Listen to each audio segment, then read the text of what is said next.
No more bad government in Nigeria. Nigeria Watch, the only media that have been consistent speaking against the bad government and for the purpose for reformers. Nigeria Watch, yo.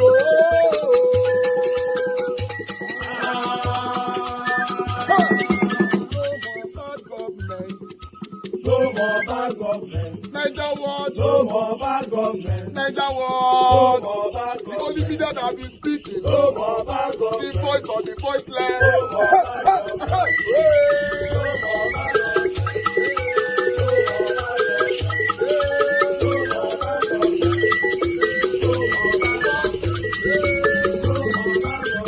Nigeria Watch. No more bad government. For the poor. No more bad government. Nigeria Watch. No more bad government. Nigeria Watch media.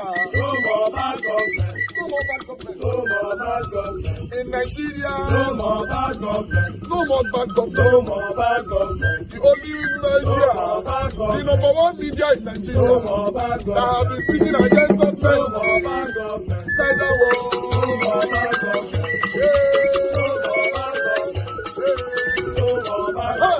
Nigeria Watch, yo. The voice of the voiceless. The voice of the voiceless.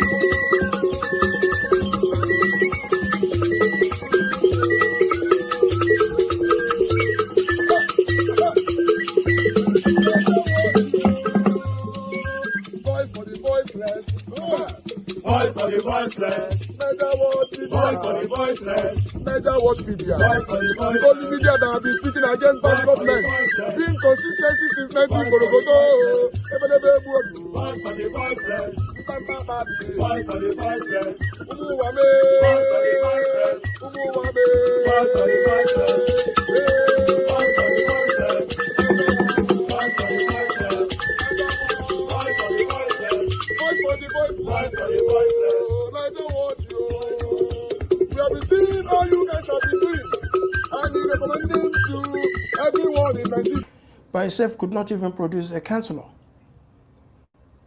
It was Peter Obi, Alex Otti, and many others who joined Labour Party that changed the narrative of Labour Party. Yeah, but what I'm saying is that gave us an ideology. Did you join? That was why I joined. Right. Because I believed in those ideologies. Yeah, but you keep talking about the Labour Party. No, Labour Party then, but I'm talking about Labour Party today. Right, so it's undergone a transformation. It's undergone a transformation that I believe in the next election cycle will be by itself more formidable than any other political party. And you don't believe... But if we join other political parties, we can now come together. You don't believe it's a cosmetic transformation? No, it's not cosmetic. Because, I mean, that's why we're seeing it, you know, falling apart at the seams.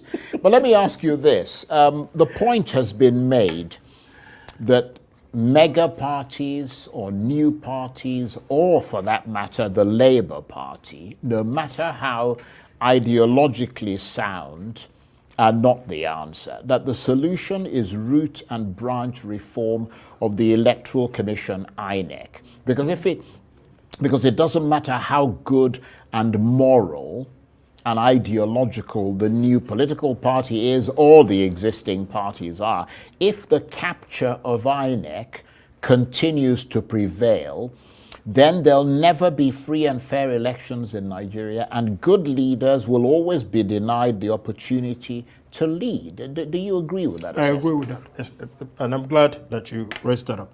A few of us...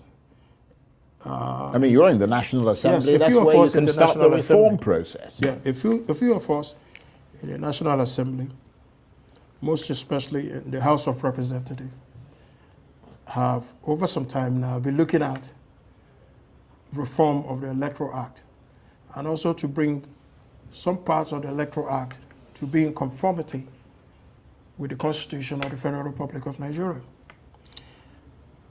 There are a lot of people who are every day waking up, going to work in INEC and believe in doing the right things.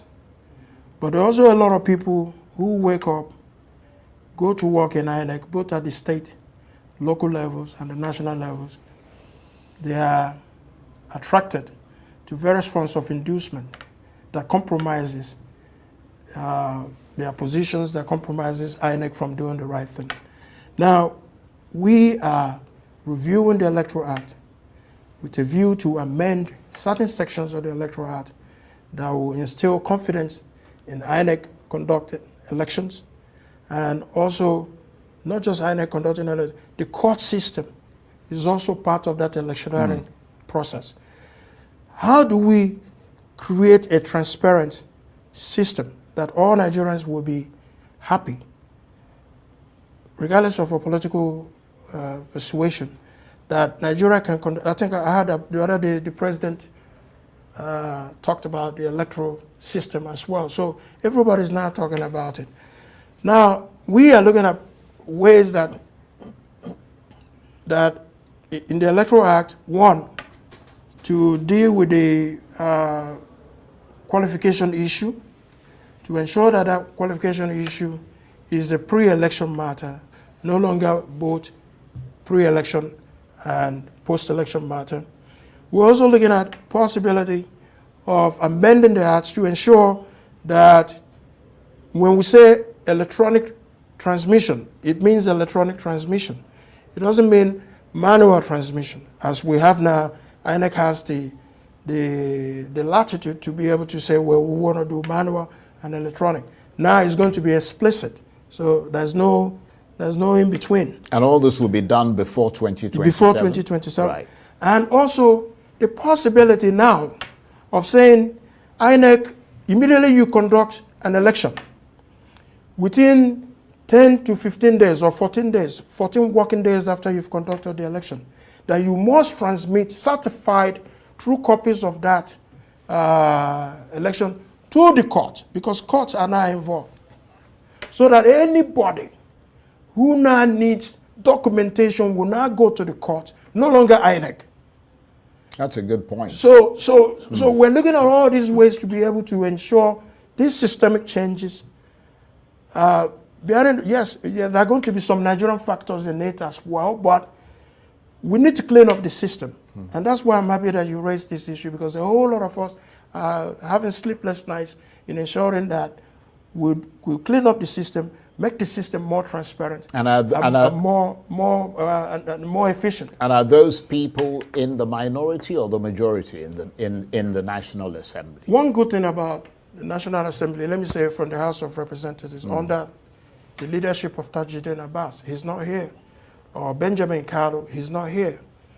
But one thing that I like about their leadership is the camaraderie that they have brought forth to members to say, yeah, we may be APC, we may be Labour, we may be PDP or any other political party otherwise minded, but on critical national issues, there's no party. So we have all legislators of different persuasions and perspectives that are coming together to ensure that we'll bring about sanity in the electoral process and to make it more transparent than what it has always been. Well, on that rather hopeful note, I think... All right. Good morning, good afternoon, good evening to you all, my people. It's good to be back again. It's another day, Saturday, 18th May 2024. You see that last bit owner here? This is what we all have been waiting for. If they can actually bring this to light, is what we all have been talking about on this platform. You and I have talked about this. We've asked these questions so many times, repeatedly. How can we have electoral reform before 2027? If they're already deliberating on it, or rather contemplating, or doing anything, whatever against it now, is a good news. I don't know how some of you will react to this. Like I said, if they can bring this to light, is a good news before 2027. Yes, because if you check what happened in the general election, 2023 presidential election, INEC and the judiciary actually destroyed Nigeria. They were the one, when some people call Tinubu. Although I was part of the people that called Tinubu, but I now get to realize that Tinubu only allegedly paid money out to these people. These people have the choice to say yes or no, but they decided to say yes and allegedly collected the money. That's what I'm saying. So if they can reform the electoral system, before 2027, I think you and I will smile. Thank you very much, people. I appreciate every one of you. Thank you very much for your time with us. Mother of all, Mommy Diaspora, good evening to you, Mommy. Thank you very much for all you do. Appreciate you. Happy Sunday, happy Saturday to you. Thank you very much, Abu Azi. Thank you very much, sir, for all you do. Appreciate you always. Thank you, Patience Idemudia. Thank you, Peter Ife. Thank you very much, and thanks for the super chat already. And God bless you. I'm very, very grateful for this. Thank you very much, Mother Tusabi, and many others that have already showcased on the screen. I would like to acknowledge Adelaja Ogumbi. Thank you very much, sir, for your super chat earlier on as well. May God bless you. Thank you very much. My pocket never run dry. None of you that is supporting me, none of you will ever labor in vain. I'm grateful. Thank you very much, everyone right there. But Shai Nofe, my dear sister, thank you very much for your time and all you do. Thank you all. Thank you, Fabio Abound. Thank you, Great Mind, Onyi Owa, Ifeanyi, and many, many others right there. But I'd just like us to move on quickly so that I can take I only have just 2 articles. One of the articles are the one you are seeing right there on the screen right now. Atiku is saying, I will support Peter Obi in 2027 if the if is what I'm going to reveal to you guys right now so that you guys can know what the if is all about. And yeah. Manuel Ferreira, thank you very much, sir, for your time with us today. I appreciate every one of you, my people. If you are listening to my voice, I want you to know that I appreciate you. I might not be able to mention everybody's names all the time, but I want you guys to know whatever that we're doing here is a collective effort. So I appreciate you all. Let me take this article quickly. But while I'm taking this article, let me post out a link. To this Saturday, we might likely, I repeat, we might likely be finishing this broadcast on time, depending on the engagement. So the engagement matters so much to me. Like I normally say all the time, a link will be posted. Currently, we have about 409 people watching us, although the visibility is quite good across, but we might be finishing on time today, depend on the engagement, like I said before.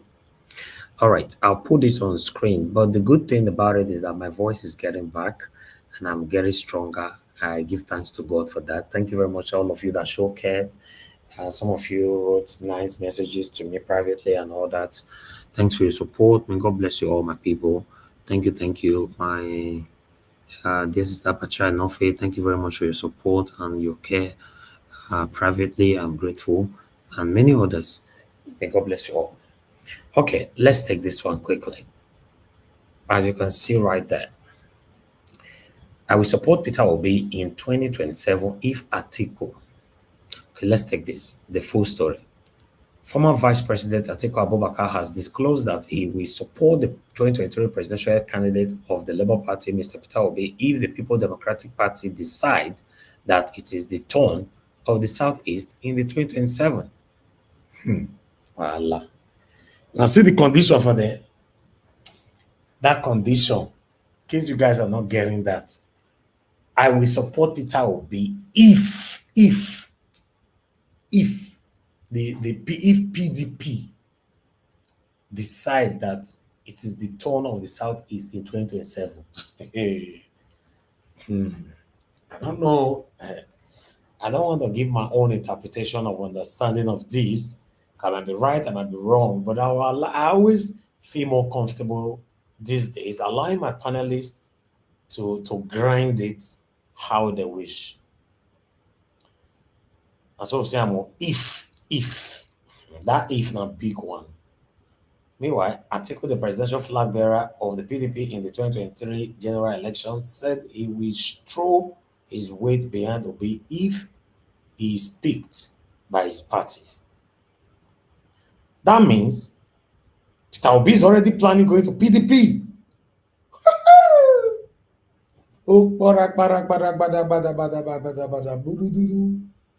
Anyway, as I say for you, I say I take the read them all, and I not turn out to my own letter. Because how can PDP be contemplating giving a ticket to somebody that is not in PDP? In case you don't understand that paragraph, let me take it again. Atiku, the presidential flag bearer of the PDP in the 2023 general election, said he will throw his weight behind Obi if he is picked by his party. All right. Should we continue reading this or should we just leave it? I guess you guys already understand it, right? Should we continue reading or just leave it? Allah. Ah, wow. My fair appreciate Amaka for JB. Guys, make una press on the dollar sign now. Wait till they happen. Now see Saturday. Saturday, my mates they enjoy their evening. I day here with you now. See what Amaka for JB is doing and others. Just do the same thing. Click on it. You know, if 10 people, okay, let's do this. Maka Afojabi, thank you very much, man, for all you do, for your continued support. I'm very, very grateful. Before we continue on this, I need 10 people, just 10 people. If you don't know $1 you want to give, I'm not interested. I will be grateful. Just give 10 people should respond your comment on the dollar sign. Just 10. Let's do this. Thank you.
All right.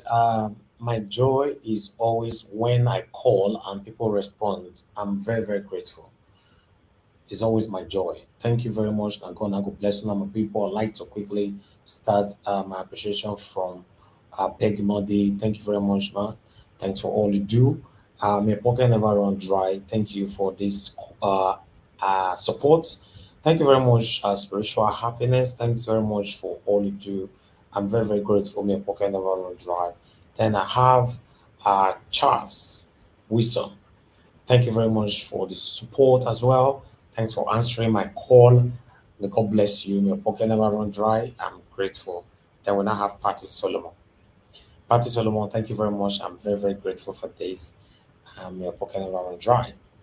Yes, this is one of the joy that every human being pray for to have in life. When you call and people answer you is very, very important. And for you to have that kind of stand in life, you must be able to live a good life. Be truthful, have a name that people can reckon to. Yeah, that's why you see some people in life, they already have money, but you see, they'll be doing something. You'll be surprised. This person don't already get money. How come that? Because he wants to celebrate his birthday or maybe wedding or whatever, the way people will be donating for him. Then you that is poor will be looking from distance. Say, this money that they're supposed to give to the poor, they are giving it to this just person because he's already rich. No, no, it's not like that. Because that particular person have built his name, diligently, truthfully in the past. He have built his integrity in the past. That's why you see things like that happened. I just want to say I'm grateful. God bless you all. I can see some of you responded to that question I asked earlier on, you know, um, about Peter Obi, whether he's going to PDP or not. For me, I don't know. I just make una talk, me not talk anything. And for them to be wishing to give him ticket and all that, I don't know. So, but still, I'll leave it the way it is. Thank you very much, Peggy Modi, for joining the membership program. God bless you, man. I'm really, really grateful. You've been doing that and you've done it again. God bless you, man. Okay, let me bring the people the backstage in. I already have two people. Mother Patricia, thank you very much. I can see you on the backstage. Thank you. Oga Jonathan, for the first time, you're not on your device. You're on the backstage. What's happening?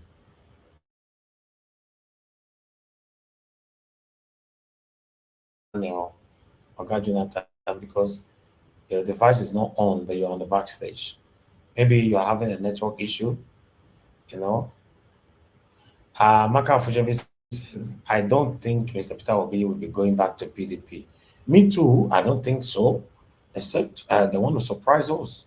There's a lot of rumors going on right now. Um, Peter Obi is going here, he's not going here. Peter Obi is going here, he's not going here. We don't really have any concrete information. So that's why we are very, very careful, most especially myself, as the anchor of this program. I'm very, very careful how I talk about this whole thing. Anything is based on assumption, you must be careful, how you present it. So I don't have any concrete information how this will work. But meanwhile, I'd like us to move on. Thank you very much, my people. Now, God will bless you. Now. Let me quickly, Mr. Jonathan, you're on the backstage for the third time. I think you should sort. Okay, let me remove it so that you can sort yourself out because I don't know if you are listening to me. All right, my people, I appreciate every one of you. That article right there, I would like to bring another one in quickly. The last one, I guess. Yeah, the last one. Then I'll now have another shocking 1 minute, less than 1 minute video for you guys. But meanwhile, let's take this one. Policemen abduct POS agent in Rivers State, brutalize him before extorting 1 million naira from him. As I report this one. What a country! A country! A country! My God. Anyway, this was announced by a human rights activist, Harrison Guamishon, in a video he posted on X on Thursday. Uzoma Goswell, a point of sale agent, has been kidnapped by some individuals armed with AK-47 rifles, who were later identified as police officers on Elm Road in River State. This was announced by a human rights activist, Harrison, in a video posted on his X page on Thursday. He tweeted, "They arrested him around Port Harcourt Owerri Road and took him to a Port Harcourt Warri Road, where they took his ATM card, PIN, and withdrew the sum of 1 million naira and 20,000 naira POS charge." Wow. Anyway, we'll leave that the way it is. But meanwhile, the last one I have for you guys so that we can start talking. We have Oga CM with us today. Oga CM is in the building early today. That means this broadcast, it will be as it good gets. I know say Oga CM is our teacher for year. Now our lecturer. When they talk, all of us they come, they listen. You must hold your pen and paper when Oga CM they talk. But meanwhile, let's listen to this short video, my people, quickly. You know, they kidnap 500 people who they talk that day. Some people they ask for comment section. How they take kidnap 500 people? Where they put them? Which car carried them? How they take? Make I show you now. See the 500 people who they kidnap. See how they take carry them. See how they take them come on. Wash them by yourself now.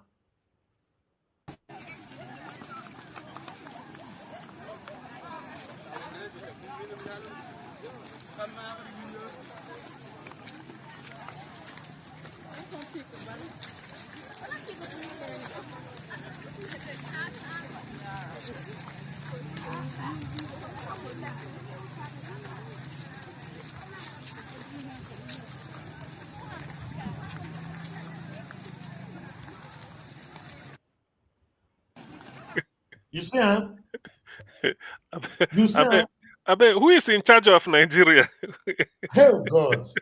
These people here they see so now they kidnap all of them. They use their own leg. These are even more. These are more than 500 people, sir. They kidnap all of them. Just like that. Physically, okay, yes. Just like that. I said the people where they do crusade. I think this are not kidnap. They all surround all of them with gun. They kidnap them. They use their leg waka, enter inside the coven. Even picking where they carry for back, all of them. What Nigeria cannot do does not exist. Now only Nigeria will see this like this. Even picking where and if you check where some go there pregnant, even picking where they carry for back. Yeah. Now you all see so. They kidnap picking where they inside womb. Yes. This one go down the reach a million. This one go down the reach a million. No. This one not be 500 now. They say no, they say more than 500. They could not specify the number or whatever. The person will post them before when come they ask me question later. Make I carry the person come. You know, if to say we go repeat them, we go time them. I see the worker they pass. Maybe Jonathan go they check. People where they here go to check, they will go multiply them by by the minutes where the video lasts to take estimate now. Okay, see for every this thing go cost, then you go see people where they back where you know see this thing go full Barcelona stadium now where now so we see my people. This is the country we find ourselves. This one before now we're quoting me later. Make a show now where they post them everywhere, but my Yoka only one come. It's everywhere on social media right now. If they want kidnap one person, then go there like 4 boys. So the kidnappers they outnumber the victim where they want kidnap. But this one the victim outnumber. It's not breaking, not 1, not 2, not 50, but 500. 500 people have been kidnapped in Zuma local government, San Francisco State, and not a single word from the governor or the presidency. Families around the region can be seen migrating to unknown destinations in an attempt to run away from the attackers. No, this one, people go saying a lie. Not be kidnapping. Normally kidnappers they outnumber their victim to overpower them, isn't it? That's how they see. This one victim outnumber kidnappers.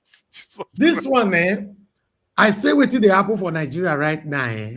God. Oh, wow. Now this thing na They comic relief. This, they hey, outnumber their you captive, know, and you they know were here, following them. here You said what, man? we know they I manufacture said they news here. outnumber their captive, Eh, yet that eh, was eh, they were kind of go. They not fit face them, How they and want to face them? People will not carry gun. You said I that they face beg people carry you, gun. I beg. Okay, now so they will, all of the 500 people, they go and they face, no how fit. many they go be? I But no if you know, I beg, if, Nigeria but, matter tire me. but if you notice, be like saying only na so women na in full there. That's why they You know when no guys see him, you know they get these kidnappers now they are targeting women. Get the way they use that they do first. only say one of those pikin where they carry for back, one for fee be male, sha. But Oga see him, kidnapper go visit person home. He go take his wife come home. He go leave husband for house. Why? Tell me why. because Because because now the man go find the money now. and now the man go find him. Eh? Listen, then go enjoy the wife first until the man come. You go take her because there's this proverb in Igbo language. They say the vulture. You know the vulture. The vulture say, in wife they pregnant. If in wife born pikin, na in luck. If in wife die with the pregnancy, na in luck still. So either way the vulture go chop. So this thing, though we are laughing, but it's a serious something anyway. To be honest with you, it's quite unbecoming. I mean, how can nobody can believe these people like this are kidnapped? There are thousands anyway. It cannot be 500. No, it can't. It cannot be. Anyway, Then um, where they are kidnappers then now we don't even see the kidnappers. Yes. Oga And see him. You can buy yes. ticket from UK, may it goes and Farah, may go find out. Eh, no, no, Zumi, no be Niger State you talk. But why they thought be saying they don't seem like people whether under what is it called? Under captive or something.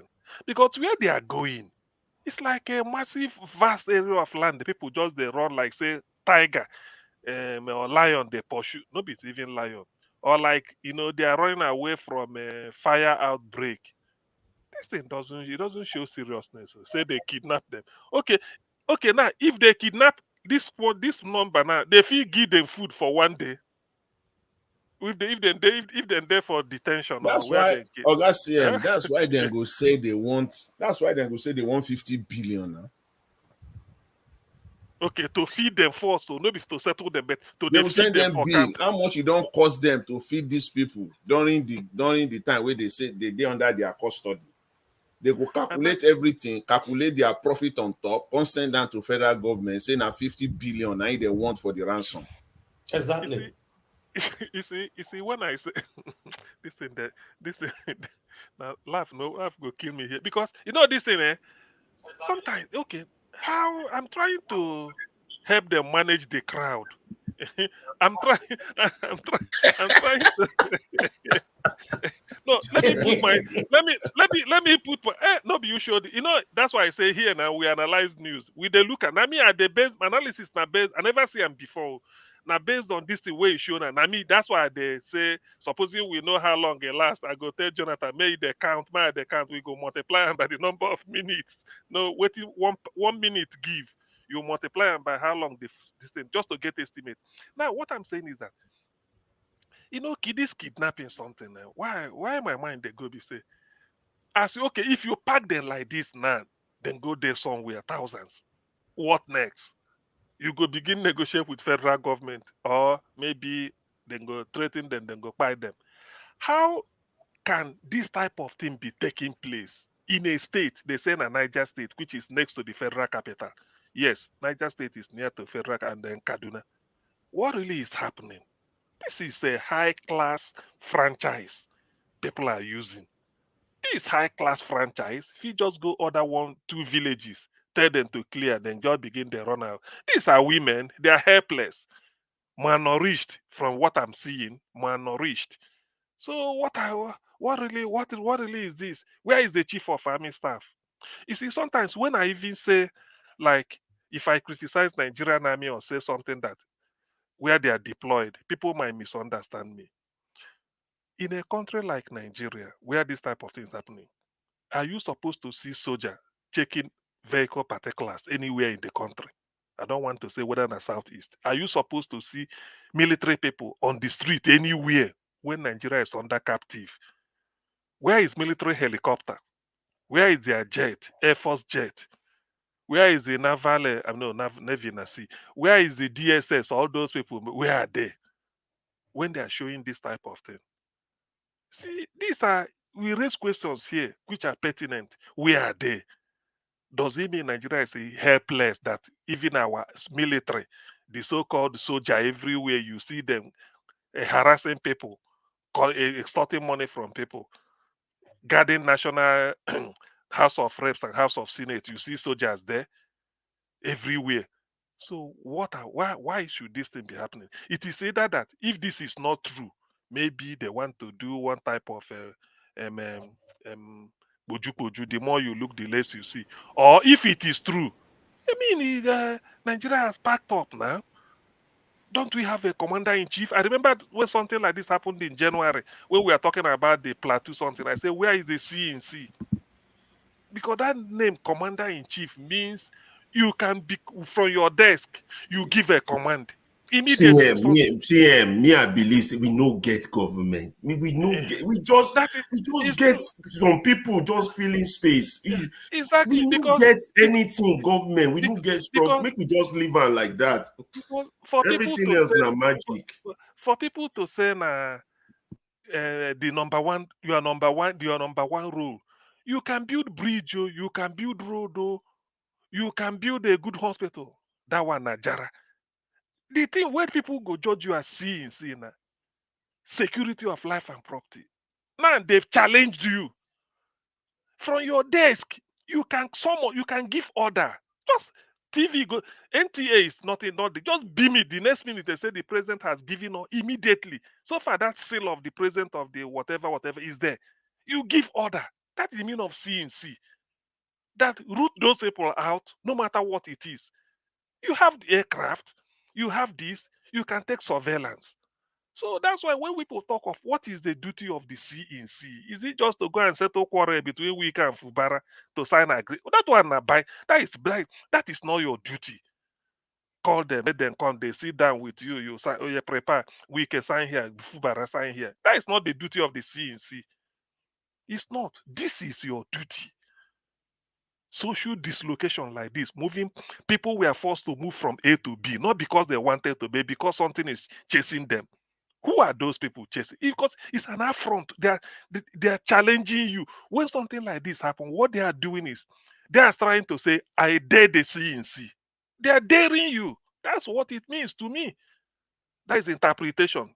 It is true that some of us we won't like it. We may laugh over it or maybe cry. But they are telling you who is the CNC. I dare you. We've taken over your territory. I dare you. The whole country belongs to you.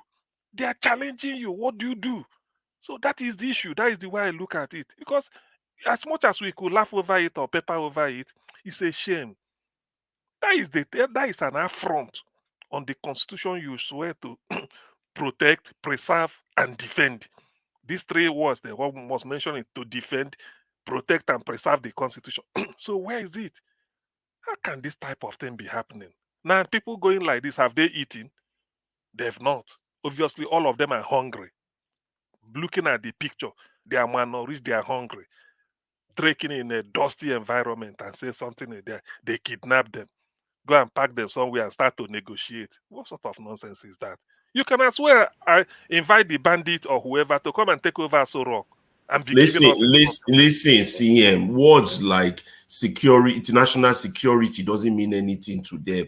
Words like all they are doing is this sabotage, economic sabotage, treasonable felony. All these people that call themselves in government, they don't understand the purpose of their existence. They're just there for just to hold title, walk around with bodyguard and think they are take pictures.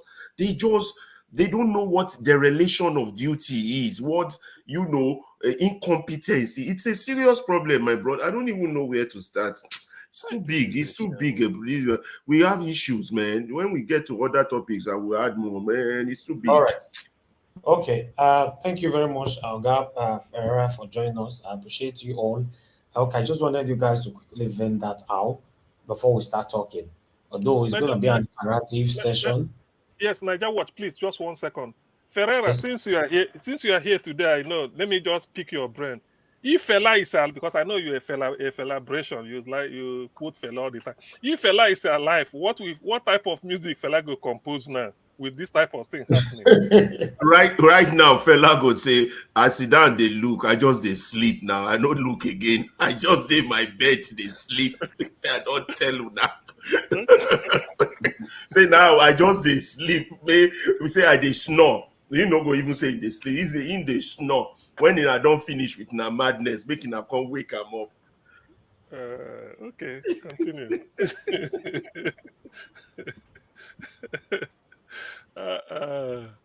It's true. To be honest, it's a shame. All right. It's a shame. Thank It's you. a crazy thing. Thank you. Let's quickly do it how it's supposed to be, my people. I will leave you guys to have an interactive session within yourself. Okay. For callers, some of you were calling already. You know, in case you want to call in now, this is your time to do so. If not, I'm going to call on Madam Patricia to speak to her because she's the first on the panel. So I'm waiting in the next 10 seconds. If I receive a call, that will be the proper engagement. If not, then I'm going to move on back to the panel. Thank you very much, my people. I appreciate you all. Kingsley Ogieraki, thank you very much for the super chat. God bless you. My pocket never run dry. I really do appreciate this. Thank you. I appreciate every one of you. Okay, let me take the first call for today, which is Ogashimizi. Ogashimizi. Yes, Niger Watch. We are here today. Thank you, sir. Good evening. Happy weekend, everybody. Thank you, sir. Talk to us. I greet everyone. Yeah.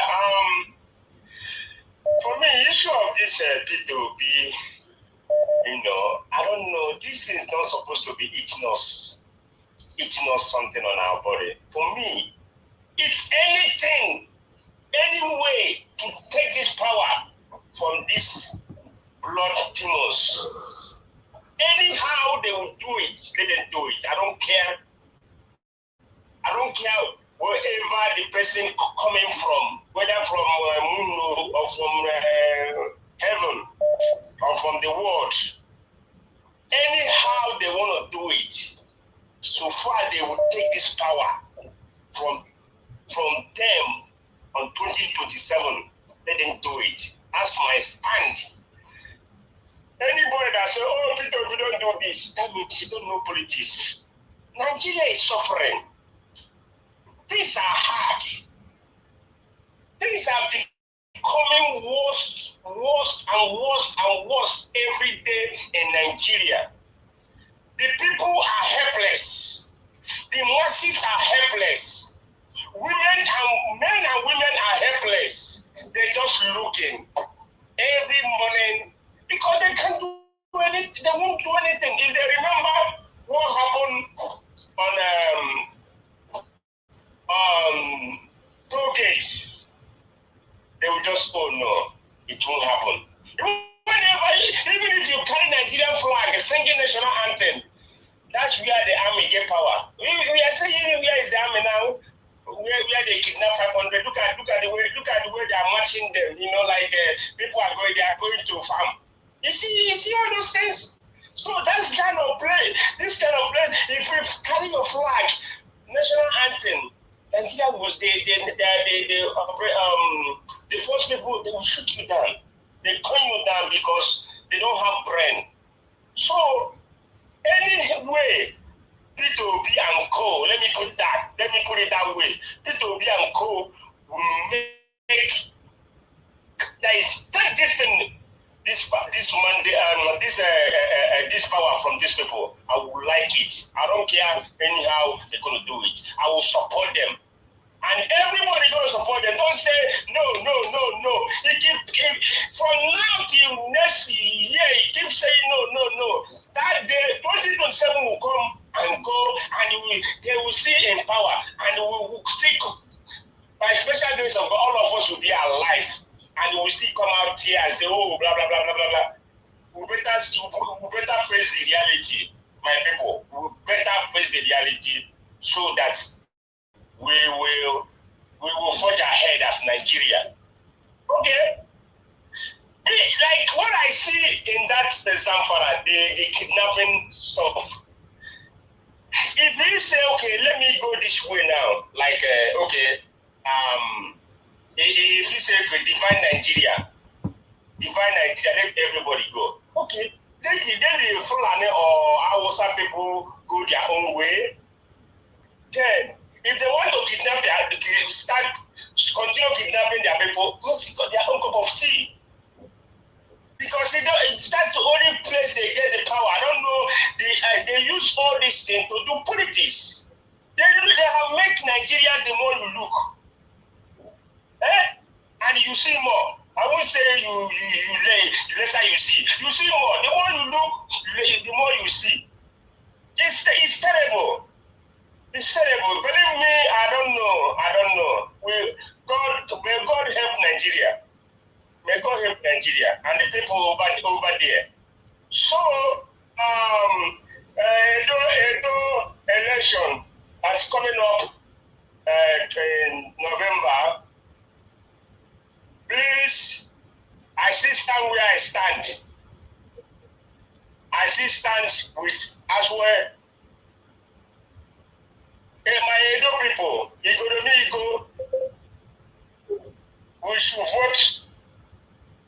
We should vote for him, and so that he will change Edo State. We can hear you. Hello? We can hear you. Hello? Ogashimi, so we can. Okay. What happened? Nothing happened. We were hearing you, sir. Okay, let us move on to the next person quickly. Who is the next person that want to speak to us? Please be. Okay, Gingerbread Man, are you there, sir? Gingerbread Man, we can't hear you. I need to pick another call if we can't hear you. Hello? Okay, Gingerbread Man, you are connecting. I don't know where you're connected to. Okay, hello? Mr. Man, are you there? What's happening? Why is everybody connecting? Is it me? Absolutely nonsense. Is it me? Did you call me? No, I've not called you, sir. Oh, okay. I thought you said Mr. No, I'm saying Mr. Manuel. Let me see if Gingerbread Man can be. Nobody's hearing me. What's happening? I'm hearing you. No, I mean on the phone. No. Okay. Oh, sorry. Yeah, none of them can hear me on the phone. I don't know what's happening. I think something is wrong somewhere. It's strange. Let me try Mr. Emmanuel for the third time. Oh, something is wrong. Something is totally wrong. I need to turn off this phone. I don't know what's happening because everybody call it. Mr. Emmanuel, are you there? Okay, hold on. I can hear you now. I was about turning off the phone. Hold on, please. Let me put on the speaker. Just hold on, please. Wahala. All right, Mr. Emmanuel, go ahead. Thank you, sir. Right. I was so happy. In fact, if this Atiku would be really work, APC, we don't want to put seat. What our next judiciary, we cannot do anything. If he really work between APC and Labour Party, between the Labour Party and PDP, if you like APC, because they cannot win the seat, because there's only one election. So my prayer that this should work. OP should just allow with anybody so they can take out at the APC. And secondly, for the State Governorship election, the service is very clear to the blind that Aswan Iudalo is the best candidate. Apata is also a good and candidate, but what we count against him is that ethnicity. And because they don't away from Edo politics. Because by right, the next government should come from Edo Central. That one will knock Apata out. Being an Edo man, you can't expect Edo man 8 years or that Edo man 8 years, 3 years. It's not done. So just with that fact, Apata does not have anywhere to win. But Aswan just the man to beat. Thank you. I really appreciate the program. God bless you. Thank you, sir. God bless you. Thank you. Okay, let's see if we can talk to someone else again. Wait till you call up Gingerbread Man. I don't they talk. They attack you. You don't see nobody only me. Man yourself, you don't bring connect. No, not true. Not true. Yeah, I greet you. Thank you, sir. I greet all the panelists. You are doing well. Mr. Elvis, you know, a few days ago, I called in and I made a submission that with the way job don't mature now for Nigeria, we should not be overemphasizing on the means or the form of alliance that we need to take back Nigeria. The most important thing is that we want to take back that country from this satanic APC administration. And I submitted that if Obi would want to go back or join with Atiku or whoever may be, I'm in for it. Obi is a tested man, he is trusted. We know his person, he is focused, he cannot be swayed. It's just like you now, Mr. Davis. You have always told us here that your father is a PDP chieftain. But we have never judged you by association of your father. We know that you are a man of dignity because you have been tested and trusted, and you can give you a mandate and we know that you will run with it very, very well. And that is who Obi is. So I like this development, and I think, Mr. Elvis, you kind of misread that article. That Atiku said that he's ready to support Obi if he's being given the ticket. He didn't say if Obi is being given PDP ticket. Whatever party Obi is, as long as that political party gives Obi. No, sir. He said that. He said if the People Democratic Party give him tickets. Is that what you read? I don't think that's what you read. Okay, maybe you might be right, but just hold on, because I like to reconfirm. Okay, let me quickly go through it again because I need to be sure. You might be right. Let's get this right together. You know, because say for this platform, all of us they learn. If I start to argue now, I cannot say I was arguing blindly. Okay, let's take this. I have the article here. Former Vice President Atiku Abubakar has disclosed that he will support the 2023 presidential candidate of the Labour Party, Mr. Peter Obi, if People Democratic Party decide that it is the turn of the Southeast in 2027. Then they went on. Atiku, the presidential flag bearer of the PDP in the 2023 general election, said he will throw his weight behind Obi if he's picked by his party. By his party, by Obi's party, his party, that is he in the person of Obi. If Obi is picked by his party, PDP will support Obi if they decide that it is time of the Southeast. And him, Atiku, we support Obi if Obi is being picked by his party. He didn't say if Obi is the PDP. So Obi can be in any party as long as the PDP has match break and say, okay, he has to go with Southeast, we can support Obi at that time. So what the interview you played, that guy, the question that was initially, that guy said that it is still in the stages, the discussion is still mature. Okay? So what the point I want to leave. Okay, hold on. There's another paragraph on quote speech. Atiku said, on quote, as long as it is the decision of the party, I will abide by it. But I contested the 2023 presidential ticket because it was thrown open to all members of the party. He's talking about PDP, not Labour Party. Yeah. Then he went on quote, if the party decide that it is the turn of the Southeast and Peter Obi is choosing, I won't hesitate to support him. He's talking about PDP, sir. It's too obvious. That statement is pregnant. Exactly. He's talking about PDP now. It is pregnant. But it was not emphatically saying that Obi, because right now we know that Obi is not PDP. Exactly. There is something cooking in the kitchen. He goes so done. Okay. Let me now. Thank you. Thank you, sir. Thank you. Because I was surprised, sir, I don't want you to argue. I just wanted to be sure that this article, I got it right. They're talking about PDP. If PDP give Peter Obi ticket, how can PDP be they are already contemplating to give Peter Obi tickets when Peter Obi is still a Labour Party candidate? Hold on, sir. Hold on. I have someone on the phone. Mr. Innocent, thank you very much, sir, for calling in. Please talk to us. Yes, Mr. Elvis, Yeah. thank you for taking my call. Thank you, sir. Yes, I'm really in support of what you're saying. What he meant is, if PDP, select Peter Obi. Yes. But what I'm saying is that Peter Obi will never go back to PDP. This is my take. He will never go back to PDP for them to select him. But if, on the other hand, he feels that if the PDP says is the turn of the Southeast, possibly if Peter Obi is, running in a Labour Party, maybe he will support Peter Obi. Maybe that's what I'm saying. That's the way that I'm looking at it. The other part of it.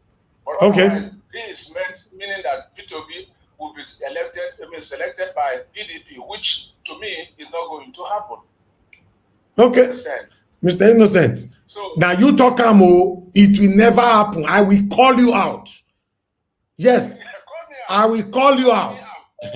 No, say. I'm telling you, I'm telling you now that it will never happen. Mr. Innocent, no wahala. Your statement is on Saturday, 18th May, 2024 at 8:13 p.m. Yeah, put that down. Yes. It Okay. will never happen. You will not call me back. Okay. Now, the other thing that I wanted to say, maybe you can further that for me. Now, look at all these people, in Edo State. Different people are supporting different persons. Say, for instance, Alex Oti is allowed to rule, to be governor for Edo State. Would any of these people say that they want this person, they want that person? Would they continue to say they want that person, instead of Alex Oti? Okay. Mr. Innocent. Do you understand what I'm trying to say? Do you understand what I'm trying to say? No. Okay, I'm saying, all these people clamoring, they want this person. This person says, oh, this is my candidate. This is my candidate. Now they are fighting over themselves. Who is supposed to.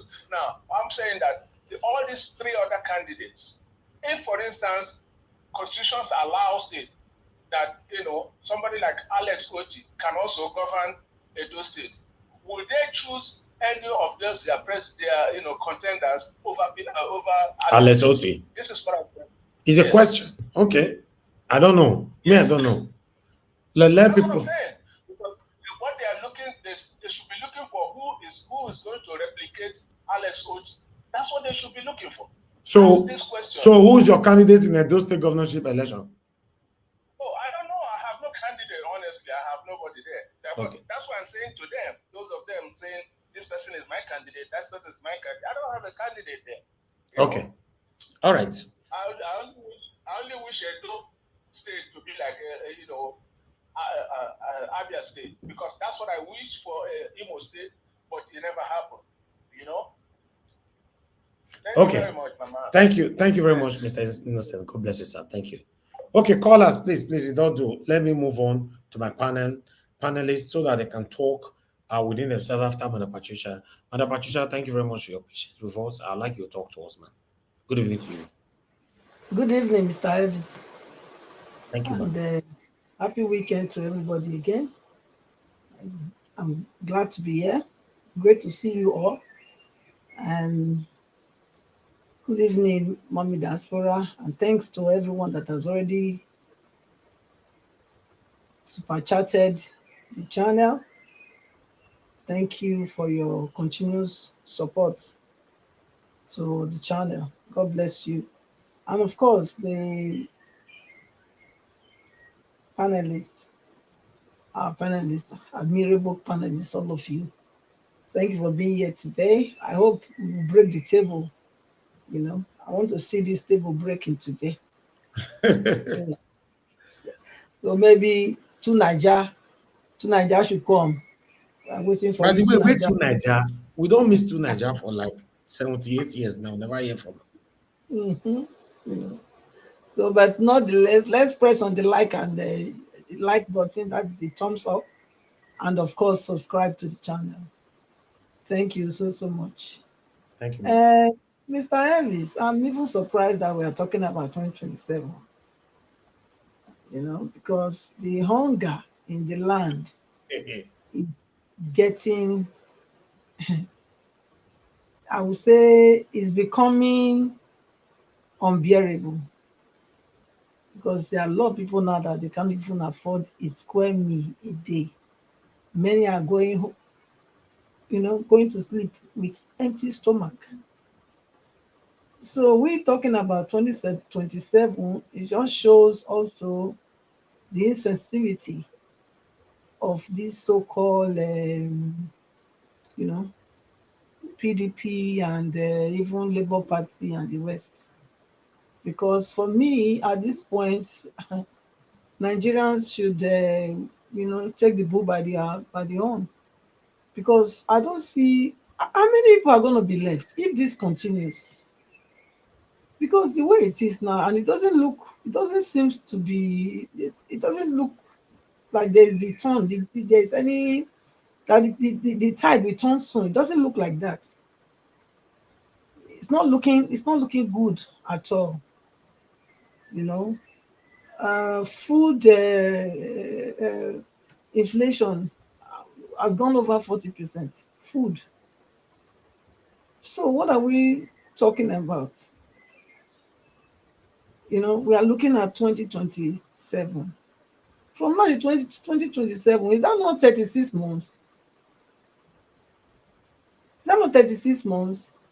So what are the people how are they going to be living before that time? Who is going to remain if this continues, this trajectory that we are seeing now, if it continues, who will remain in that country? How many people will remain? There are many parents now that cannot even afford to pay their children's school fees. There are a lot of dropouts, children home now, because their parents cannot even feed them, talk less of sending them to school. So I don't know why they are busy talking about 2027 when they have a very pressing issue to address. They should be addressing the hunger in the land. You know, there's a way they should put pressure on the present administration, and then Nigerians will back them up and push these things come out of there because they don't know what they are doing. So for them to be telling us if they are planning towards 2027, I think that's selfish as well because they're not looking at the people. If you really have the people in mind, you should be thinking of immediate solution. You will be finding how to ameliorate the hunger in the land. That's what you should be planning for, not to come here and be telling me you want to measure, you don't want to measure. What's that? That's to tell me that none of you are different. You're all the same things. Because, come on, like I said, it will happen. It will happen. Obi will go back to PDP. He said that, and even if you go back to PDP, there's no guarantee that it's going to win. It's not going to win. You can try and go. He will not. The only chance he have is maybe to stand on his own.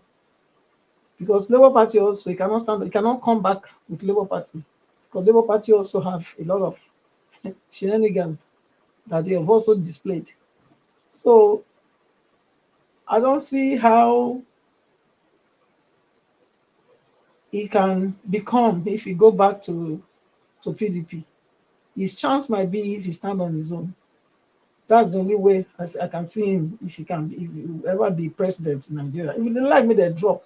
If you like, make Atiku allow him to run as president because PDP decided okay, Southeast time to become president. Nigerians will still turn him down because a lot of people will not want to vote for PDP. They will still turn it down, which means who is deceiving who?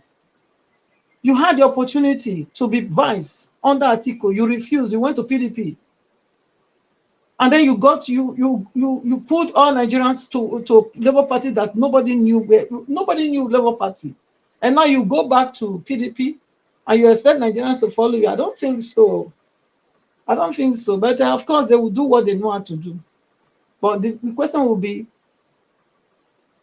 will there be enough votes for them to be able to, even if they bring the electronic voting, implement it. If people did not go out, if the obedient don't go out to go and vote, it will still remain the way it is. And I'm very sure people will not go. Because if you go to PDP, so what was all this shenanigans for? What was all this fights for? To start with, if you know you were the same, you abide with the PDP principles and ideology. You know, why did you move? You could have just submitted yourself to the leadership. You know, you would have just submitted yourself to the party and say, okay, since it is so, though it is this time of Southeast, okay, you are not giving it, but okay, I will still remain. At least it's 4 years. 4 years after that, you can come. You say no, you went to Labour, and now you are. Please. The fact that they are talking about 2027, it just means that they don't have Nigerians in mind. So anybody coming here to tell me that they are trying to take the Nigeria from their hand, you know, if you take Nigeria from their hand in 2027 without the people to govern, who are you going to govern? If all of them buy before that time, who will you govern? Madam Yes. Patricia, please let me just give you this question so that you think over it. Atiku left PDP for APC or one other party to go and try his luck. It didn't work. He came back. Saraki left.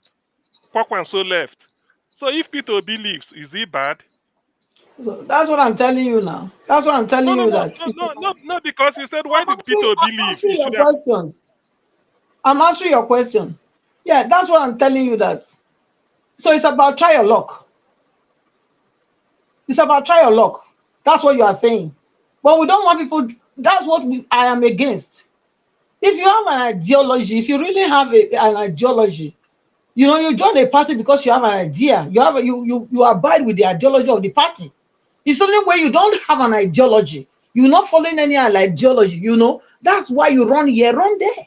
So you even coming out to tell me that Atiku left, he went to go and try, came back. The other one left, he came and back. It means that we are condoning these failures.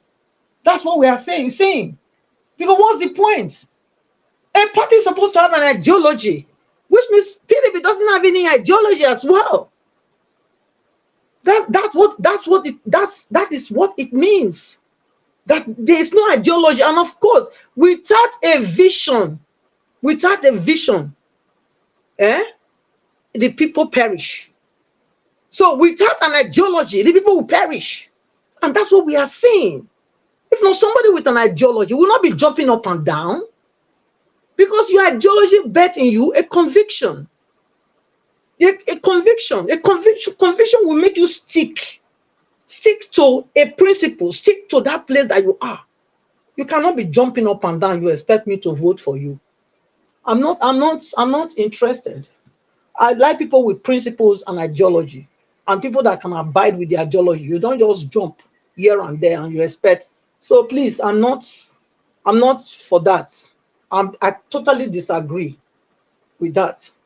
You know, and this turn by turn, I don't even see any reason why it should still be happening. I don't see any reason. Must we go with this turn by turn, where the weakest will lead? Is it not fine that if we are really Nigerians, for example, if we are really Nigerians, why would it be that we are talking about the leadership should come from this? They are rotating it. What is it? We need the best brain. It doesn't matter where you come from. We need the best brain to lead the country. It's not about Igbo tongue. It's not about Yoruba tongue. It's not about Hausa tongue. It shouldn't be. Not in this age. We should be talking about, you know, someone that has the capability and capacity, you know, to bring the nation to where it ought to be. It doesn't matter where you come from. So with all this is Eastern, look at that language, it just turned my stomach. If it's Southeast time, what is that? We should move away from that. And that is why we are so divided. Because you said we're always calling Southeast, Northwest, South. What about, I mean, come on. When are we going to come to, you know, realize that we are not going anywhere with this kind of ideology? It's Northern time. That's how we have been in this quagmire for many years. because you are doing rotation. I want to continue in that trajectory. No. I say no. Like Alex will say capital resettlement to that. I say that too. Capital resettlement. I don't want that turn by turn. Let the best brain rule us. It doesn't matter where they come from. That's my principle. So for Atiku to be saying if it's Southeast side that he will step down and throw his weight behind Obi, I think we don't need all these old cargoes in that place. We don't need them. Their mentality and their mindset is so wrong. In fact, they are the one causing the division in the country. So I don't know who they are going to lead in 2027 if they are not mobilizing Nigerians to say, you know what, we need to do something about this now instead of planning towards 2027. There's no 2027 because people, they buy every day and we cannot continue to fold our hand and they look.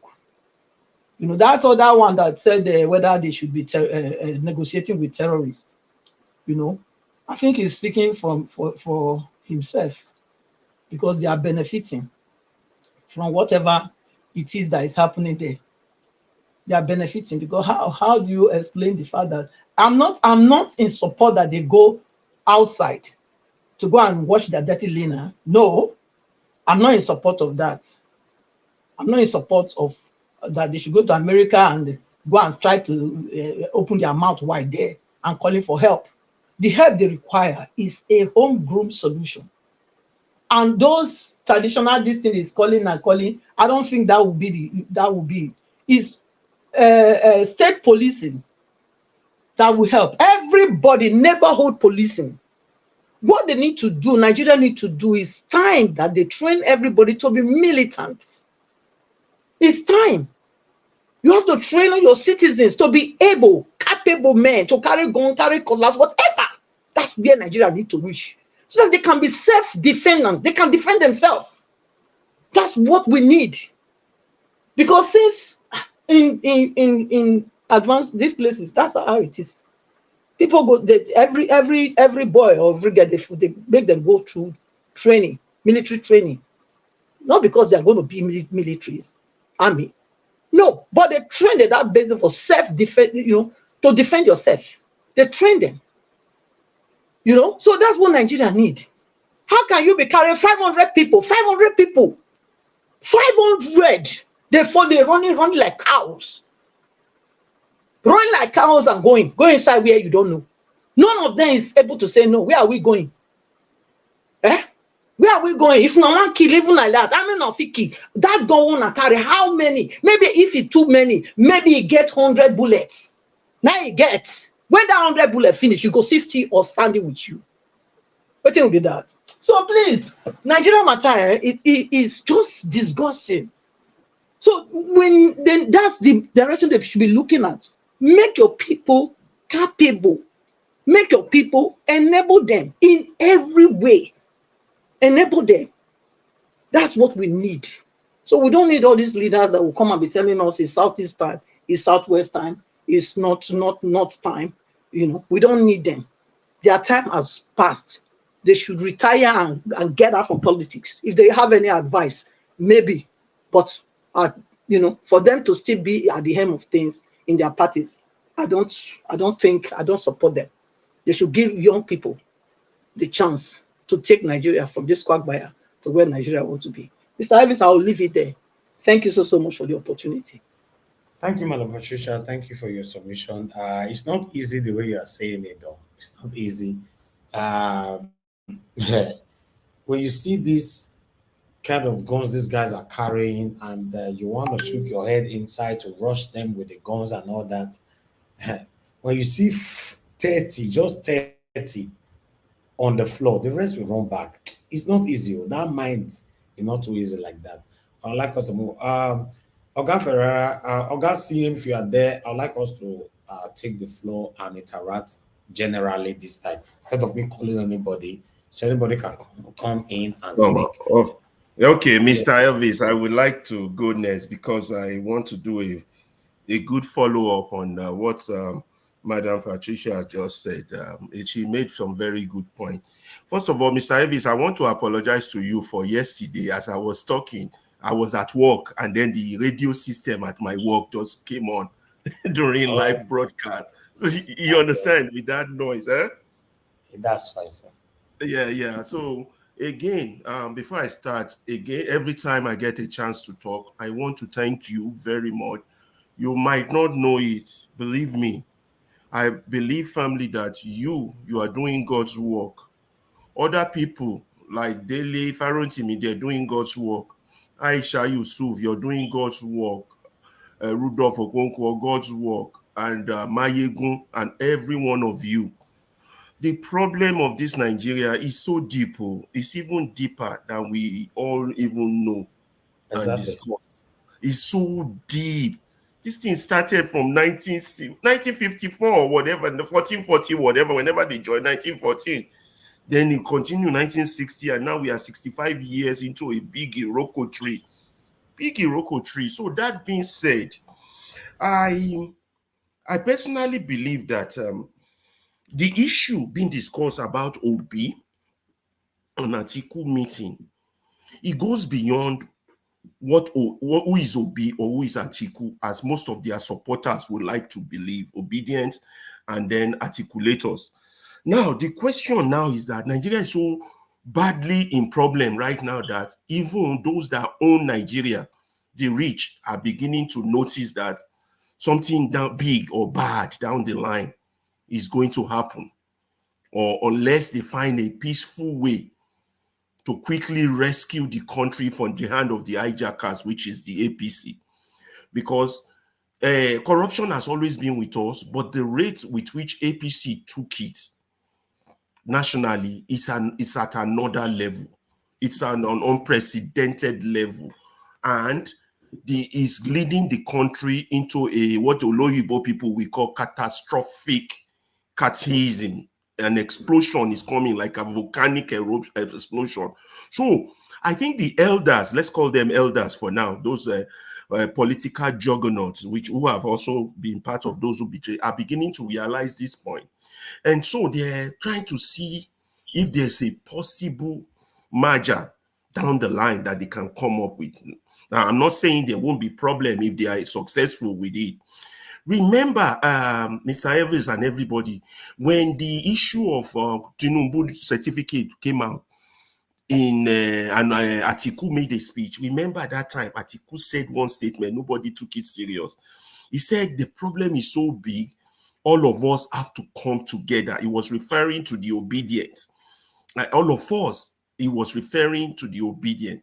And other major speakers have also said that the Nigerian problem is so big that getting rid of these APC people is not something you can do easily.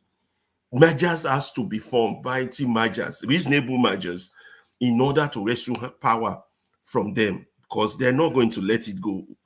I don't care what anybody is saying. The 2027, they already have the results. So for us to change that, there has to be, and the people are suffering. Naira is going down, nothing is working, blah, blah, blah. We all know all this. So I think these elders are now beginning to, that's why Obi is going to go me now. Whether you like it or not, as an obedient, that Obi, why is Obi meeting with Atiku? Why is so corrupt? That's not the point. The point is that Atiku, with his PDP, still has a platform and a machinery of about 5 million or 6 million votes or even larger. The same thing, Obi still has his obedient, a machinery of about 5 or 6 million. The other smaller party like Showore, all the other unknown people, small, but they don't have that crowd. So there's no way those ones, no matter how they make noise, can affect any change in that country. You understand? And then the other group, which is the other silent majority that has been incarcerated, like Kanu, the separatists, those who want us to separate, those who think those are the solution, that are being quiet, those who are speaking, all those are small and they are fragmented. Odudua group, Biafra group, that group, this group, whatever they want. They are fragmented. They are like a gaseous state whereby they have no shape or form. And for you to wrestle power, believe me, you need to be like to even start getting to the wrestling, you have to have shape. You have to have form. That means you must be like a liquid. And eventually, for you to really have the power, you must be like a solid. That means you must have shape and form. So no one in that country now that is agitating, nobody has it. The silent majority, which is those of us who argue and talk on here every day and do all these things, we are either abroad or doing our thing, which is not going to affect anything in that country. Those who have the jugulars of power have it. Yeah, Madam Batisha was right. We've been doing this turn by turn from 1960, precisely, to be honest with you, from the day of the first coup. You understand? Up to now. And it has not helped the country. It has just worsened situation. It's rotation of madness, to put it mildly. But for us to move forward, those who still own this country are still owning it. The likes of Atiku, the likes of Tinubu, the likes of Obi. Why? Because they have the machinery and the platform. They are in front, and if you don't move them out, you can't get that change or that revolutionary change that we are all yearning for. Now, all these parties exist, but none of them have political ideology. The only thing they know about politics is, let us go there and share national resources. In the Western world, Mr. Elvis, sharing national resources is considered a sabotage. In the Western world, those that gave us democracy, sharing national resources is considered treasonable felony, whether you go to Russia, whether you go to China, or whether you go to the United States. Nobody destroyed their own country by building castles with the money meant for road. But we do that and we call it politics in Nigeria. And we think we are smart. We are maneuvering each other. But that's what we have been doing. You understand? From 1960, it got worse from 1999. Now, there are tribal issues and religious issues associated with this, but those are not the core problem. I keep maintaining, and I think me and you agree on that one, that the real problem is every Nigerian who wants to share out of this cake. We don't have the mind of baking. And until we build a political ideology that will bake, we will continue to be in this rigmarole, this mess. You understand? Which is, now God is good. Someone like Obi is on the platform, a little bit different. At least he hasn't gone there to share or loot, even though his detractors might want us to believe that. But his detractors are also right. Obi is also part of the same system that produced the likes of Atiku, that made them rich. So would they be the real people to bring change? It's possible, at least through peaceful ways, if we are not going to carry gun. But they have to form a formidable union against this massive monster called APC. Because this thing, they've taken over every aspect of the society, and they are in charge of our banks, your money. So they have the momentum. No amount of political mobilization would beat them.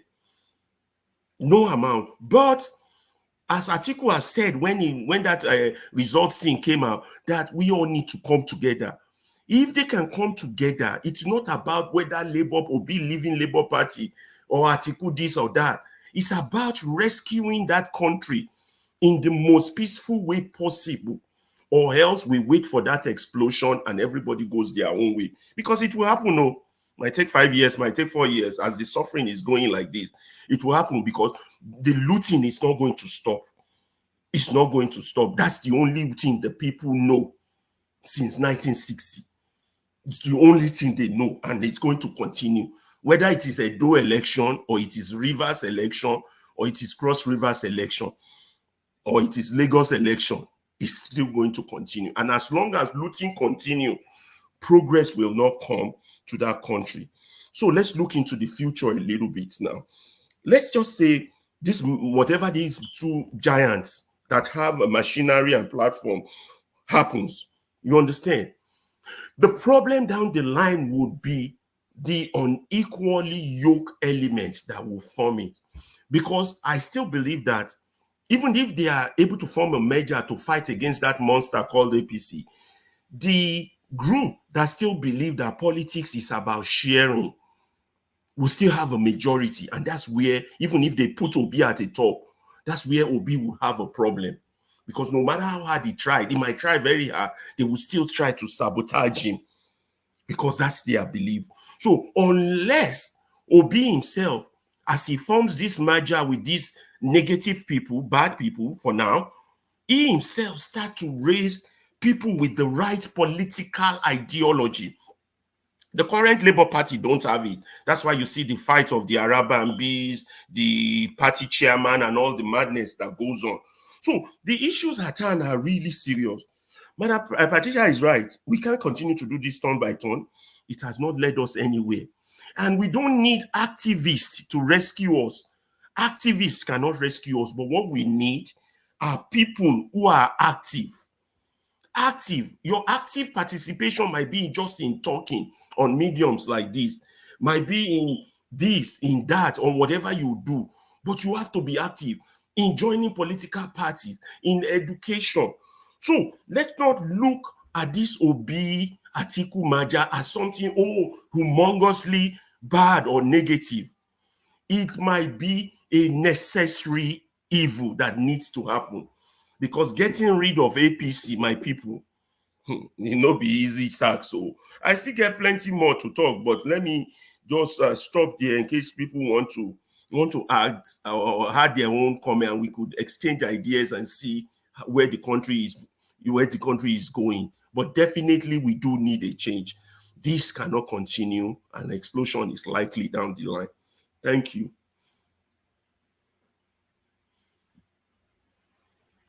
All right, Hello. Mr. Ferreira, God bless you, sir. Thank you for that point by point submission. Thank you very much. Let's see what others will say. August CM, you have the floor. After August CM, then Mr. Jonathan, you have the floor. August CM, if you are there, please talk to us. August CM, it looks like you're not available right now. Let's go to Mr. Jonathan, then we'll come back to you. Mr. Jonathan, good evening to you, sir. It's good to have you on the show. Please talk to us. Thank you. Thank you very much, Mr. Harris. Thank you for the work you are doing. God bless you. And I greet all the panelists that are with us today. God bless you all. Those that are on the comments section as well, those that are watching. I greet everyone. Thank you and welcome. I in as much as I want to kind of agree, with Mr. Ferreira, it's just that it's just, there are some key issues that, I don't think, for me, is a way to go for us in Nigeria. But anyways, but before I even talk on that, there's no way I can start by not talking about these 500 people kidnapped. 500 in one sweep. 500. But for me, that video that you showed, by my own estimate, at least with my eyes and my head intact, they have they say more than 500. They can't, before the Nigerian media or the political information managers, before they will even accept 500 in Nigeria, before they will accept 500 and not play politics or intimidate the media to come out with that number. Just Nigeria that you and I know, just know that number is 2 or 3 times more. Because when it is real 500, they will play it and say there are 80 people or 120 people. When it is real 300, they will play it and say it is only 50 or 60 people. But now that they accept 500, your guess is as good as mine what the real numbers will be. 500 in one sweep. I think Madam Patricia and the other panelists, they've said, they've said it, a lot. But I just want to add that we have a serious problem in that country. I wish that I can come out and say good things about the government of my country. I really want to. I desire to. It's what I want. I want to say something positive, but there is nothing good to say. You see the pictures that we see, the news that comes out every day. There is nothing good to say about it. And it's like they don't care, they don't give a damn. You can do whatever you want to do. We don't care. They just continue doing it. How could 500 people be kidnapped in one sweep? 500.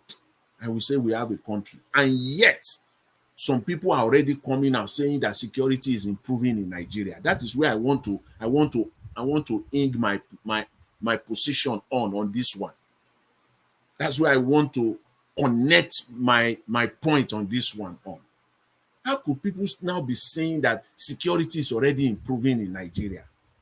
You see how they are taking Nigerians for granted. They think Nigerians are morons. They are stupid people. They are already selling the idea now, using all the power of the media propaganda to now selling out everything is better now. Security is you are seeing snippet of it all over the place now. They want to sell it to Nigeria, shovel it down the throat of Nigerians that security is improving. Things are getting better. They will soon be telling Nigerians that electricity is improving in Nigeria. That is how low they have seen Nigerians. And before you say it, they will also say the military is overwhelmed. How? All those militaries, police officers that you see them in road checks all across the countries, what are they doing? I couldn't say it better than Dr. CM. He said it, and if there's anything, he has summed it up. We have a commander-in-chief. What is he doing? What's the commander-in-chief doing, for crying out loud? Other than going around the place, signing papers, and every other month going on a foreign trip, seeking for foreign investment that is not there, that will not be there, as long as they are still on this trajectory, and yet people are buying right at home. It's so sickening to see this happening in Nigeria. I just want them to desist from this brutal hypocrisy that they are playing, that security is getting better. Security is not getting better anywhere. As a matter of fact, it's getting worse and worse every day. Worse and worse every day. They just, in fact, it's so annoying, it's so sad seeing this happening in Nigeria. Madam Patricia said, look at people running like cows. You just look at that video. Literally like animals. See human beings, fellow Nigerians, women with children at their back, perhaps pregnant women, children, babies on the look at that. That alone that one alone is enough for a government to declare a state of emergency right away. The military, I mean, come on. Isn't that a shame? The entire world is watching. The entire world is watching. Those that have seen this video, that have seen this happening, that are outside Nigeria, they are more than those that are in Nigeria. Millions, hundreds of millions of people have seen this. They continue to see more than the people that are in Nigeria. So the world is seeing what is happening. They know what is going on. They are watching. Where will you see this anywhere in the world, for crying out loud? Where? When it's not like the country is invaded. Anything close to this that I could relate to this was the first week that Russia invaded Ukraine. Is Nigeria being invaded by a superpower country? That was the closest. It's like a country that is being invaded by a superpower. When Ukrainians are rushing, they are rushing to the Polish border. This is the close. That's the only thing. You can only see this in that scenario. A country invaded, being bombarded, both on the air, on the land, on the sea, and people are running. That's the only way. That is what is happening in Nigeria, literally. Literally, that's what is happening. The country is invaded. It's being invaded. You can't see this happening in any normal country except there is an invasion, military invasion, both on the land, on the air, on the sea. That people will abandon their homes and everybody will be on the street just to get out to a safe place. That's what we're seeing in Nigeria happening. It's so sad. It's so sickening, you know. And let me just leave it out there. Let me leave that there. You know, let me end on this. What I want to say with respect to the merger. You know, I agree. You know, almost entirely with my brother, but my position, which I have stated on this platform, and I know other people have also stated their opinion in the last few days, even in the last week, with regarding this merger thing. For me, is that I don't see Atiku as someone you can trust. Atiku saying all of us must come together. For me, is for himself. It's just for himself. I see a desperate man who wants to get power, who wants to get to power, whatever it takes. When we use this number, the first thing I noted is that when we, you know, and I continue to notice it, when people are talking, sometimes they use this number. Mr. Peter Obi has 5 to 6 million. Atiku has 5 to 6 million people. It simply means that statistics is not correct. Using that statistic is simply accepting that Mr. Tinubu won, which he didn't. I can't use that statistics. That statistics is not correct.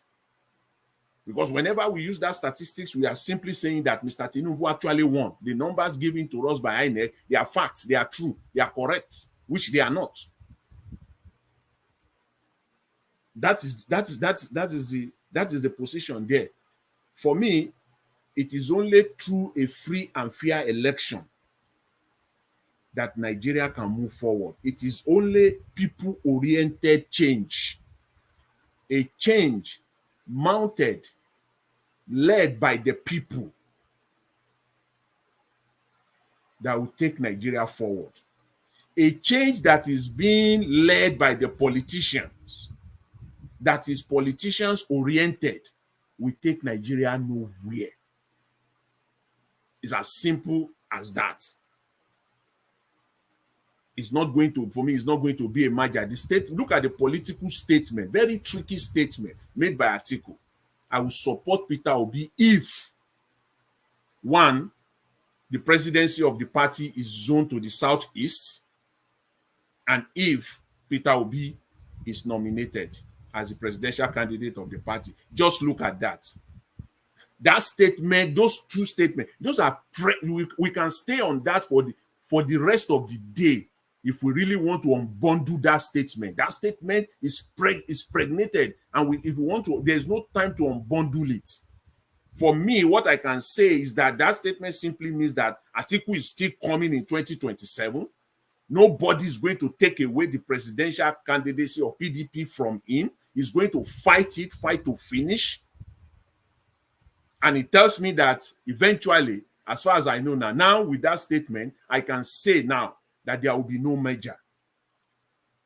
There will be, if you can read political statement and you can see when this politician speaks in riddles and parables, it takes someone who can really penetrate into it and unbundle it. There will be no merger. Mr. Peter Obi is smart enough, is knowledgeable enough to enter into PDP. Because if you think you will go into PDP and then Atiku will now say, okay, please just zone it to Southeast. At the end of the day, he will tell you that, yes, I really want to support you, but it was not, they gave everybody the free platform. Everybody, the East, the North, the West can come in and contest. I would have supported you, but I'm sorry. So you think Mr. Peter Obi is stupid, ab initio, to now enter into such arrangement, knowing fully well that it is only when the parties zone it, which is not going to happen. It's not going to happen. So there will be no merger. So Mr. Atiku, what he's playing is that he's leaving the field. He's leaving the PDP field for himself and for himself alone. in 2027, if care is not taken, he will be the only candidate in PDP, uncontested. Nobody will contest with him on the floor of the PDP. Anybody that contests alongside with him, it will just be the fight of David and Goliath. It will even be worse than David and Goliath. You stand no chance. So, Mr. P, there wouldn't be any merger going forward. So, Mr. Peter Obi will be so naive enough to go and enter into a merger, leave Labour Party, go back to PDP, thinking in his head that, okay, come 2026, they will zone it to Southeast. It doesn't work like that, because Atiku has stated his condition. Yeah, what I don't mean to interrupt. I don't want to interject. If you allow me. Yes, please go ahead. So what would you, okay, if Atiku stands like that now, what would you think is the option now for Obi or obedient? Let's not say Obi. I don't like making it personal. Thank you. The yeah. option is that what that house guy, that's Labour House rep member who was speaking with his two mouths. There's no time to dwell on him. There's absolutely no time. Who was speaking with his two mouths that it will be electoral reform. Yes, I agree with him on that one. It is electoral reforms that will deal with it. A genuine electoral reform that will deal with it. So that, but who is going to bring it? That's where we are now. No. They are the one. They are the one. They will have to champion it. They will have to champion. You mean the people in the house? I'm talking the people in the house. Yes, I'm talking about them. But that's I don't mean to. Yeah, but that's a fallacy. You know that's not going to happen. I agree with that also. That to a very large extent that might not happen, because the APC will not shoot themselves in the foot and allow a complete, holistic, and genuine reform of the electoral reform to take place. I agree with that. That probably will not happen. But again, that's why I said everything has to be people-oriented. It is only the people. The people. My last question, and I'll keep quiet on you. But the people don't have the machinery or the platform. That's where we are now. Are we going to slide down and that's why I said country we gotta be careful this trajectory? I know we can't continue, but what it means is that if we don't give that peaceful process a chance, that's when the volcanic eruption you know what, my brother, you know what? You see, it's going to be deja vu. Why? In 2013, 14, 15, this is exactly when we're going back. This is exactly what happened. That was exactly how APC grabbed Nigeria entirely. This is the scenario. These are the arguments to take power away from PDP. They have held Nigeria in the jugular for almost 16 years at that time, and people are complaining all over the place. We need to change, and the only way has to be a merger. And it is these people now, they came together. You and I know where Nigeria is today now, from 2015 to date. It is the same thing. Here's the thing, though. Here's my own thinking. Will anybody tell me today, Nigerian politics today, that given the way it is, Atiku becomes the president, and that Atiku will not play tribalism? Atiku will not play nepotism? Are you kidding me? And that Atiku, Abubakar Atiku, that that I know, that we can go back. Let's just assume he steps down like he's saying for Obi. What do you do? Let's not. We know his character, but let's not dwell on that for now. Okay. Let's just play the devil's advocate and said, like he said in today's release, I will step down for Obi if. Let's say all the ifs were checked and he actually did. What do you see going forward? If Atiku actually said, okay, you know what? I'm not going to contest. You know what the statement should have been? I will not be running in 2027. Today, 2024, PDP is zoning the presidency to Southeast. Let Atiku say that categorically. It's going to Southeast. That the PDP is zoning it. Then we will know that Atiku is real. And put it on writing. Everybody sign it. Or Mr. Jonathan, if I may just help you add one, add one line. Or Atiku could have just said, I will not be running. I'm stepping down from anything, attempting to become president. I think I've had my turn in I've had my fair turn. He has been a vice president before now. So, Yes. so he could have just said so. So I will support anybody that emerges from our party. Simple. Then we Yes. know his hand is off. No, this one is which means fight to die. That's what he's telling us. That's It's what he's either saying. him or him. He's playing game. Atiku is a very, very tricky man. And I know that Mr. Peter Obi is so knowledgeable. He's a smart man to the core. He's not going to fall for this cheap one. Because no, so you want Mr. Peter Obi now to come out maybe next year or thereabout and say, okay, I'm moving from Labour Party to PDP.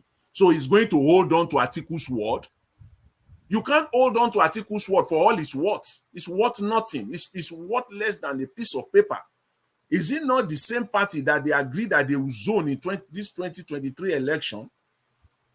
That they will zone it, it will not be the north will not be there, they will zone it to the south. Not even, as at that time, it was not even specific southeast. South, it will come from the west, it will come from south, it will come from southeast, but it's not the north. This time around now, they are even more specific. They narrow it down. Southwest is out, south is out, southeast. They narrow it down completely. So you can't go further than that. When it did not abide by south, that encompasses almost more than half of Nigeria, if by real numbers, as far as I know it, in terms of population, I don't go by their fake numbers, the real South Nigeria, when they narrow it to the entire South, Atiku reneged. It did not follow through. Is it now that they are now narrowing it down completely to the Southeast that Atiku will now say, okay, I'm supporting the Southeast? I don't think so. Going by his antecedents, who he is not going, and I don't think that Mr. Peter Obi, who is this, I mean, he's too wise. He's a wise man to accept, to go and commit himself. And then come 2027, you will see the real politics will play out. And then Mr. Atiku will say, my hands are tight. Actually, I really wanted to support you, but it's the party supremacy. The party has decided that they have left it for everybody. Anybody can contest. Then you will see the real fight. And then they will not left Mr. Peter Obi. All of them will run away because of money will start to play out. And we don't need that at that time. So we have to keep thinking of ideas of, if that's the case, then what's the way forward? Because we can't continue like this. As I said, see, Mr. Peter Obi, as we speak today in Nigeria, if elections were held today in Nigeria, Mr. Peter Obi, a free and fair election.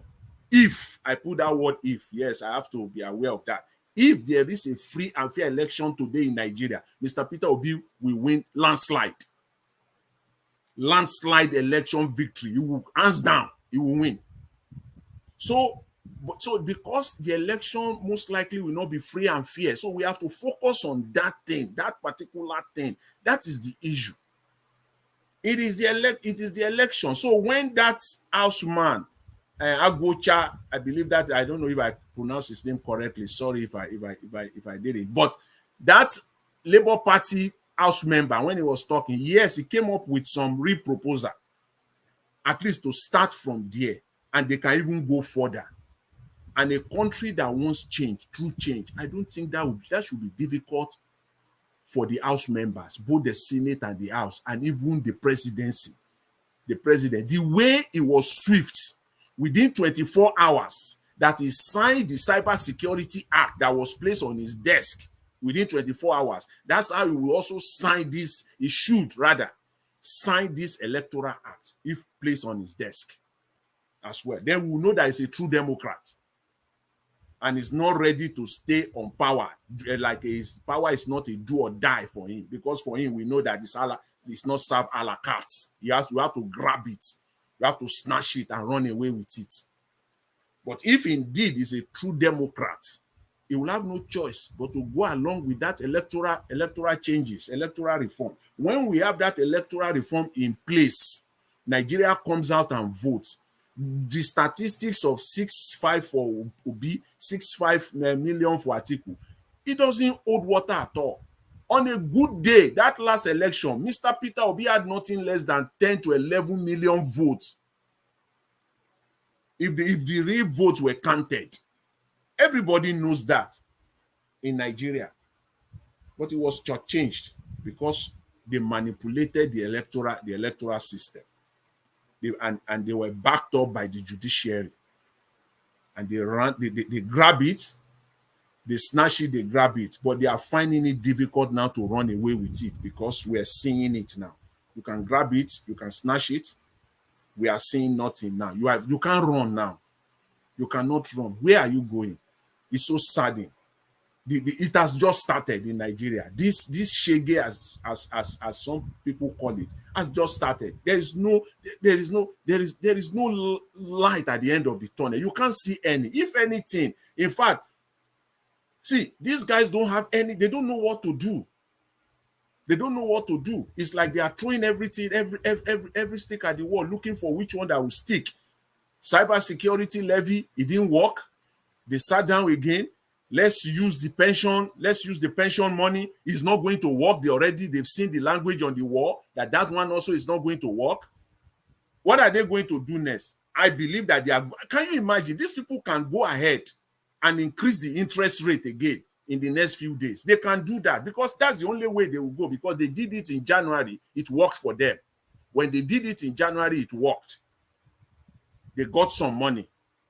And then we started seeing the dollar and the pounds coming down. That's the only choice. I don't see anything because you can preempt them. You can see what is happening in Nigeria. They are very easy to be preempted. You can know the next move. It's like a game of chess. I know the next move of the Nigerian government. That's their next move, because there is no way to go now to get money. It's to now increase. They will do that again. Nigerians will be paying 30%, 35% interest rate. God help us, because that's the only way. That one, nobody will challenge them. You see the cybersecurity, everybody came out, we challenge them. You see the pension, we all came out, we challenge them. When they do the interest rate, you and I cannot challenge them. We can only talk. They will do that one so that they can also get some cheap money in again. So he has grabbed it, he has snatched it. He cannot run. It's like his hands and legs are as in glue. They can't do anything. That country, as we speak right now. Insecurity is getting worse and worse every day.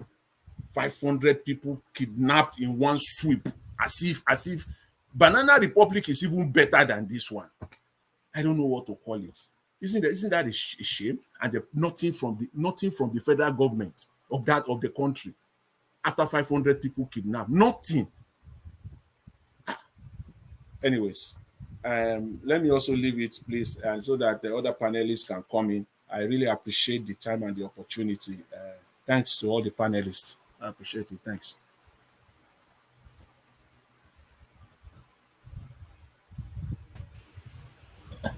Najawash, are you there? Mr. Dr. CM, are you there now? It's not there. I think the next person is just a minute. Why they are not there? Can I go ahead? Prince Collins. Yeah. Yeah, Prince Collins, please speak to us. Good evening and welcome to the channel. Thank you very much. I appreciate everyone. I've been listening to us. I came in at the middle of the program, and I just decided to listen carefully so that I know what is really at stake. Apart from what is written on the board, I've been able to get some vital information through the discussion that have been made so far by the panelists. First, I want to say good evening to everyone, wherever you are watching from. I want to say we appreciate you from every corner where you are watching from. We want to say thank you for what you are doing, and we continue to press the like buttons and make good comments so that our program will go far and reach those that are supposed to be reached. So I haven't said that I don't want to dwell too much on the insecurity of Nigeria because I've always said this in this channel that it's going to get worse until the right thing is done because you can't do the wrong thing and get good result or the right result. For you to improve, you have to innovate. You can't get improvement without innovation. So if Nigeria want to change the narrative of situation of Nigeria, there is need for Nigeria to you know carry out good innovations, positive innovations that will bring about positive change. So this is just the beginning. Things are going to get worse. That's the truth. If the right thing is not be done. So the outbreak of insecurity is the least word that we will use right now because we're going to use the worst word. We can even see these days that people terrorize, they kill, they do havoc, but they will call them bandits. So that's to tell you that the thing has become the norms of the day. Just as our last speaker said, it's a disgrace, it's a shame, it's a great disappointment to Africa as a whole. So having said that, I want to quickly talk on the area of merging or Atiku issue or statement I made. So, uh, you see, the only thing that would change Nigeria actually is electoral reform, just as somebody has said before. I think it was Jonathan that said that. Until that is done, we can't really get people-oriented transition. People-oriented transition cannot take place because it is going to be truncated at all time. Let us not forget that power of incumbency plays a very important role in Nigeria election. And Nigeria is the only country where I found that power of incumbency plays more than 70% of the role of what happens at the end of any transition or election. So if we look at it vividly, we have the executive, legislative, judicial arm of federal, state, and local councils. These are the machineries of election manipulation in Nigeria. People that are in these positions at various stage, federal, state level, the legislative, executive, and the judiciary, they are the machineries that is being used to manipulate Nigeria election. These are the people that truncate election in Nigeria. These are the people that thwart the effort of the mandate of the people. These are the people that make Nigerians voters become useless. They make them to become not a useful material. The exercise that is taking place every 4 years by way of transition, they waste this effort and they truncate this thing and give it to themselves. So if we are talking about Obi walking about the obedience becoming a reality, we have to know that Obi as a person cannot do it alone. For him to become a president of Nigeria, he can't do it alone. First, for him to get there in whatever means, using the present fraudulent system that I just mentioned, these machineries, he has to belong to this. I mean, he has to, fuse himself into this system. Let us not forget that it is the same system that brought him into power while he became the governor of Anambra State. Let us not forget that after he became the executive governor of Anambra State, because he was not working alongside with what, or rather, he was not, doing what the stakeholders wanted. he was impeached twice. I stand to be corrected. He was impeached twice, and he came back, and he did all he did against the wish of this cabal, this political cabal, and for the people. And that is what brought him to the stage he is today. And let us not forget that the election that brought Yaradua in, Yaradua himself, late Yaradua, his blessed memory, said that the election that brought him in, the transition that brought him into presidency was fraudulent, that he wanted to change that narrative. Before the way Nigeria is today, in as much as they are not ready to do this reform, because when they do this reform, it will be to their own detriment. In as much as they are not ready to do this reform, the only way a good person can become the president of that nation is to use the same machineries. Let me say something. We lose the last election because this same cabal, this machinery that I just mentioned, at the executive, legislative, and judicial level, state, federal, and local councils, were those that work against this, the reality of the people's mandate in this last election. These are the people that work against the people's mandate, because the vote was cast at the at the ground level.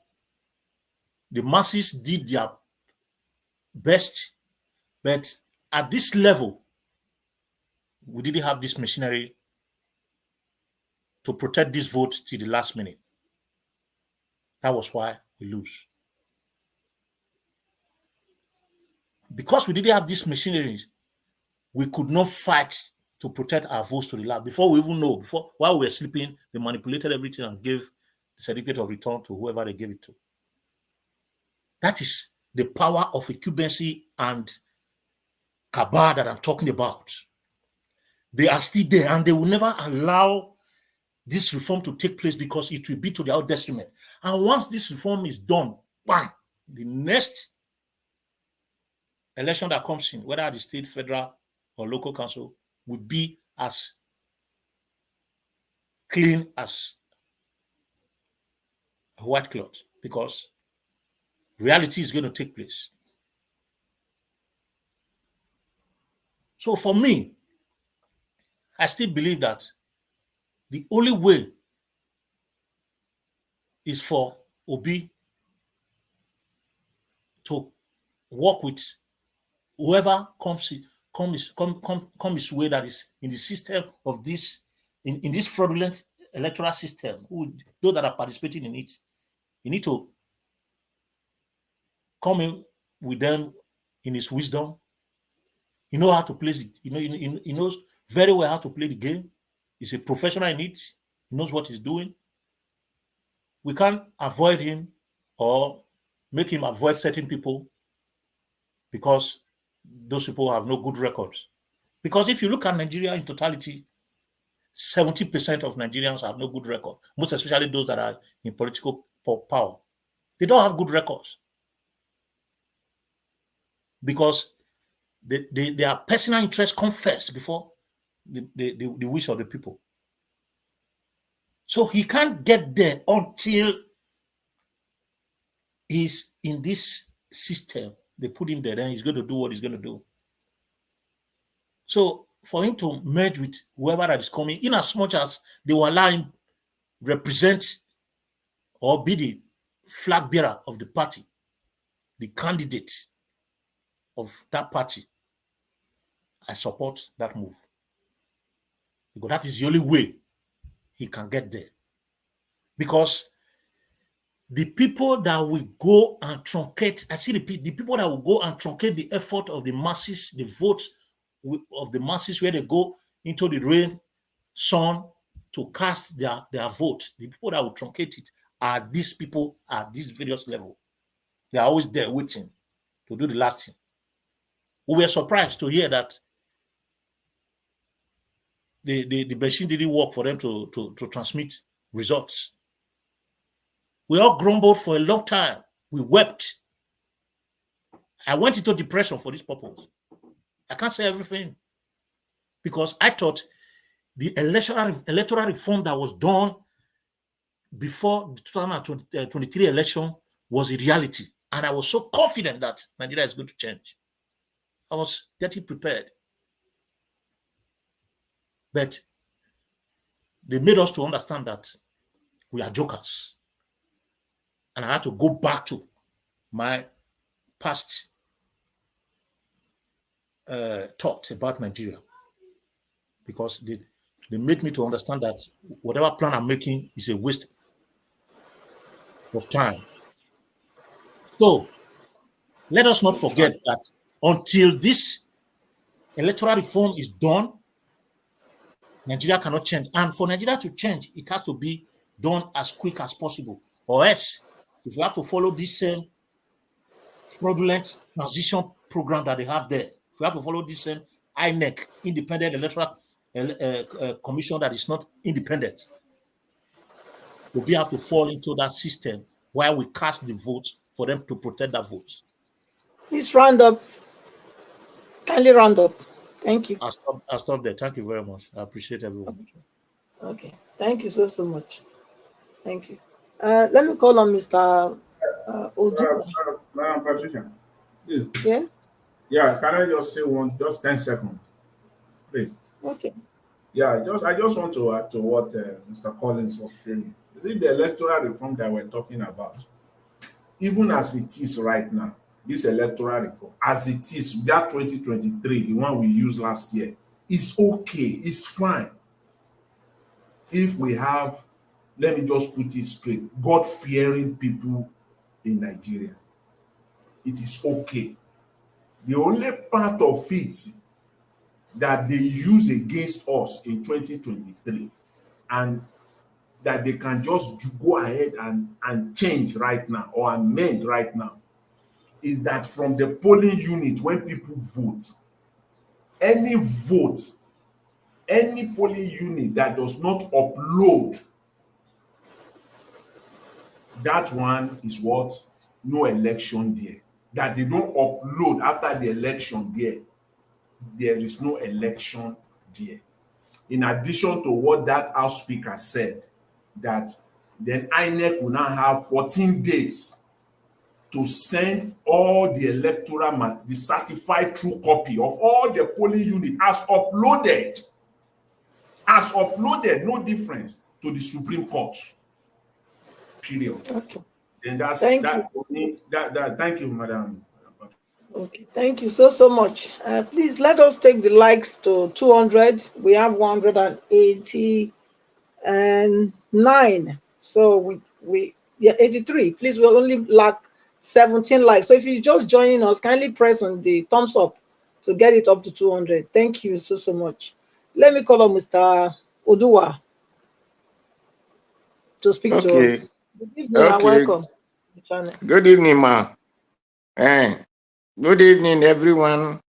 Mr. Najawash, commenters, listeners, and viewers, all the panelists, Mr. Moderator and Mrs. Moderator, happy weekend to all.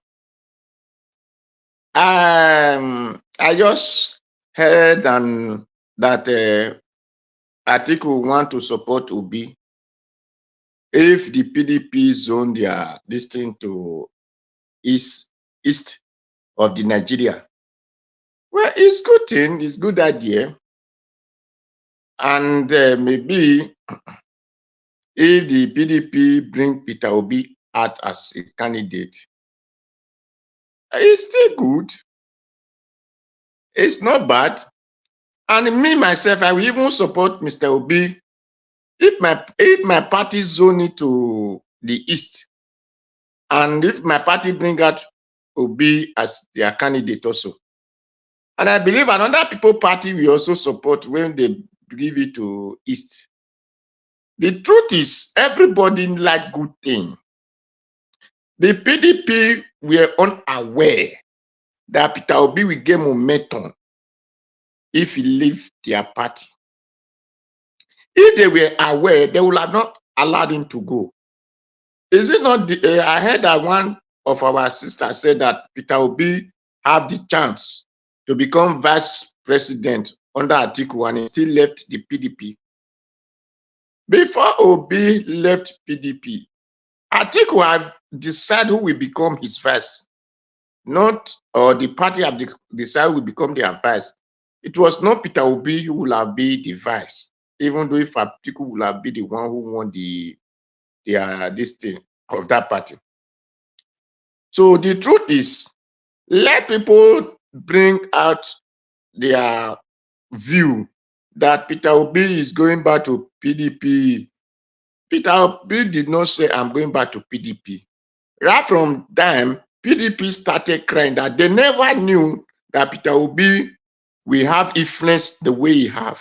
They will have made sure he would not leave their party. So they try to convince people, even in the north, they were printing poster that Peter Obi is still contesting under Atiku.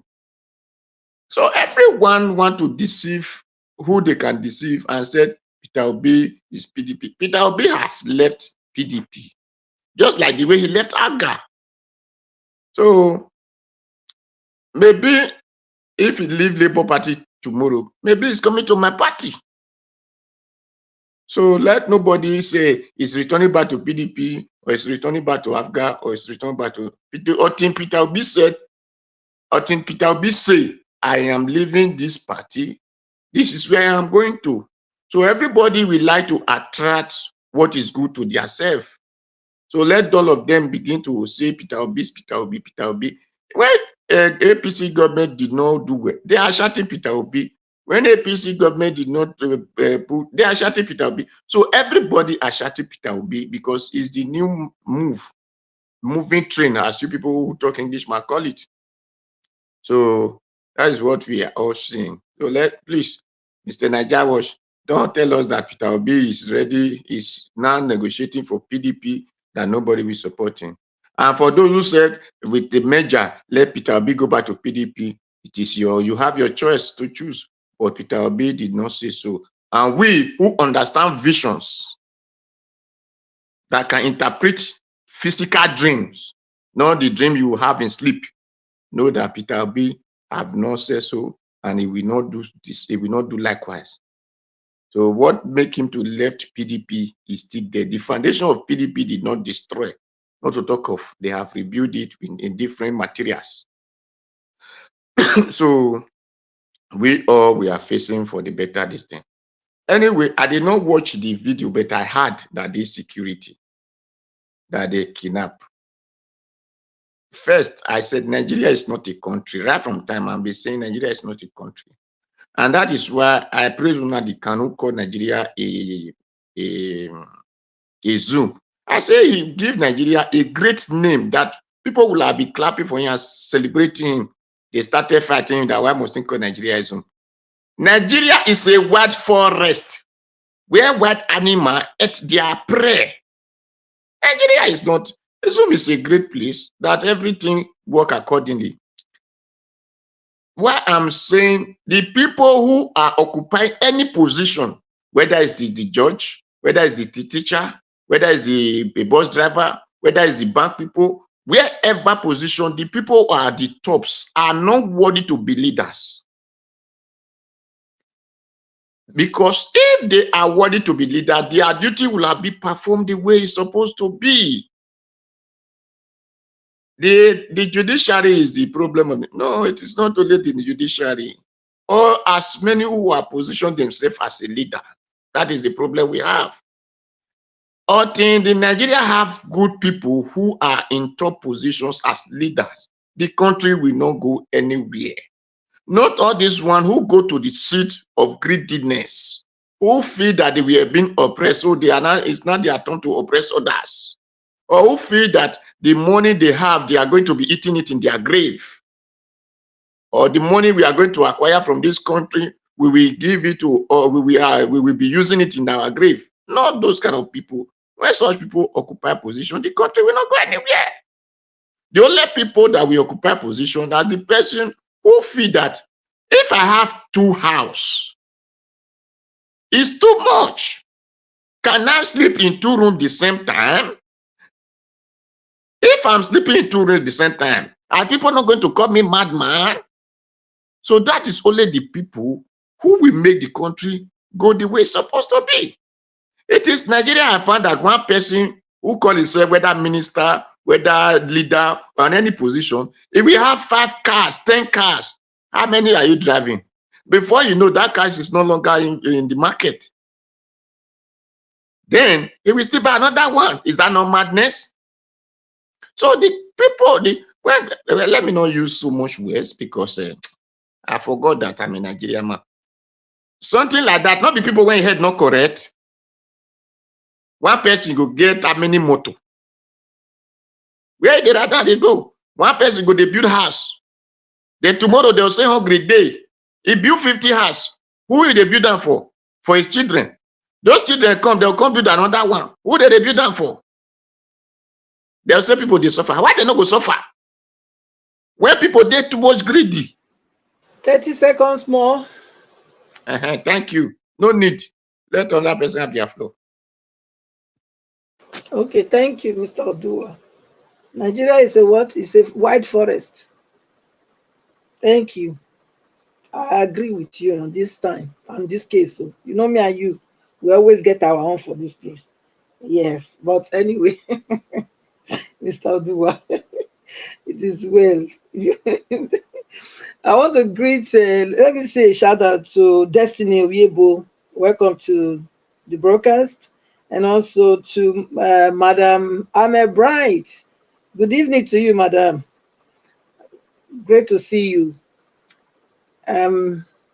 Please do click on the thumbs up if you're just joining us now. Kindly click on it. Thank you. God bless you. Mr. Black Panther, welcome to the channel. And of course, Chris Dublin, welcome. But now I'm going to give Mr. CM. Mr. CM, you left before. Thank you for coming back. Please speak to us. It's your turn.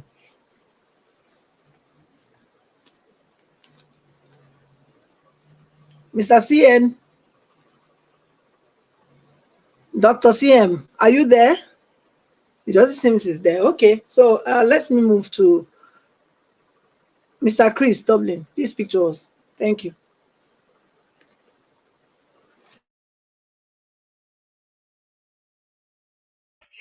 Yeah, thank you. Okay. Thank you. Sorry. Okay.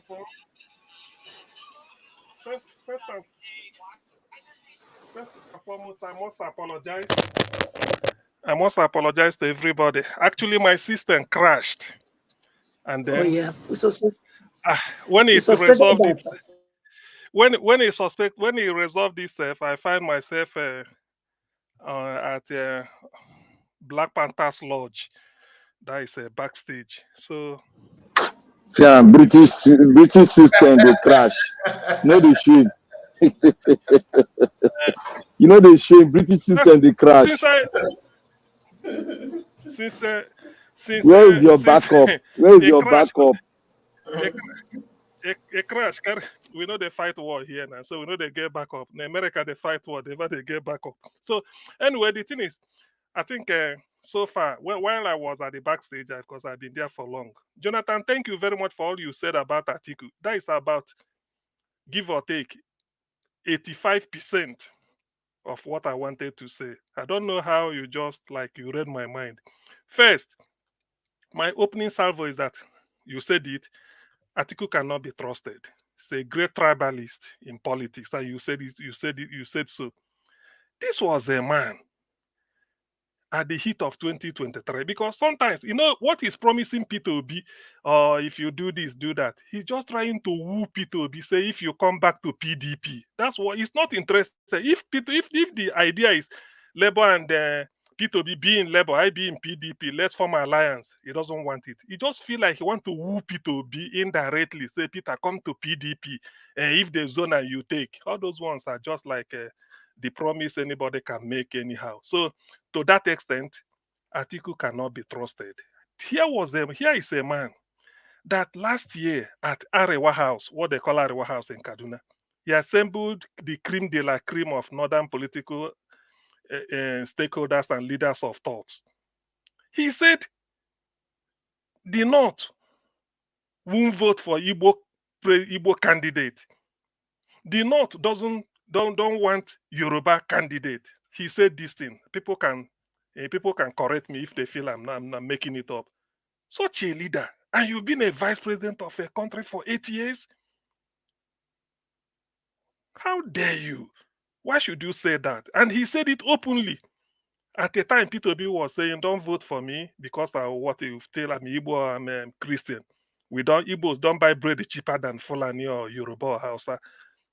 Christians don't buy bread cheaper than Muslims or the other way around." And yet Atiku is talking about it. We don't. Atiku was the architect of throwing this thing open. There was a narrative going around that Wike doesn't want P2B. That's why Wike said they throw it open, all this, all that. It was Atiku. They said Atiku promised, said, I will withdraw, I won't contest if he's zoned to not south, but southeast. It was a lie. There's a man called Kachion Onuju. I listened to him on the program. He said, when the thing was making round, they sent a journalist to Atiku. Go and ask him if he said it. The man Atiku said he never said something like that. I'm telling you the truth. So there are a lot of things I don't even trust in going forward because Obi hasn't said anything. All these ones we are saying is speculation. Like somebody said, Obi is smart. I mean, you can't just say somebody like that who refused to be corrupt. He must be very smart, particularly in Nigeria. Going forward, whatever I suggest here is my own suggestion. I don't know. Obi will still do what he wants to do.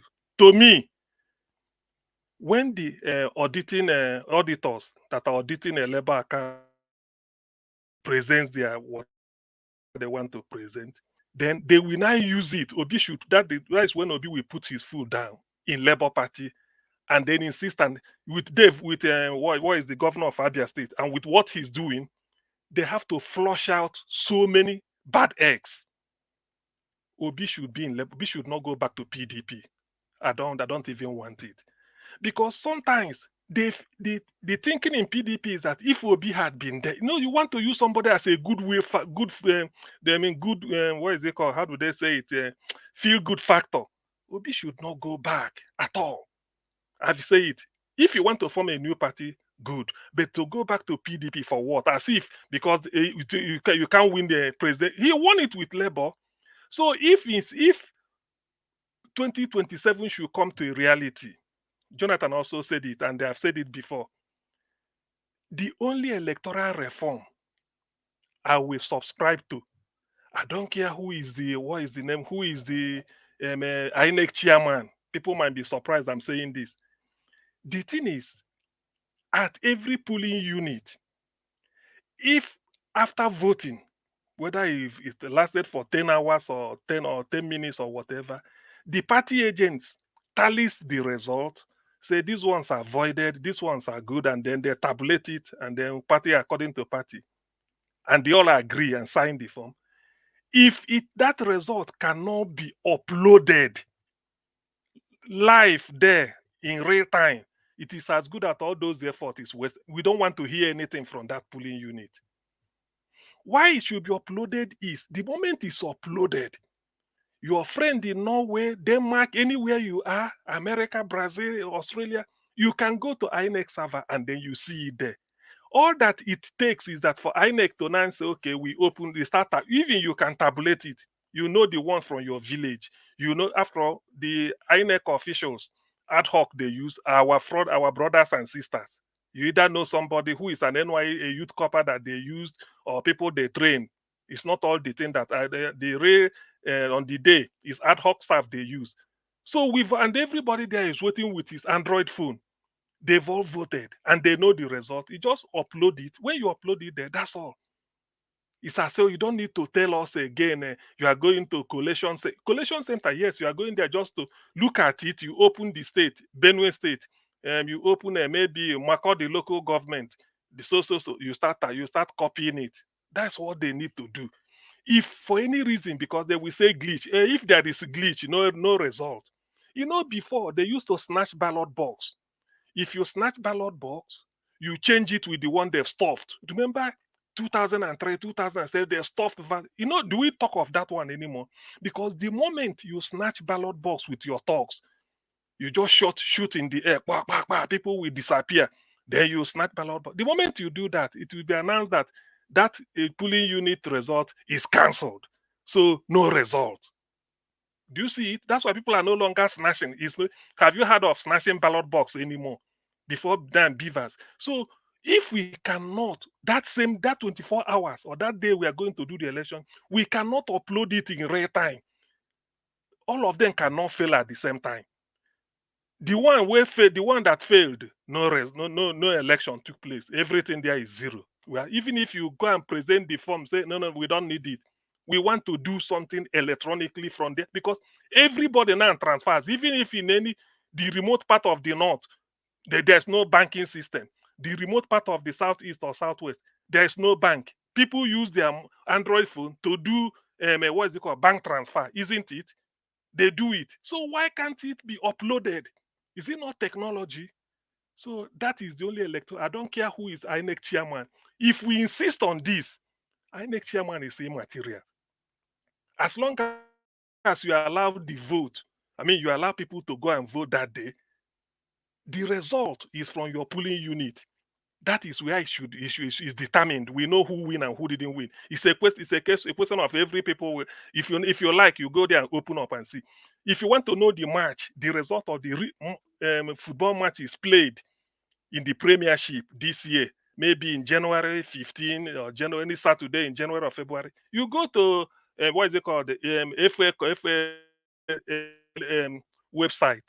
Type in Premiership match between Everton and Liverpool. You just give the result is there, permanent. And you look at the league table last year, is there. So that's what we want. We don't want a situation whereby people will mess up. If they do not agree to this reform, that means that Nigeria, they don't know. Because you have to first of all, for Nigeria to move forward, you should allow the people to elect who they want. That person the people want, if it's done free and fair, can still be an armed robber. But it doesn't mean. The most important thing is that you allow the people to do their wish. And not for you to promise them you want an angel until you rig it. So it won't work. So that is the only thing I can add in all this Article 20 and 2027. I'm not interested in all those things. Then let me just chip this thing I leave.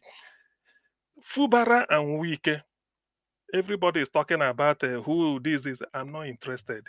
My interest is if Fubara, who said if I talk, let him tell us how they dribbled Obi, how they stole Labour Party vote. That is the only thing demand I want to hear. Not whether you change commissioner, you fire Wike, you bond. I'm not interested in all those shit. All I want is, now that they want to, it's a catharsis. He want to sort of divulge information. Tell us how you people rigged P2B out by the presidential election. That's what I want to tell us how you people did it. That's what I want to hear from Fubara. Because Wike won't say it. That's all I want to hear. Whether your people are supplying it, because it's two thieves. When they disagree like this, so they are both of them are thieves to the people of Rivers. Nobody is cheaper than nobody is sort of cleaner than the other. But all I want is tell us on the day of election how you people suppressed Labour Party's vote and what really happened to Labour Party. Just say it the way they did in Lagos. You say your own. That's all I want to hear. Apart from that, 10 I'm not seconds interested left. in. I'm not interested in Rivers affair at all. It doesn't. It's a waste of time. They are both of them are thieves. Thank you. Thank you so much. I believe Fubara has heard you. So Fubara, you heard him very loud and clear. Come and tell us how you and Wike managed to give 5.45 million votes from Rivers to APC. We are interested in that. So thank you. Mr. Bright Strassett, welcome to the channel today. Please click on the like button if you have not done so. And of course, subscribe to the channel and also buy Mr. Elvis a cup of coffee. It's important. The laborer is worthy of his wages. Thank you so much. Can we hear from the next person? And that is supposed to be Mr. Chris Dublin. Yeah, Thank you. Good evening and welcome. Chair Lady, good evening, madam. Yeah, it's really nice to be with you guys again.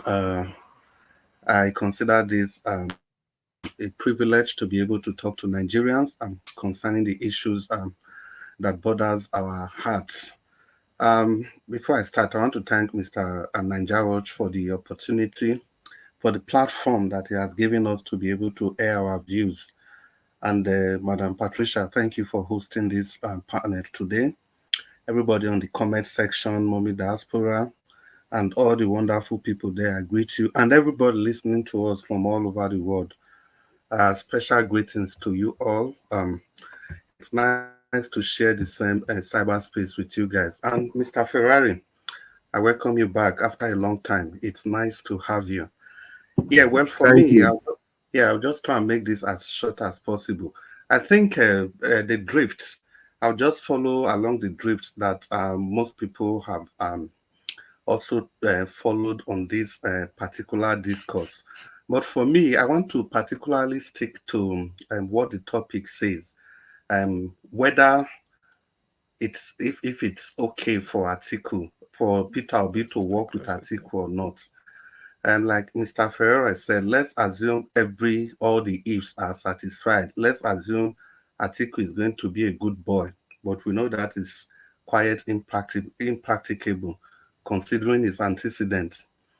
So let's assume everything is ticked. For me, the answer is straight away yes. I think Peter Obi can work with any person for that matter, not just the PDP. He can work with any person for that matter to rescue Nigeria from the hands of these vampires that are currently in charge of the nation. If only he is allowed to be in charge of any of those kind of alliance, he shouldn't just be there as a second fiddle. So if he's allowed to take lead of that alliance, that no matter what the alliance is, and Peter Obi should be at the forefront, it should be at the plumb position.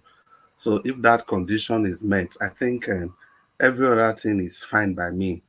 But be that as it may, it is highly impossible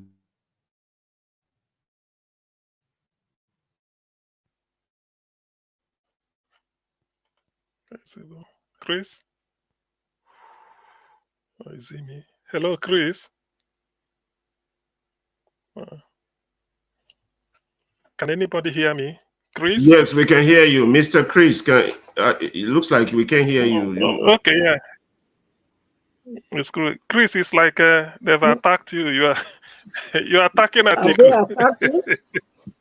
Okay. Sorry? I think it's still why there, though. why go to attack Atiku? No, Or it I'm wasn't not. the only one. You know the Okay, mind back. business now. I'm not Why go? attacking him. We are just saying it the way it is, my brother, because the Nigeria situation is quite unfortunate. You remember the Deborah's tweet that Atiku had to delete, and he was giving every kind of excuses, silly excuses from left, right, and center. That shouldn't be the character of a leader that we deserve at this time of our nation. You know, we need somebody that can be able to unify everybody together. Atiku is a tribal bigot. He's a tribal and a religious bigot. And that's quite obvious. So concerning the alliance, like I said, I understand the apprehensions and the skepticism, but I think we have to consider this as more or less a necessary move for the greater good of our nation. You know, it's a move to counter this evil. It's like a necessary evil that can ensure that our nation emerge a better nation from this crisis. Because what are these crises we are talking about? Just take two or three of them. Is it economic instability? Mr. Jonathan has spoken copiously about the falling currency, the falling value of the naira, and the kind of politics, economic politicking they are playing around with our national currency. And looking at the fact that Nigeria is 200 million people are still counting. You know, and these people just wake up, voodoo statistics. They are not sure of what they are doing. It's Mr. Ferrari that said that they are like gaslight. They don't have form. They are just floating. They are not in the solid state. They don't know what they are doing. Is it in the area of insecurity? We can see pervasive insecurity everywhere. The 500 people that was just kidnapped, I think that's just the tip of the iceberg. There are so many unreported incidences going on everywhere in the country, everywhere. And these guys, it's obvious they are not ready. People are they just go about as if nothing is happening. Life doesn't mean anything to any of these leaders. What about the rampant corruption? We've never seen corruption at this level before in this country. Is it the coastal road I want to talk about? Imagine a road that is worth 15 trillion naira. I think Mr. and Jonathan put that at $13 billion, you know. Hey. So by now it is more than 15 trillion because at then the value of the naira has not depreciated to this extent that we have now. So it was very instructive that Mr. Jonathan placed it at dollars because that's a more stable currency. So at $13 billion, this the same it for how many kilometers? 700 kilometers. Whereas there's a road all the way from Egypt to South Africa, To Cape Town. to Cape Town in South Yeah, Africa. definitely. And that road is 10,000 kilometers, and that road is costing about $1.7 billion. It's And true. we all go about as if these things are normal. And you see people defending things like this. All the people, what we are all saying, like what Peter Obi said was that the road, nobody is saying the road is not important, but the circumstances surrounding the road, is that what we need by now? That's number one. And even if you must give her that kind of contract, what about the due process? What are those things for? And there's a body that's supposed to, to ensure that there's fairness in the way contracts are allocated. What's the function of that body? And what about the conflict of interest with his son there in the board of the Shagori group? So you see, these were the things that people were talking about. And when Peter Obi spoke up as the lone voice of the opposition, and they turned it to a southeast, wherever, Igbo, wherever. And Atiku make the same statement at the same time, but they were not bold enough to even attack Atiku. They were all just dancing around Peter Obi. If Peter Obi drinks water, it's a problem. If he drinks tea, it's a problem. If he doesn't drink, it's a problem. So in this alliance, for me, I'll just stick to it the way it is. If it is going to work, I think we should all trust, like I said yesterday, on the leadership of Peter Obi, because eventually, if you don't trust, it will be difficult for you to give your votes to any person. Because the whole essence of election is we donating our individual power to one person to go and carry out what we trust is going to do for us. So that's the whole essence of election and electioneering campaign. So Peter Obi, from his track record, if he's allowed to lead that pack, I think his integrity, his efficiency, and his visionary leadership ought to have spoken for him, and which, in the true sense of it, has spoken for him, because this guy has demonstrated that he can do it. As a former governor, he demonstrated an unwavering commitment to what? The key indices of governments, and that's transparency, accountability, and the welfare of the people.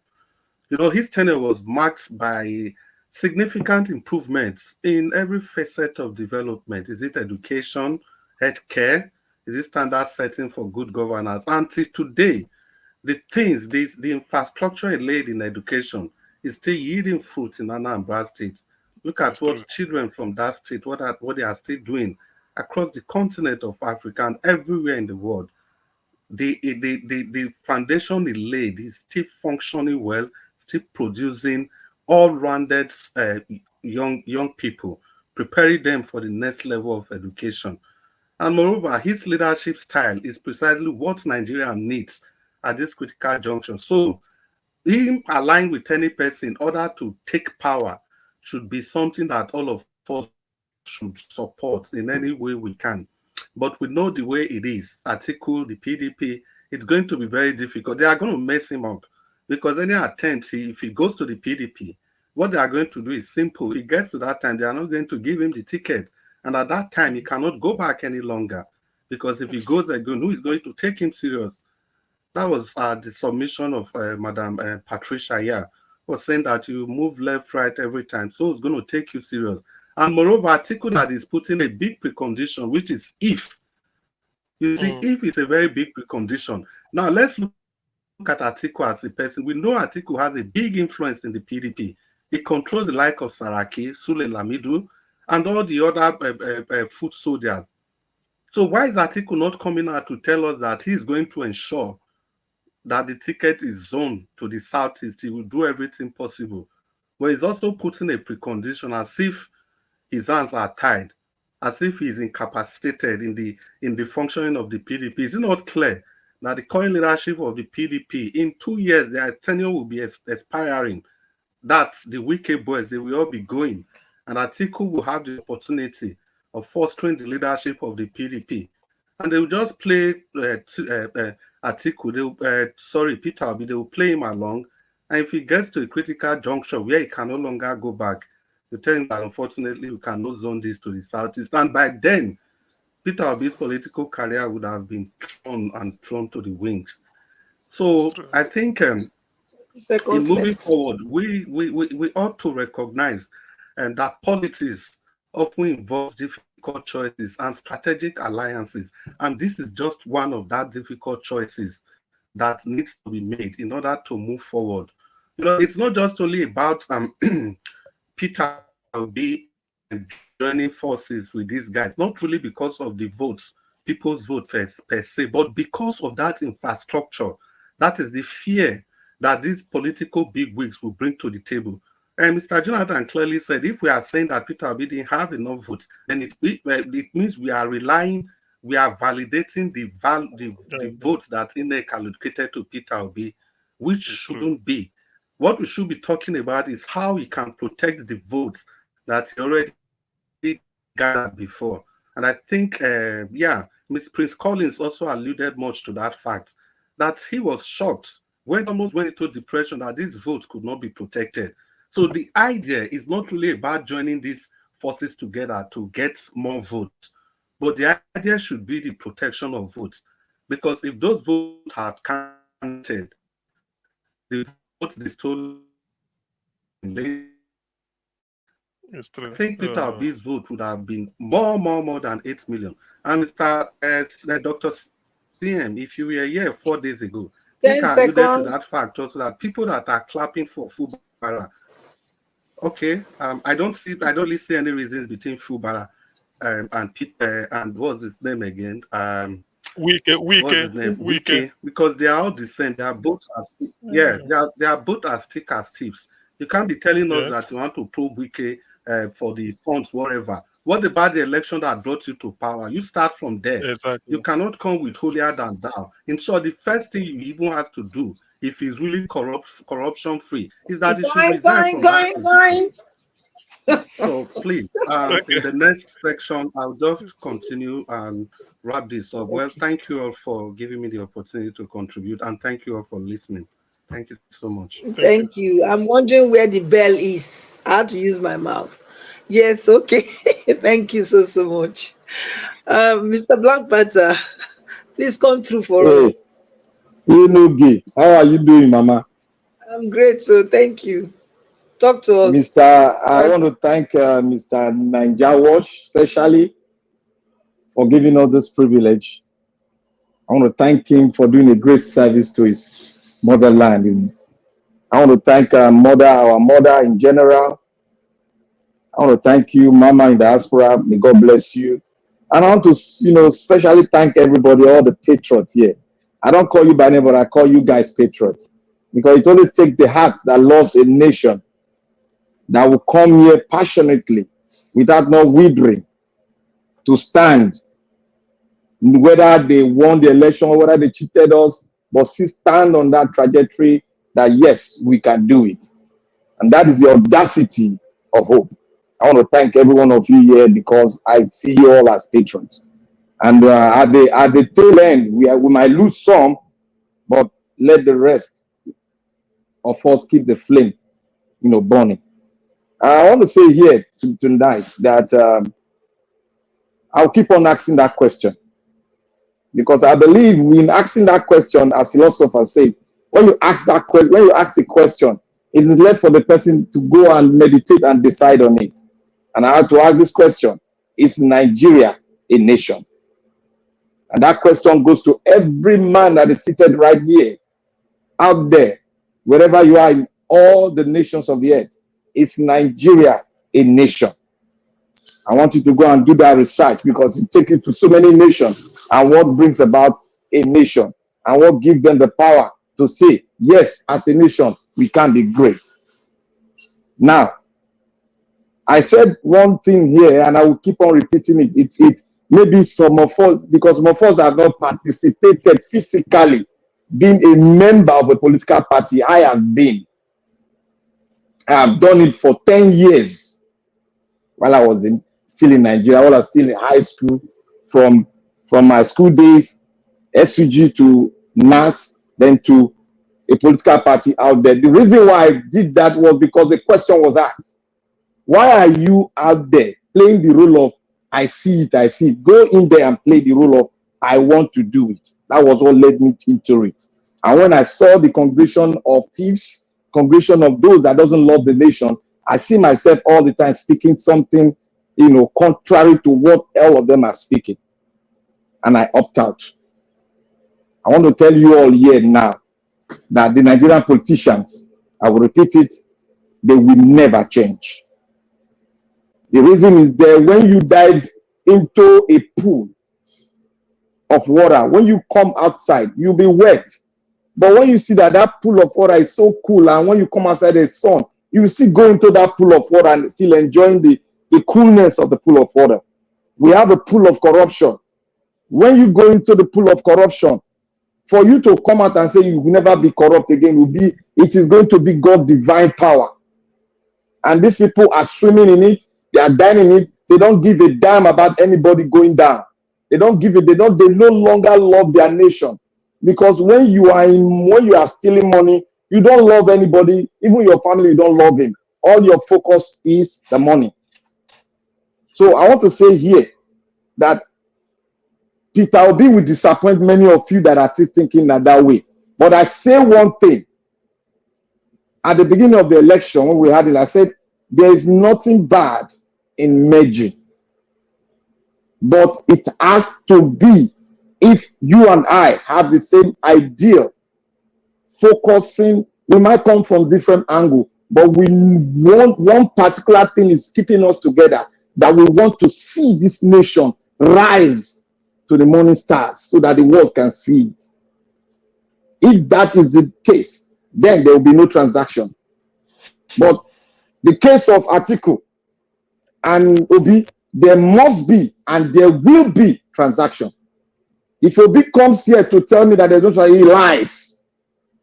That's the first lie we say. He lies. If there's no contract, there will be no transaction in what Atiku, the man I know that stole the money of the electricity money that was given, and the president came out that if he sees, I'll paraphrase, if he sees a snake and Atiku, he will go for the snake. He would like to play with the snake than to play with Atiku. And we are here coming back. We've forgotten it. We're always forgetting. Black Panther, Yes. sorry. Do you have idea what the transaction will be like? If you know, if you don't, no problem. The transaction is to give me one portion of the country where the investment is, and let me feast on it, so that my partnership with my friends will feast too. He said it now. If I become the president, what's stopping me giving my partners place to feast? So when you see an ideology clash, you sit down, we sit down there, we sit down wherever we are, we comfortably saying, oh, there's nothing bad if he merging with Atiku. There's something bad if he merge with Atiku, because it's going to be transactional. A lion cannot change his skin, neither can a leopard change his skin. So what we've done in Nigeria is, I've said it 2-3 things. One, we must change the electoral law. We must take out that clause that says INEC has the power to say where the law goes to. We must take that portion out. If that does not work, we must go on the DEJ Constitutional Conference. If that does not work, we all file out as patriots and demand for a new constitution, written by we, the first constitution that will be Africanized, written by us. But that question of constitutionality, when it comes up, there are so many people among us that will say that we don't need a constitution, that British don't have a constitution. Tell me, what has the British given to the world? That's the question. Tell me, what has the British given to the world? America has given to the world democracy and is guiding it with all his heart so that nations will survive. People like us will survive. Therefore, the question goes, what are the British giving to the world? So now let's push that aside because that one is nothing. But now we are talking about Nigeria. If they decide not to give us a new constitution, I, as Black Panther, I will stand under the tragedy that the patriots in the military should come and take this country and design it and bring it to a place where that we can do things together.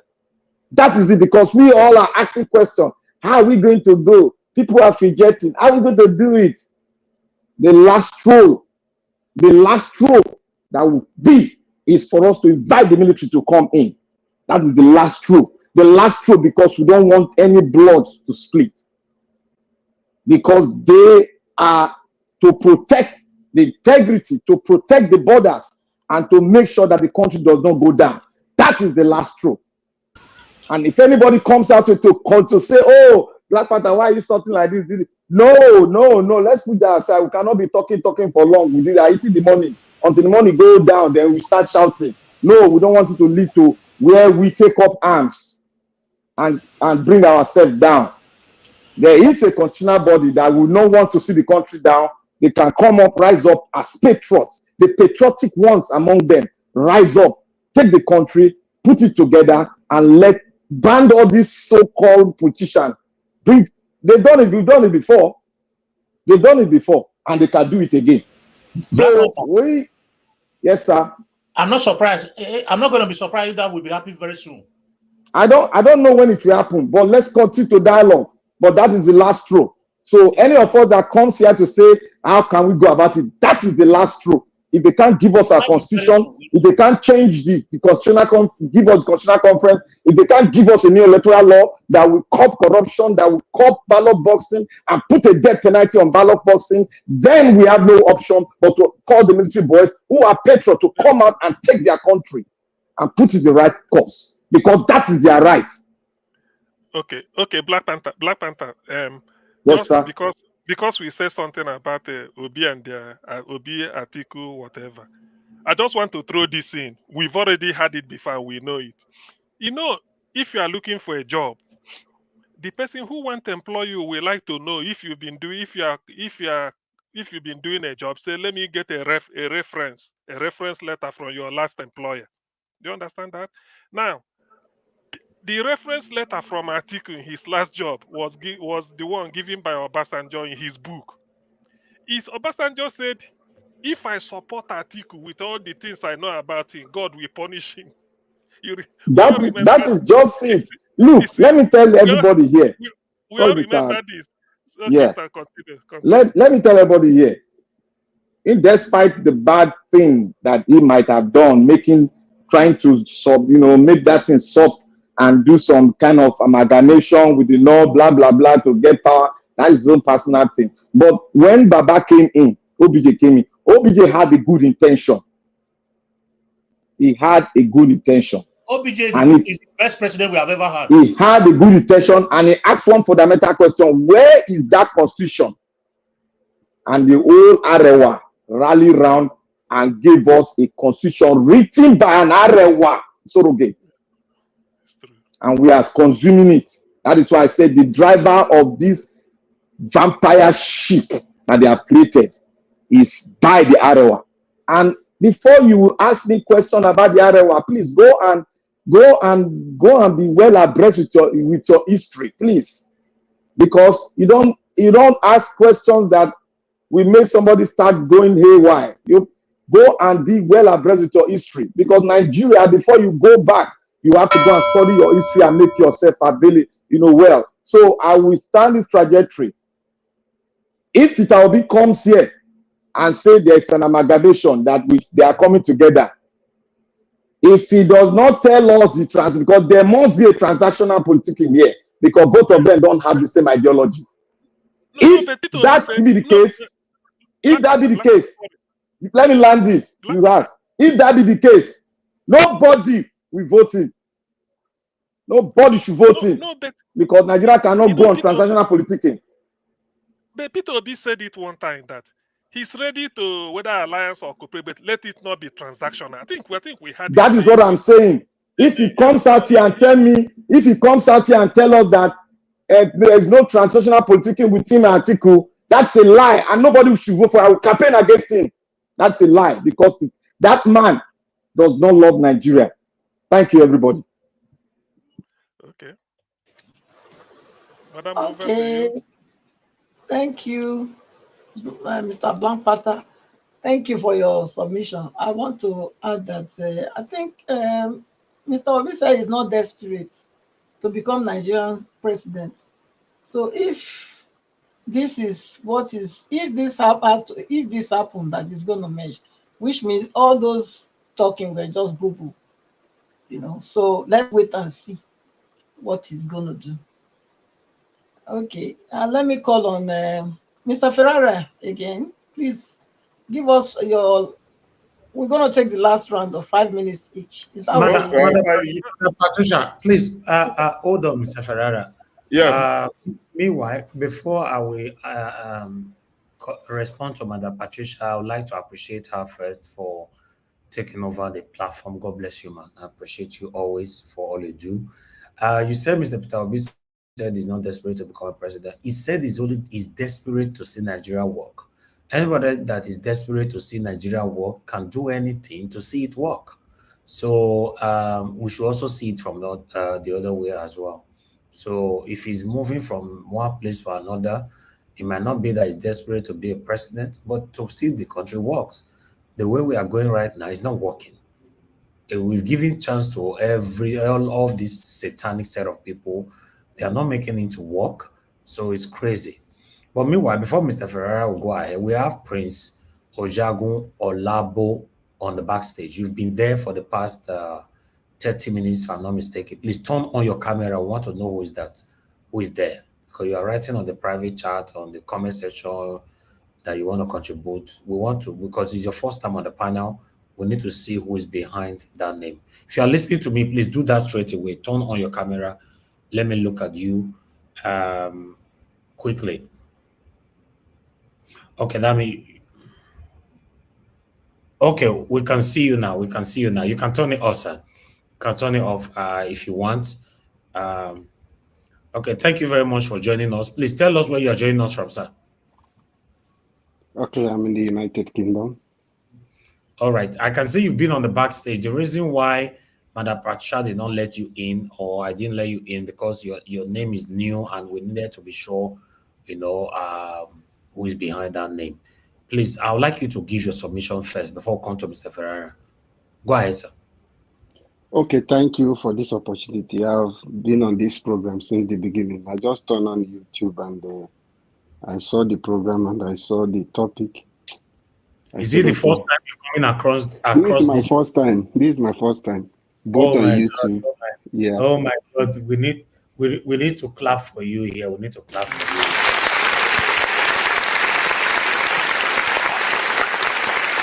Thank you. I appreciate it.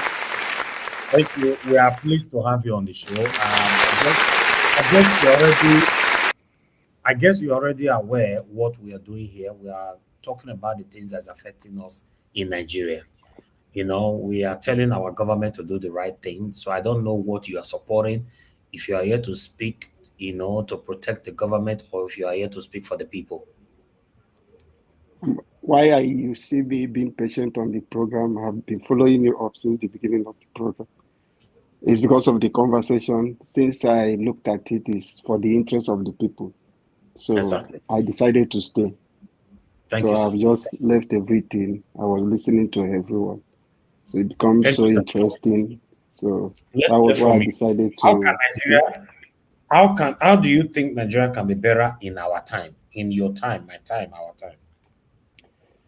Okay, quickly. I've heard from everyone, but the problem is you and me. The story is who will bear the cat. You are going away. I'm going away. So how do we do it? All of us are running around. Who will bear the cat? Have that boldness to do it.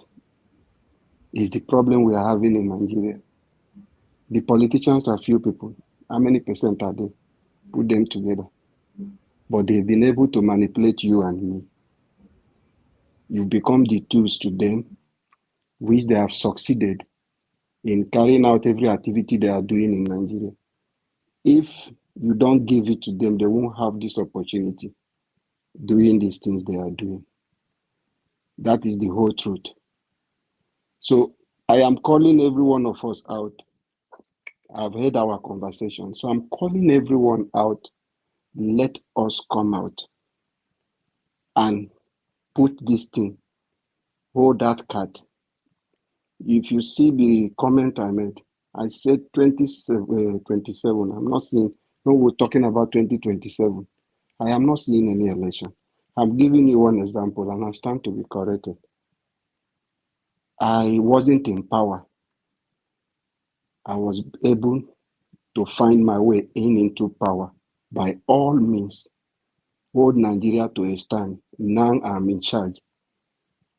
I've been able now, building my structures again, all the institution.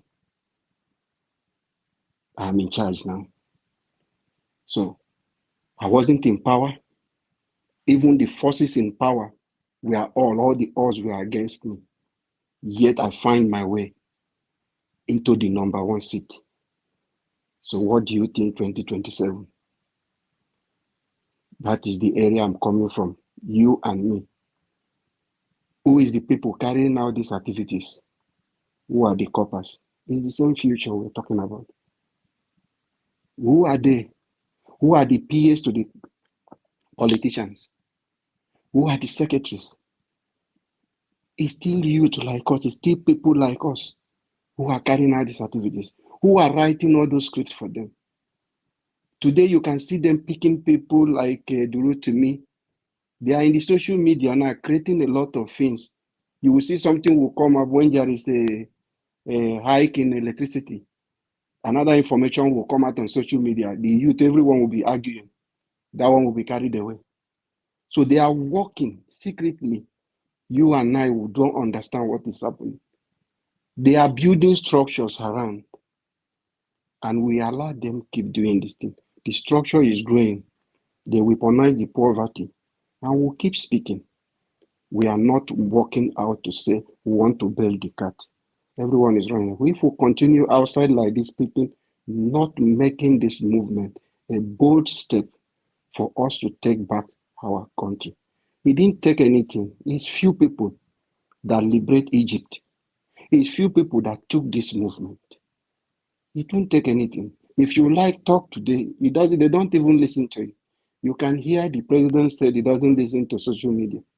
Most of them don't give a damn to everything we are saying and all this. But we just need to keep speaking. But I want to encourage us to come out and see how we can build the cat. And talk to our conscience. We have brothers and sisters who will help them rig this election. As I'm talking to you, in the INEC, they are fixing it. They are doing it. They have already fixed it against the 2027 we are talking about. They have put people in place. Is it the same National Assembly that will do the electoral reform? No, I don't think so. So how do we get there? That is where we need to speak to our conscience for the sake of our generation and children unborn. To speak to everyone. If you are an INEC officials, if you are a copper who is sent to go and conduct election, please do it with your conscience as a Nigerian to liberate this country. Until we begin to deny money, until we begin to see things and say, yeah, let's look at the future, Nigeria will still remain like this, no matter how we talk. So I call you and I, let us come out and build this cat. It is possible and we can do it. Sorry for taking much of your time. Wow. No, not at all. Not at all. Prince, thank you very much for coming in. And to be honest, I'm grateful to have someone like you amongst us now.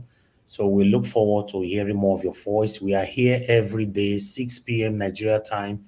We spend about a minimum of 3 hours to like 6 hours. Sometimes when we have a hot topic, we stay like 12 hours. We are here talking about the things that is affecting everybody. And I am very, very happy that you understand the people's plight. You understand where the problem is coming from.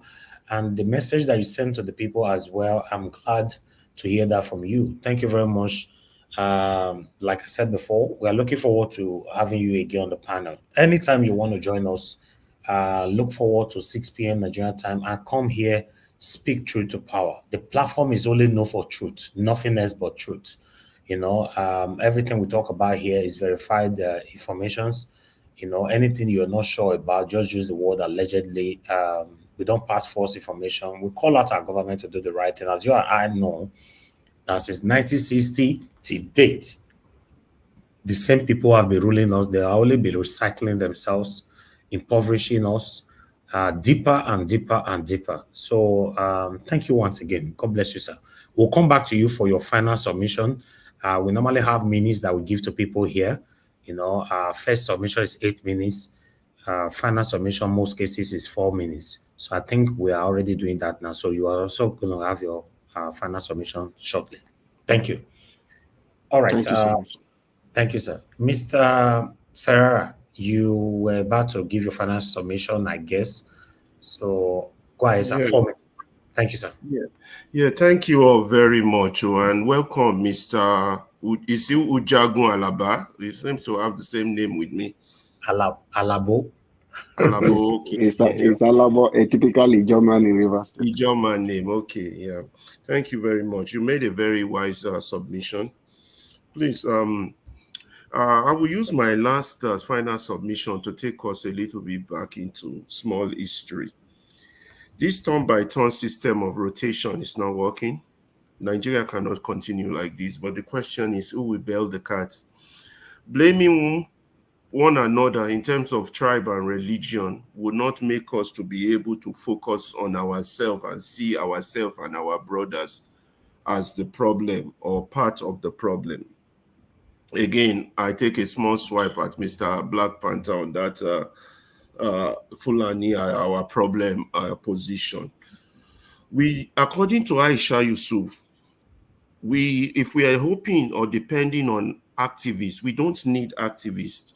But what we do need, so that this will not continue, is that we need our people to be active in talking, active in joining parties, active in engaging, active in challenging, active in whatever they can do within their little small space.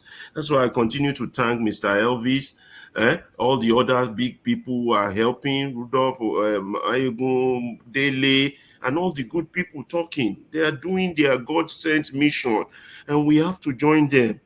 Now, nothing is going to change in 2027 with this same caliber of people unless the rules of engagement change.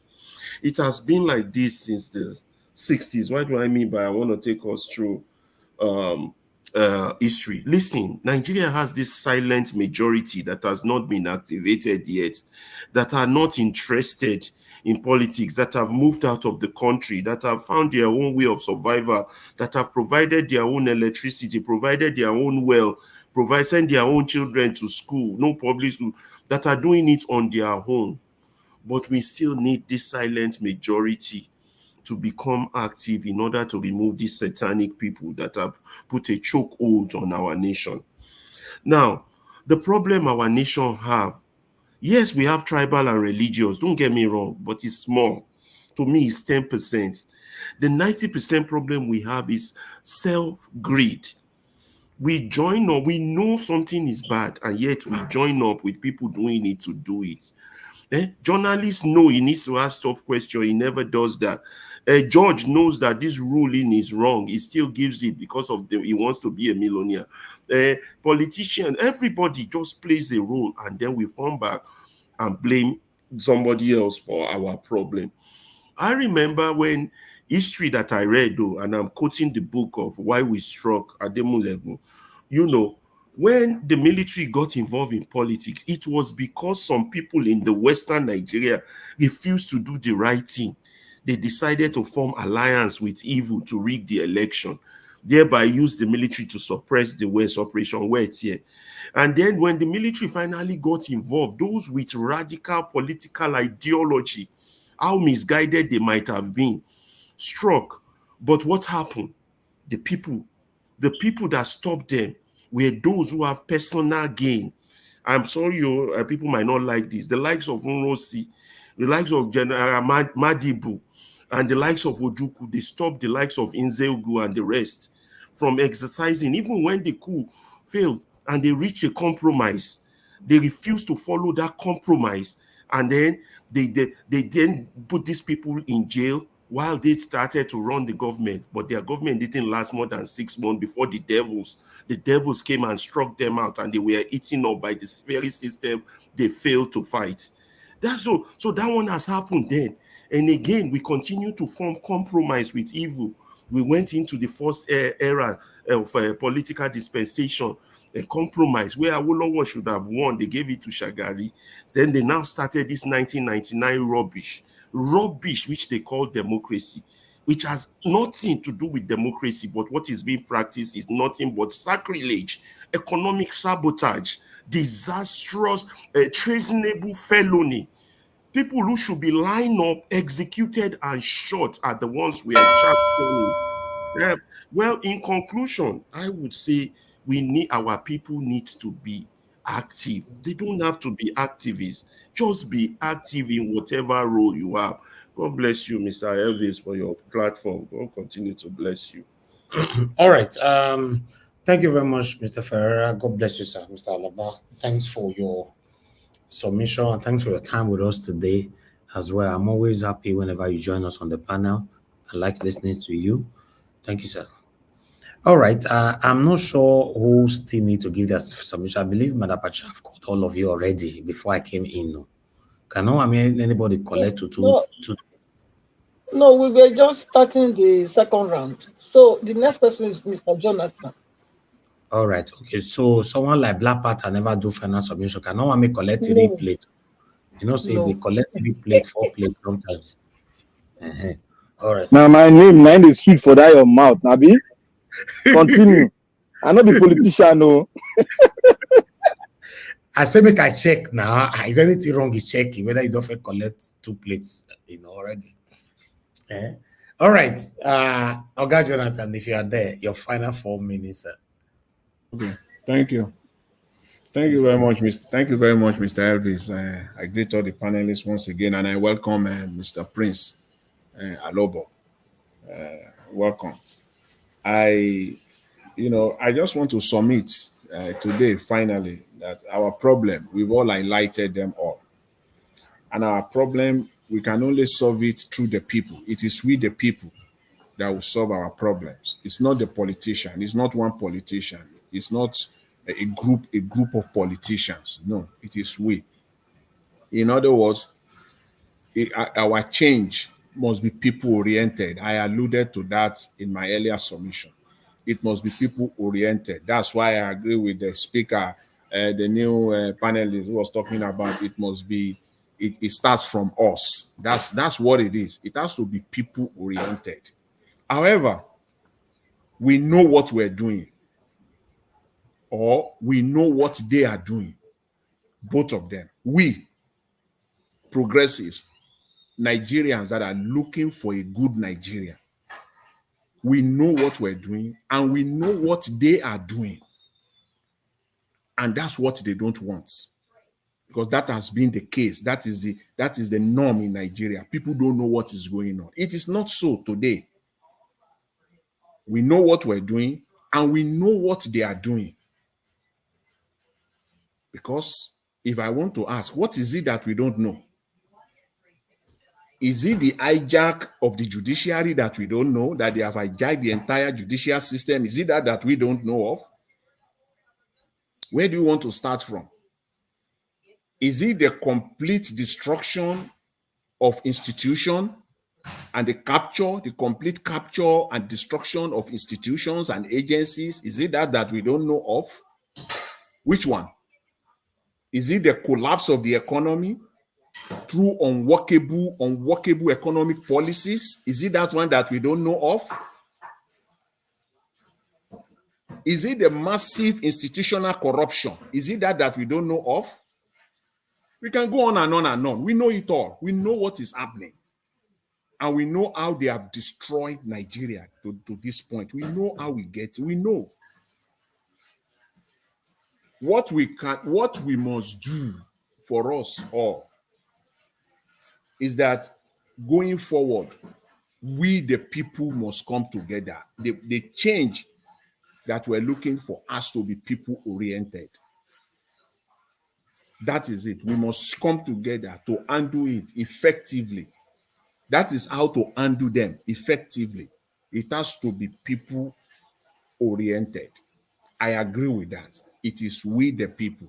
We must know where we are faulty, where we are fall short, starting from even those that sees themselves as nothing in Nigeria. Talk of the speaker talk about even those university undergraduate or newly graduates that will go what they call members that will go and superintend over elections at small local polling units. They play a significant role. It starts from there.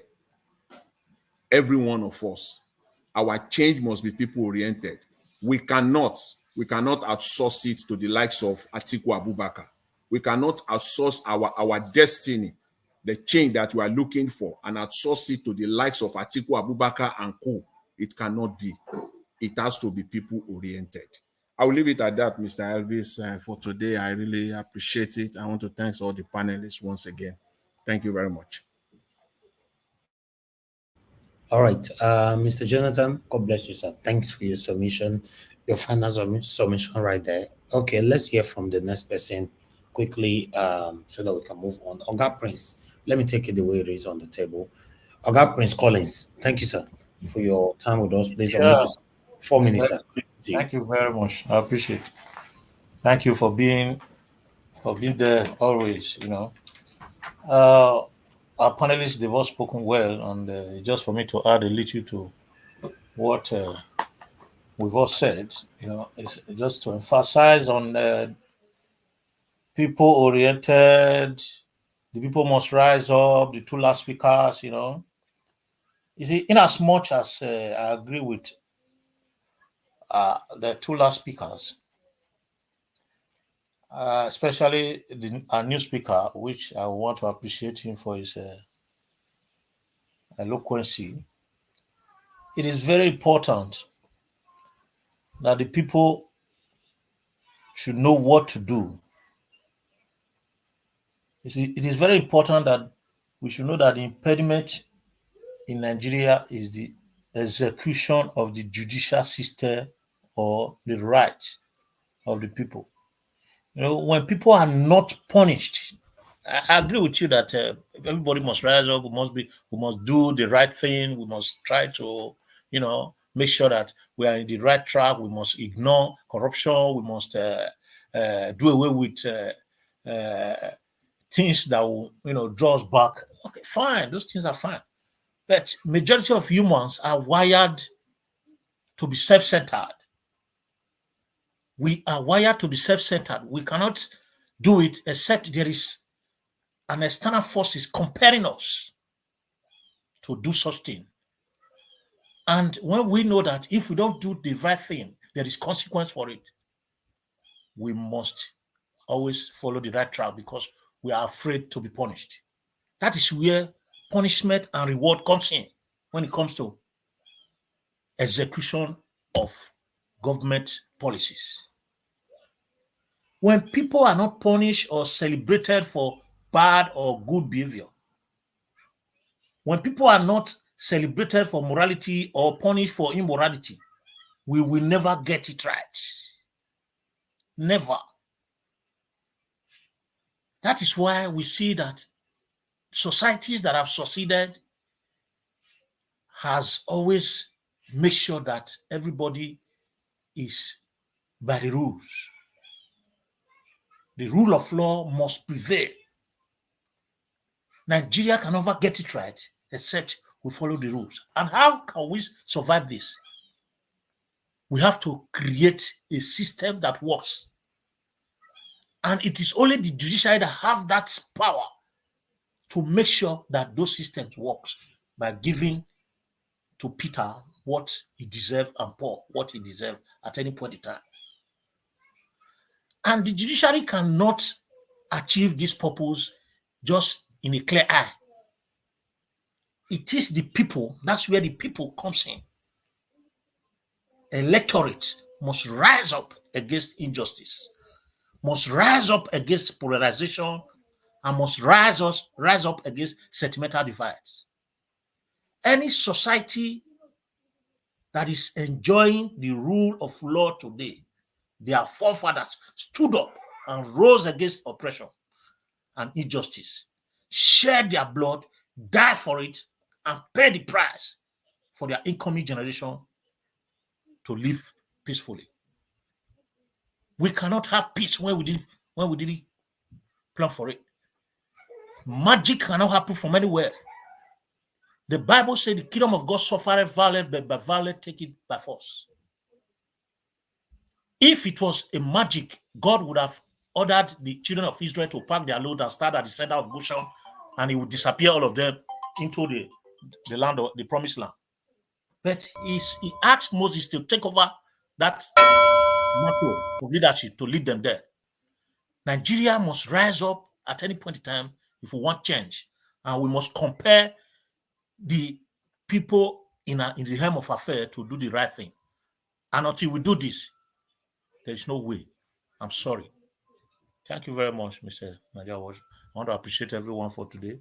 It's a big time and a great time having you all, listening to you. I learn from everyone, and we shall continue to, pray that we'll have this strength to do what we are doing. I appreciate everyone. God bless you. All right. Thank you very much, Prince Collins. God bless you, sir. Thanks for your submission and your time, your dedication. We appreciate you. Okay, Mr. Odua, you are the next on the list. Please, you give us your final submission, 4 minutes, sir. Okay, mandate never talk. Well, anyway, thank you. Thank you. Disoriented, gazetted, and prefer. Me, I don't understand, because me, in inside market, I for come out. Then how will we, when they say good, they understand with you now they talk now? Well, anyway, thank you all. Nigeria. Mr. Odua. Yes. Mr. Odua, are you funny? Where did you see mandate? Nigeria, waiting with the talk. Now me I know. I beg, una never hungry reach. Tinubu is trying. So by the time una hungry, una need to fight for yourself. So for me, Tinubu, I beg, do them well, make them no say, not be spirit, they make any country better. Not be say put on hope of God, now they make country better. Or may they go the 7 months, go the pray inside months 5 times a day, 7 months, or even for street. Not be they make country better. So according to the Bible, say that from the days of John the Baptist, the kingdom of God suffered violence. So when Nigeria is suffering the Nigerians, then they have to take it by force. So Nigeria will now take the country by force. So by taking your country by force, all of them need to come out for street. All of them knows the right thing to do. You need to know that this is the time to plant corn. You go plant corn. This is the time to plant cassava. You plant cassava. You need not to decide your community finish. Say in the name of development, at the end of the day, you say no get where to go farm again. So these are things that you need to do. You need to know about yourself. Not be school the teacher. Now wisdom and common sense. So that is it. So anybody when they position, even lecturer herself, when you know say they're supposed to teach people, but before it pass them say come inside my office, whether than the office they for the write the exam. So all the Nigerians, they are wicked. No not change in their mind. No not change from that to a bad character. No not start to do good things so that your country go better. So now only that way I get to advise all of us. So both we when they say Pepe, both we when they chat along ring road. So all of us need to come out for the street and make our country better. Thank you. Good night to all of us. Thank you all.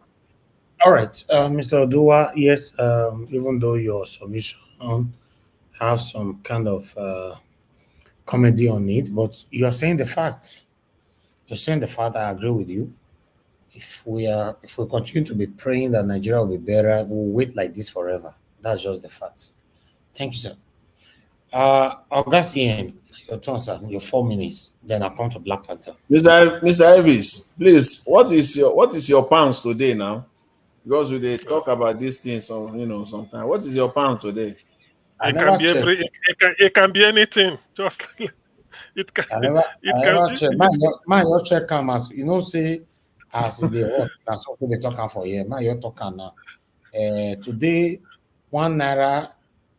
I don't reduce. It's getting better again. It's now 1,840. you say 1 naira or £1, dollar. £1, 1,840. It's getting better again. Tinubu is working. Why they laugh? I don't know. It was Niger Watch. It was 2,000 Niger years. Watch. Niger Watch. Today, It not get 180. better. 2 days ago, now it get better. Yeah, 2 days ago don't it start was to go up almost again now. 180. Since yesterday, don't start to go up. Yeah. Okay, Now that was 3 days you know what funny thing? You know what funny thing? Last 2 weeks, last 3 weeks. I got to watch this channels, TVC. Jide called a show. This guy, this pastor from Donut. Suleiman. You know, Suleiman said dollar don't fall and nobody's saying anything. No mind. You know that Jide and his crew in journalist hangout brought this Suleiman, emphasized it that dollar is really falling. He was even making the report to understand that even the central bank number one man does not know the value of dollar the next day. So he was trying to tell them that the system is working, that they are fixing it. But now that the thing rose up, I was expecting him to say, okay, this thing is rising. What is going on? He's been so quiet and so shameful. That's Agbado's TV now. TVC is Agbado's TV. No, but the problem not really Agbado's TV. This is why people don't take men of God serious. When the thing was rising, Suleiman was accusing everybody. If he had the spirit of God, he would have known that that was just a makeshift. Even Mr. Jonathan here told everybody repeatedly that this is just like a camouflage. It's going to fall again. Of course. Suleiman is supposed to be leading a congregation, and he was accusing all Nigerians. Oh, my concern be say 4 days ago or 3 days ago it was 2,000. Today is 1.8. So you don't go clap for Tinubu for that one. No, Niger Watch. It don't go up again since yesterday. It's already going up again. It fell 2 days ago, but now it's going up again.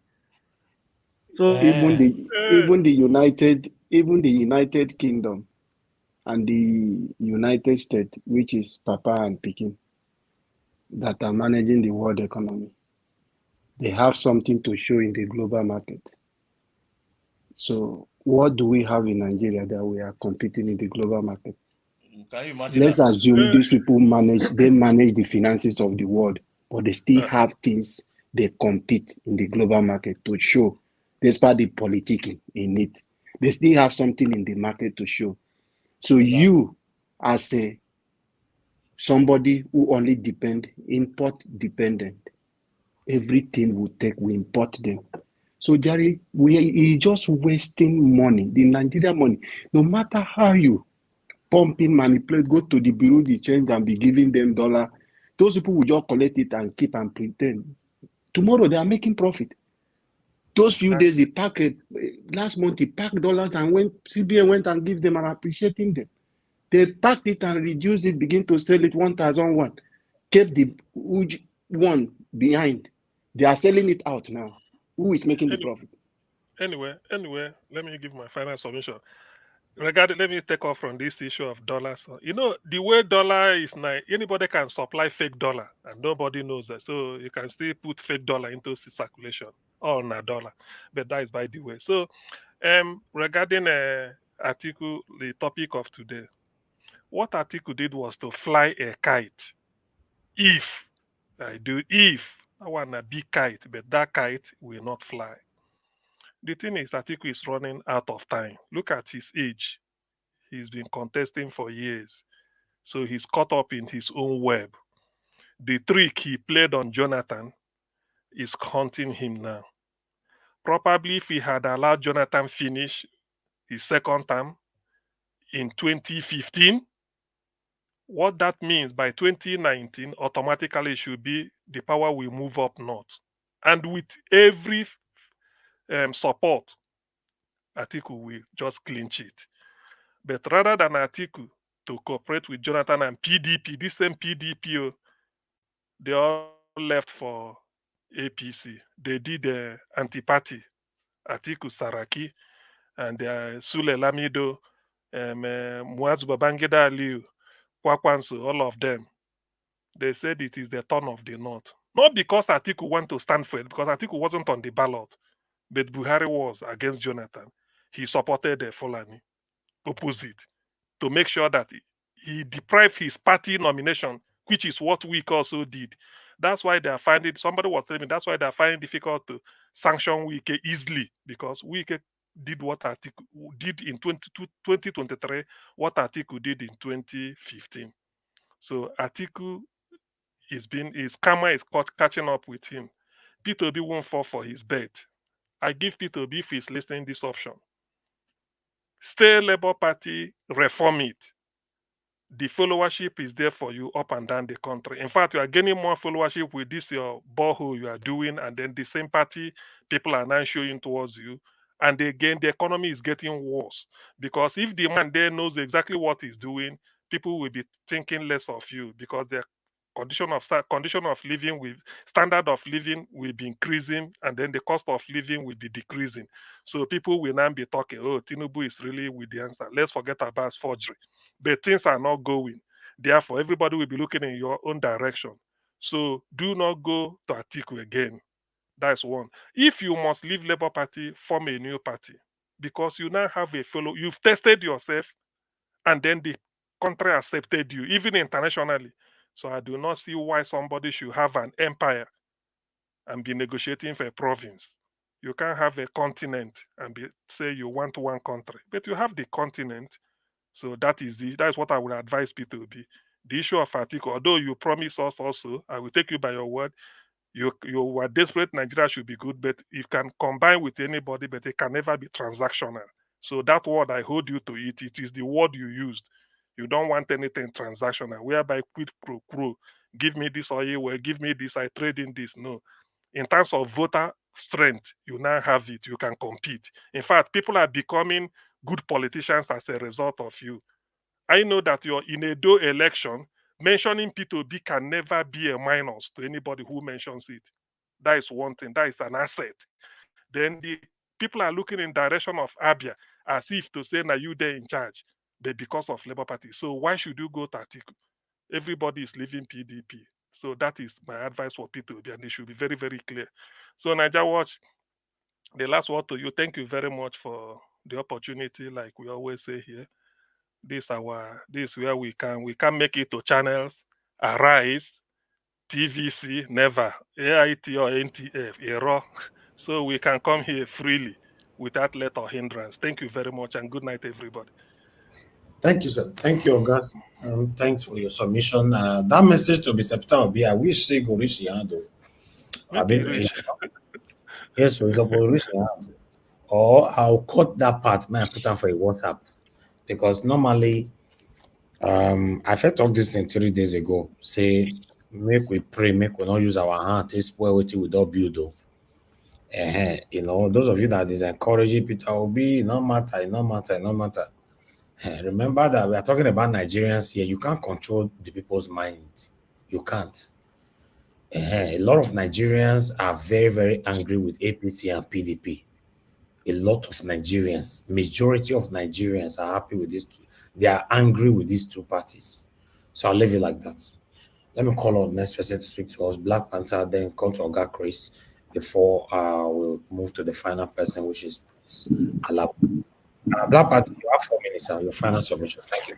Mr. Najao, thank you for giving me another time to speak. I want to stand on my former protocol. And I want to say right here, Naija Wash, you are doing an awesome project. See, I can't go to another platform. What I do is just to listen to them now. Because the reason why is like this. If you have a platform that has the same idea where you can speak out your belief and you have a congregation of patriots that believe in that what you're speaking, we might be coming from different dimensions, different directions, but we are focusing on one. We are going to get to one end point. I must thank you.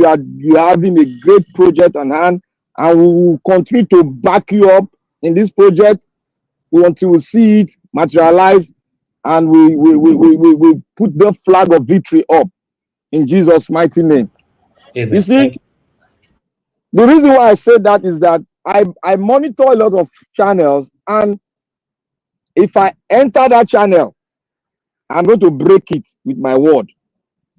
That is why I just keep calm. I've been watching it, because there are some places you go to if you are not very strong. It's just like the Bible says, if you cannot eat, if you grow at if your faith is small as a mustard seed, and you go towards some people that have greater faith, you begin to look at them as if they are mad. It's the same thing if you see some of them that are still down, you see them speaking, you know that there's something wrong with their mindset. They've not seen the picture yet. What they are seeing is just from a selfish perspective, and they believe that, oh, the mindset of the politician, you can just speak and abracadabra, it change. That is what they don't know. That is why I just want to thank Mr. Ferreira, that came here, because I know him very well. I know how tough he is, and I know how he debates. But I want to say something to Mr. Ferreira. Mr. Ferreira, the problem of Nigeria. I'm here, yes. The problem of Nigeria is historical. And like I said the other time, I'm not here to speak about one Nigeria because you don't have one Nigeria. I'm not here to make a speech about one Nigeria. No, we don't have one Nigeria. We are here to form a country. And why we are here is because we want to form another amalgamation. And we are giving it is optional. That is it. We don't have, it's optional. If they can't do it, then let's go for another constitution. Like what I said, according to what I laid down. That is how it's supposed to be. We have to have something we are fighting for, and we have to lay down the options. The options we have must be on the ground. I don't believe in one Nigeria. There's no one Nigeria, because you can see it. It's pictorial. You can see it. It's physical. You can see it.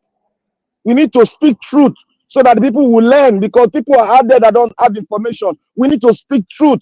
The problem is not everybody.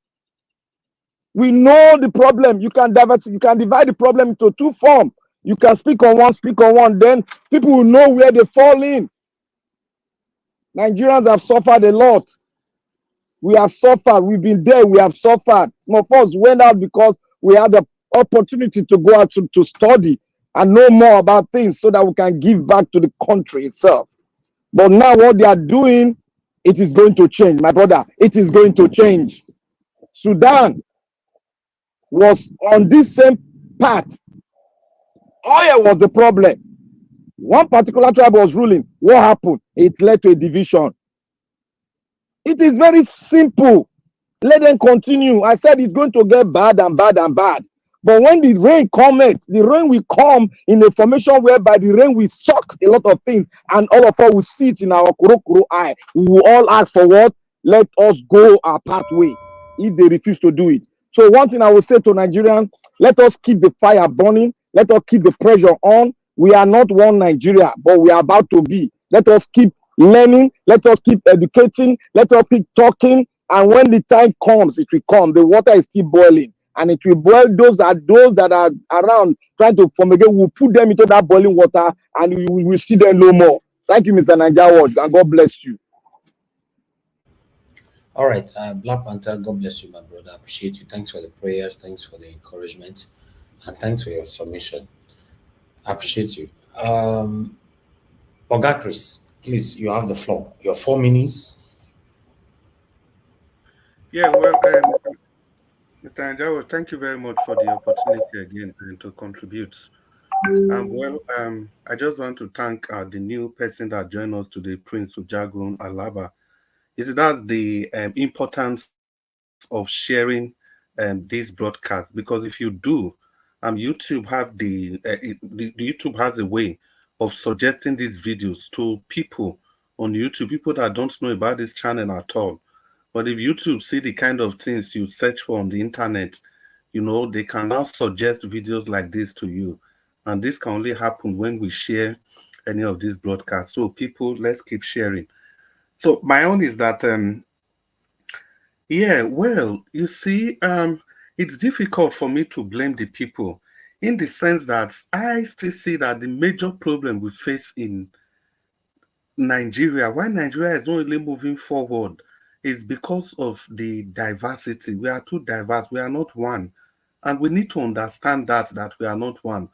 That is why you see when there is protest in one part of the country, the other part, they will just look the other way. Imagine all the atrocities during Buhari's time, but people just kept quiet. People in his region, they just kept quiet, majority of the people. The same thing is also almost taking shape in the West now. You see a lot of people that would have ordinarily spoken up, but they are all keeping quiet, especially those that spoke against the evil in Jonathan's administration. But they all kept quiet. What's the reason for that? It is because of that division that we all are trying to cover, to use political terms and sweet words to cover.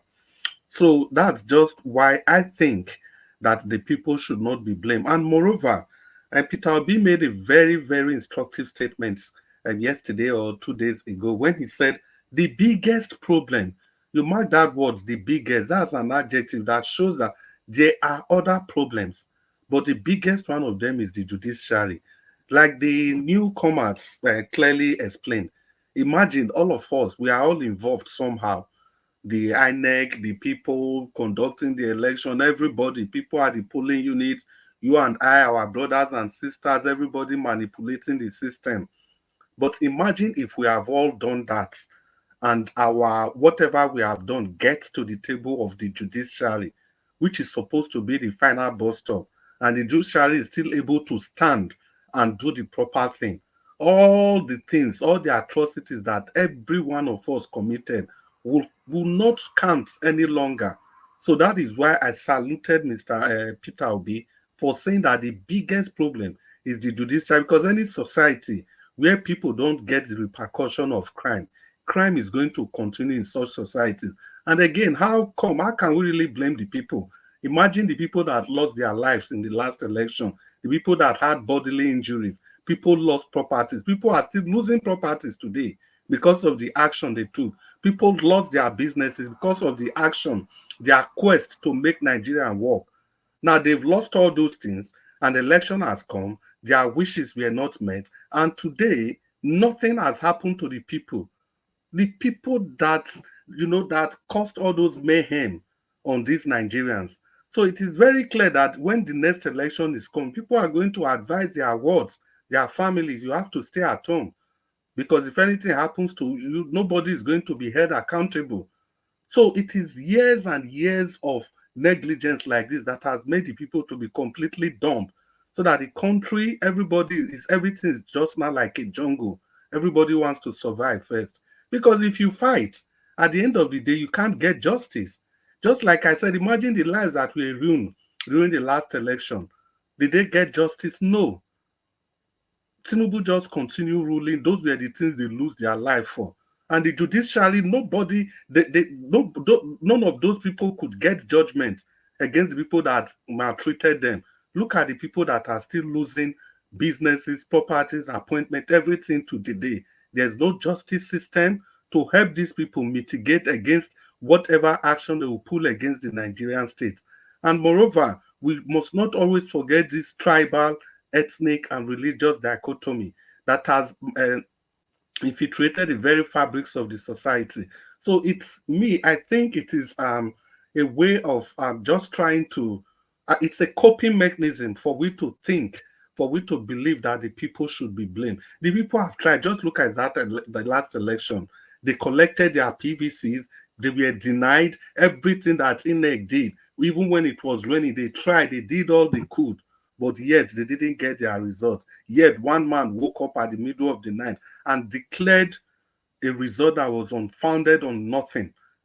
So what the judiciary ought to have done, they ought to have corrected that ills. Because in a society, if you know that whatever happens, there's the judiciary there. I'll just round up in 10 seconds. There's the judiciary there that will ensure justice and fair play for everybody. Then people will be motivated to give up their life to save their nation. And thank you very much. And once again, welcome, Mr. and Prince Ujagun. It's really nice to have you. Thank you, Mr. Nanjawash, for the opportunity to contribute. All right, Oga Chris, thank you, sir. God bless you. That was a good analysis. But that your submission, not be waiting that they give for final submission now. If you give us is, because that's a lot to learn from the situation that we are facing in our country right now. But unfortunately, these guys listening to us, they're not putting it in practice. That's the painful part of it. They're not interested. This same satanic set of people travel to abroad. They see how developed this country are, but they have never tried to replicate or emulate the same thing in our home. Nanjawash, Yes, sir. I want to put this question forward. Satan, they go for forgiveness. For where I said you force and beat on. All right. Let's move on. I'd like to call on Priest Alabo. Thank you very much, sir, once again for joining us today. You have 4 minutes for a final submission. We have Honorable Sam joining us. So going to get this in 4 minutes. Go ahead, sir, Mr. Priest. All right, thank you, everyone. Thank you, Nanjawash. It's been a wonderful moment with everyone. It's quite unfortunate that these people, the only people that listen to you is the DSS. The main politicians don't listen. So people you will see listening to what we are doing now is those people to see so that they will send you issue threat or start to go after you.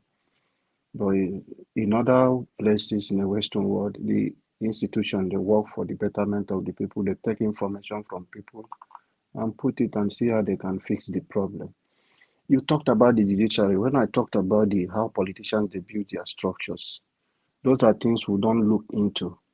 These people, they took time. Most of them are on their payrolls, as alleged. Who nominate them?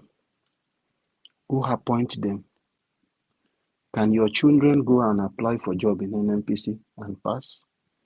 So those are the structure they keep building. They will bring their children over here and just send them direct. So to take over these institutions. So when I nominate you in a place, can you stand up to work against me? Those are things. It takes people who have the power to say, here, I want to follow my conscience, even if you are the one that gave me this opportunity. But no, I love my country and I want to put the people first. But you find that one difficult because of how the system is operating. Before you are even coming out here to talk, they have started planning their own 6 years, 10 years ago, putting people in position to achieve their 10 years to come dreams. Those are how they work. So that is why I'm encouraging everyone, even if they give you that opportunity, you are an annex chairman, you are a youth corper, whichever place you find yourself, you are a secretary to these evil people that do not have the interest of the citizens, the interest of the country at heart. See how you can expose them. Find people you trust, disclose some vital information, bring out the document, disgrace them publicly. This is how we can sanitize the system. But if you had that opportunity and you go in and you begin to behave like them, you take the money. We can't, because this system is already gone. The only way for us to come out of it is people who are their structure, are the people who is going to help us all. And there are people like you and me. There are some of us in abroad here. It's the same people that sponsored us out. It's the same people that are building those structures, sending one way or the other, pumping their money in doing those things. They bring them back. There are people they send in the media. There are people they send in different ways. That is how everyone, all the politicians, they have their structure they think they have.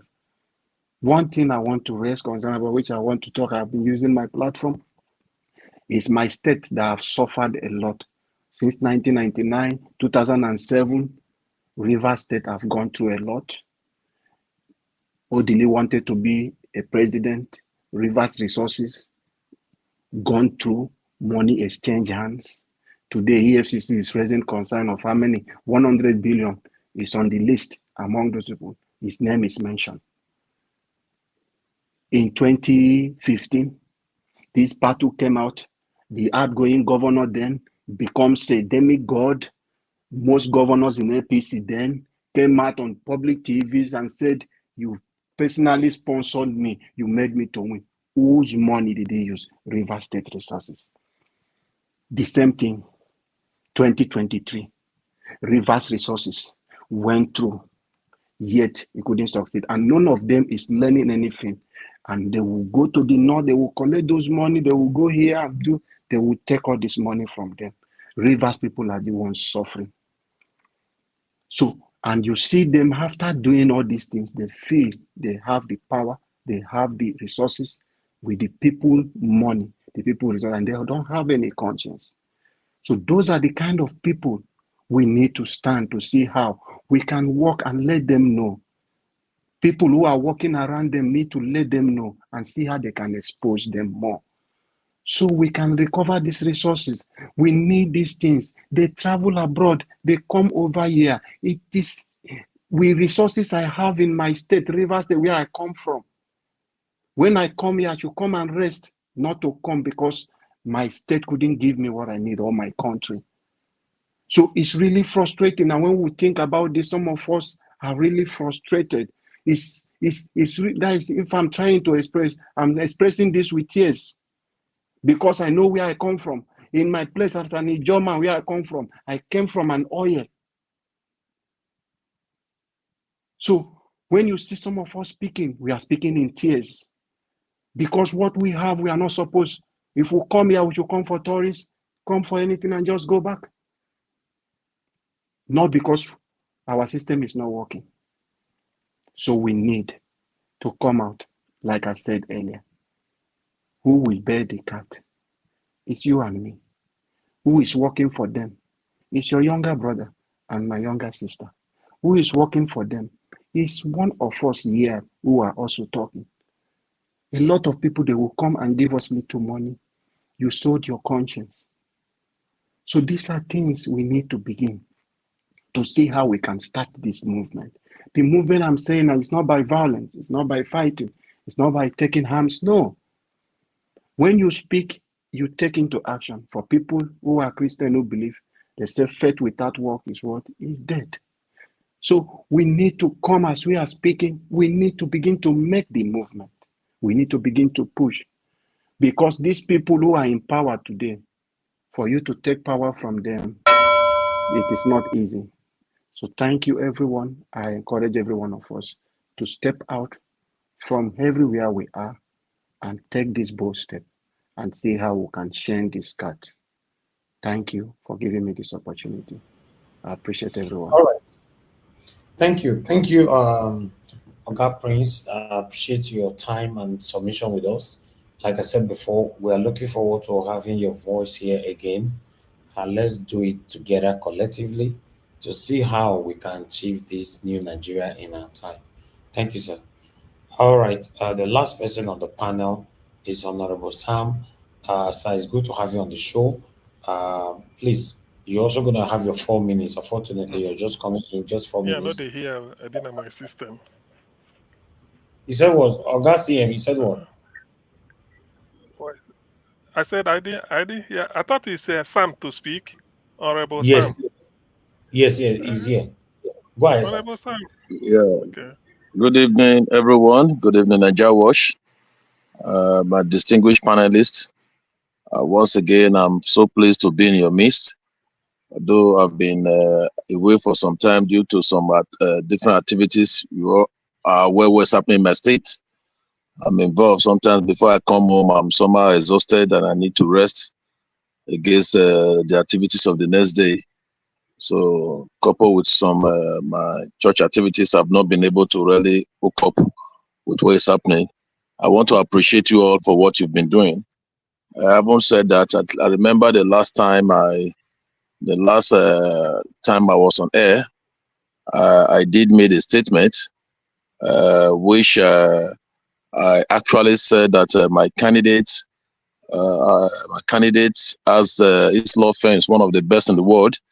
You know, I was challenged, and I was glad that some persons brought out some facts, you know, best known to them. You know, on my own, because I heard it somewhere, I tried to find out how authentic that statement is. Although I've not really gone so deep in it because I've been grossly occupied with some other activities. But all I got to know later is that yes, his firm and one other firm were rated as in project finance. They were selected in Africa. You know, although I've not been able to lay on the document, so until that is done, I want to withdraw that statement for now. But this firm is on the issue of Nigeria is still one of the top 3 in Nigeria and one of the best in Africa. So I won't say that I listen keenly to what has been said today concerning the statement made by the former vice president of the country, Atiku Abubakar. To me, yes, people may look at it that why PDP or why other party. I've said it. This country, the way it is now, when the current president was not the president, he told us pop and plain that it is his time. We thought he was joking. We thought everything on ground, we thought there's no way he can be president. Nigerians have rejected him. Along the line, like what somebody just said, they've planned it before now. They already have their plan. Yes, planned that is going to be the next president. And he came before I became the president. You know, they're already planning for 2027, how it's going to be.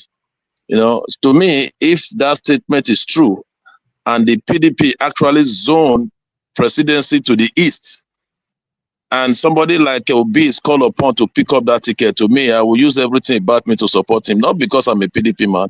I've always said it's not all about political party. If Obi was in DDD, what makes Labour Party today is Peter Obi, Obi. It was not Peter Obi that made, it was not the Labour Party that made Peter Obi.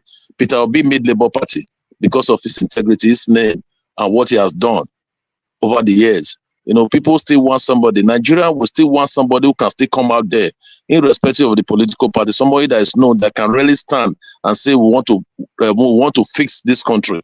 That's what Obi has said. You know, look at the statement. I don't know who made that statement. That Obi said, "I'm desperate in fixing Nigeria." Yes, we must have that person who is desperate, who has that desperation, irrespective of political party, to fix Nigeria as a country. I keep saying it, political party, irrespective of the name is called, is the individual that matters. What is the dream of these individuals? That's what matters. You know, I was going through the article posted in the platform by Mrs. I think Sweberry, so Mrs. Susan. He said in 2006, the EFCC chairman Neil Rubado as at then came before the Senate and listed five corrupt governors. Said they include Orji Kalu of Abia State, Ahmed Tinubu of Lagos State, Ahmed Sani Yarima of Zamfara State, Josh Akume of Benue State, Chimaroke Onamani of Enugu State. Today in 2024, 18 years later, he said Orji Kalu, who is he now, is a senator in the Federal Republic. Bola Ahmed Tinubu was listed as one of the corrupt men 18 years ago. Today is the president of the country. Ahmed Sani Yarima is a senator. George Akume, a senator now appointed as the SGF of the Federation. Chimaruke is now also a senator. Then the EFCC man, Neil Rubado, who made all these lists, but failed to prosecute them, is now appointed by Tinubu to be the National Security Advisor. You know, the Senate is currently headed by another EFCC regulars, Senator Godwin Akpabio. That will tell you the nation we are. A Nigerian nation. People were listed to be criminals when they were governors. They were paraded before the Senate. But today they are topping the list. They are the one governing us. Out of those 5, one of them is the president of the Federal Republic. Out of those 5, one of them is the secretary to the Federation of the country. Out of those 5, 3 of them are still senators. What are we talking about?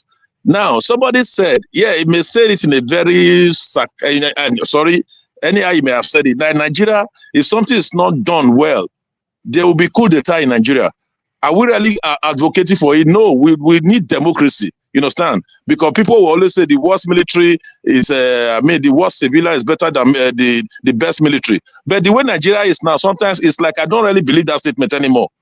I don't believe it. Because if you look at what is happening in some other African countries, look at what is happening in some other countries. Look at Niger. I mean, look at when the overthrow. Look at the country is bouncing back. Look at Burkina Faso. Look at what the president just did. It's a military president. What did he do of recent? He reduced the ministers, the politician salary, reduced them with 30% and increased the worker salary with 50%. Yeah, that's a military man. What are we talking about? In Nigeria today, except because we're talking about constitutional review. Who is to review the constitution? Is it the red chamber or the green chambers? They will review the constitution against themselves. You understand? That's the question I keep asking myself. Will they do it? We are talking about constitutional conference. Will they allow constitutional conference? This thing that we call Nigeria has expired. It expired 2014. I keep saying it. Amalgamation, there was an agreement that this entity they call Nigeria should last for 100 years. After that 100 years, they should sit down, Nigerians should sit down and have a review. Not until that is done. Nigeria is not really existing as a country. We're not, what type of system of government are we practicing? Is it co-federal system? Is it federal system? No. We call it Federal Republic of Nigeria. Are we really practicing federalism? Anything built on what is wrong, everything about it will be wrong. That is why we are seeing what we are seeing in Nigeria.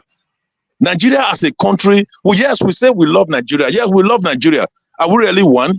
With the way things are done in Nigeria, are we really one? We are not.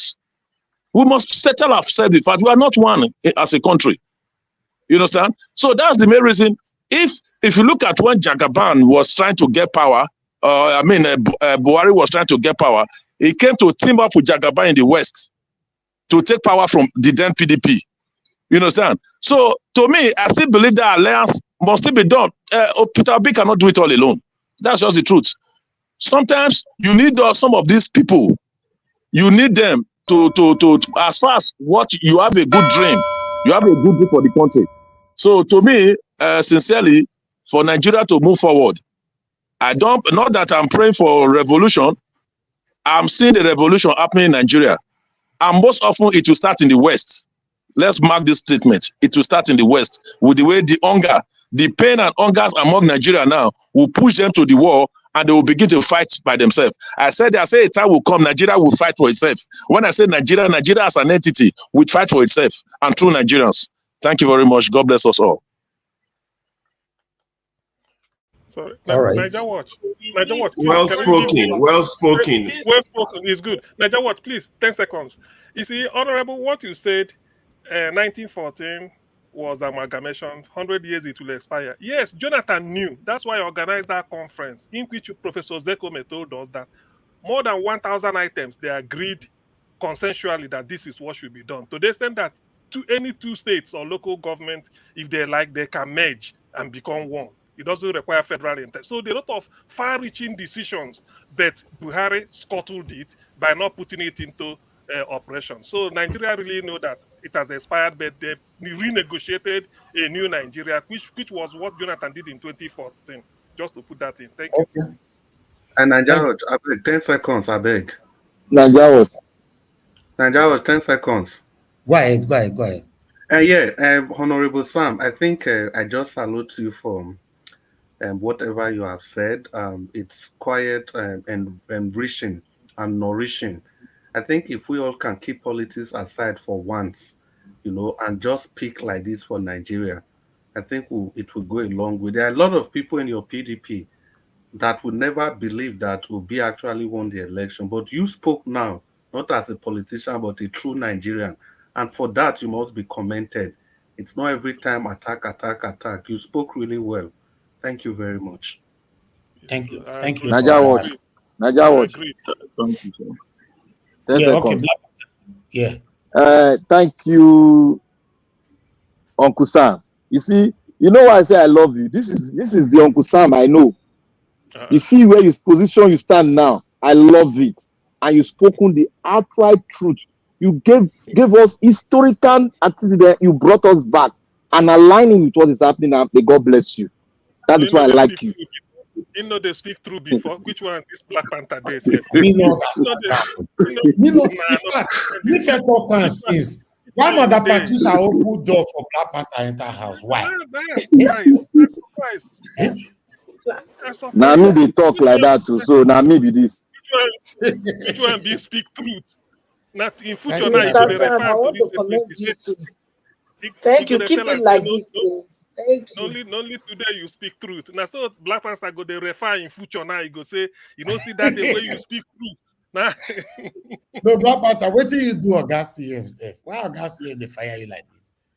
Now let me they protect you for this panel. Naija watch. When, see, let me tell you one thing. Now, see, when I speak the truth. I beg you. Even sometimes when me I dey boligi, you can say I dey boligi, but you know what they make me the boligi now because of the passion. You way they bully all of us for here. They say the I know you know if you use bully, say I dey I don't sabi bully. Oh. Yeah. We dey 10 here. Tell us who know they speak. I bet 10 seconds, 10 seconds. Tell us who know they speak truth here. Who know they speak I beg no na bring Okula cement. We need to win that 10 thing seconds, fast. 10 seconds, I beg. Okay, Edo State people. Anybody when want become governor, I beg. When I go bring Okula to make party for us, even though I not there here or tomorrow, the governorship when they come, when I help me answer this question. Thank you. Oduwa one build house. Man, all right. Quick. Ladies and gentlemen, Naija watch. I beg. I want to appeal for everyone. I hear when they speak against our governor. We no support them. We know the process that brought them in was the wrong foundation. But God has a way of working. He can use anybody. As it is now, at least Rivers State are benefiting a little. So more can I forgive her. Any foundation will carry them come. At least the foundation is fighting against himself at the benefit of our people. Who will they forgive? Who will they forgive? I know some people raise concern. The giver or the taker? Fubara.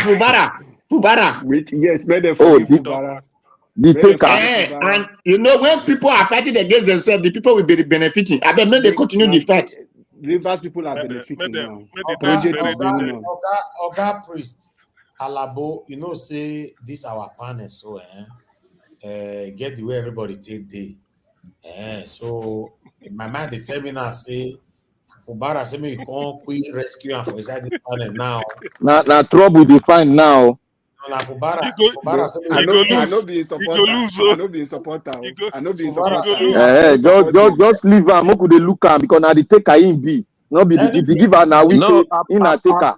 Apart from what you have said, to me, if I have to speak objectively, I sincerely appreciate what Mubarak is doing in Port Harcourt. It takes goals for somebody to stand and be doing what he's doing. I appreciate him for what he's doing. That's not the truth. Bros, can I say something? Not take any gods. They are please a game plan. Forget all this now game plan. You can't do nothing. Thank you. Anyway, my stand for Fubara matter be say make it help me beat Wiki where. That's all. That's it. You said it all. If you can, that is the happiness of every one of us who are from Rivers State, because this man. Now Rivers State are for Como, bros. You don't know. This guy make now because they dey fight. Now because they dey fight. If they not fight now, una no will benefit anything. May una tell them they continue the fight. We want to make the continue like this. Make project they go on. Today now I go my road for 20. Do you know for this is 24 years. 24 years old delay awarded this road to my community Andoni. As an Ijoma, you know, say we dey inside water. Since Odili regime, that is 2020, I think 2004 to 2005, now they start this project. This is when they are commissioning a road. No vote PDP now. So this Alabo, this music where we dey dance all the time. No reach you. You know reach your side at all. We don't see any benefit. Now this guy now can commission that road. Today, as I'm talking to you, commission the road now. So I can drive now from Port Harcourt to my village. Mo Fubara speak. Turn by turn. Make you know the two day buga. Humble yourself for no one knows tomorrow. If you make the money, accommodate your good friends. SIM card is cheap, iPhone is cost. iPhone still need a SIM card. Na turn by turn, na turn by turn. Make you know the two day buga. No one knows tomorrow. If you make the money, accommodate your good friends. Turn by turn, na turn by turn. Make you know the two day buga. Humble yourself for no one knows tomorrow. If you make the money, accommodate your good friends. SIM card is cheap, iPhone is cost. iPhone still need a SIM card. Na turn by turn, na turn by turn, na turn by turn. Make you know the two day buga. No one knows tomorrow.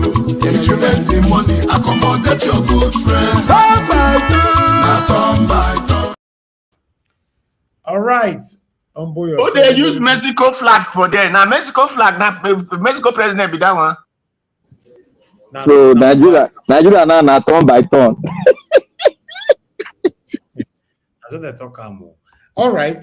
For me, whatever that is currently going on in Nigeria is pathetic. We can't continue like this. If you look at what is happening in Rivers State right now, even though a lot of us are celebrating or happy that Fubara is making life difficult for Wike, only God knows if Wike will survive this because, it's hitting him bad. Not just from him, when you have committed so many atrocities in the past, a time will come, it will hit you so hard.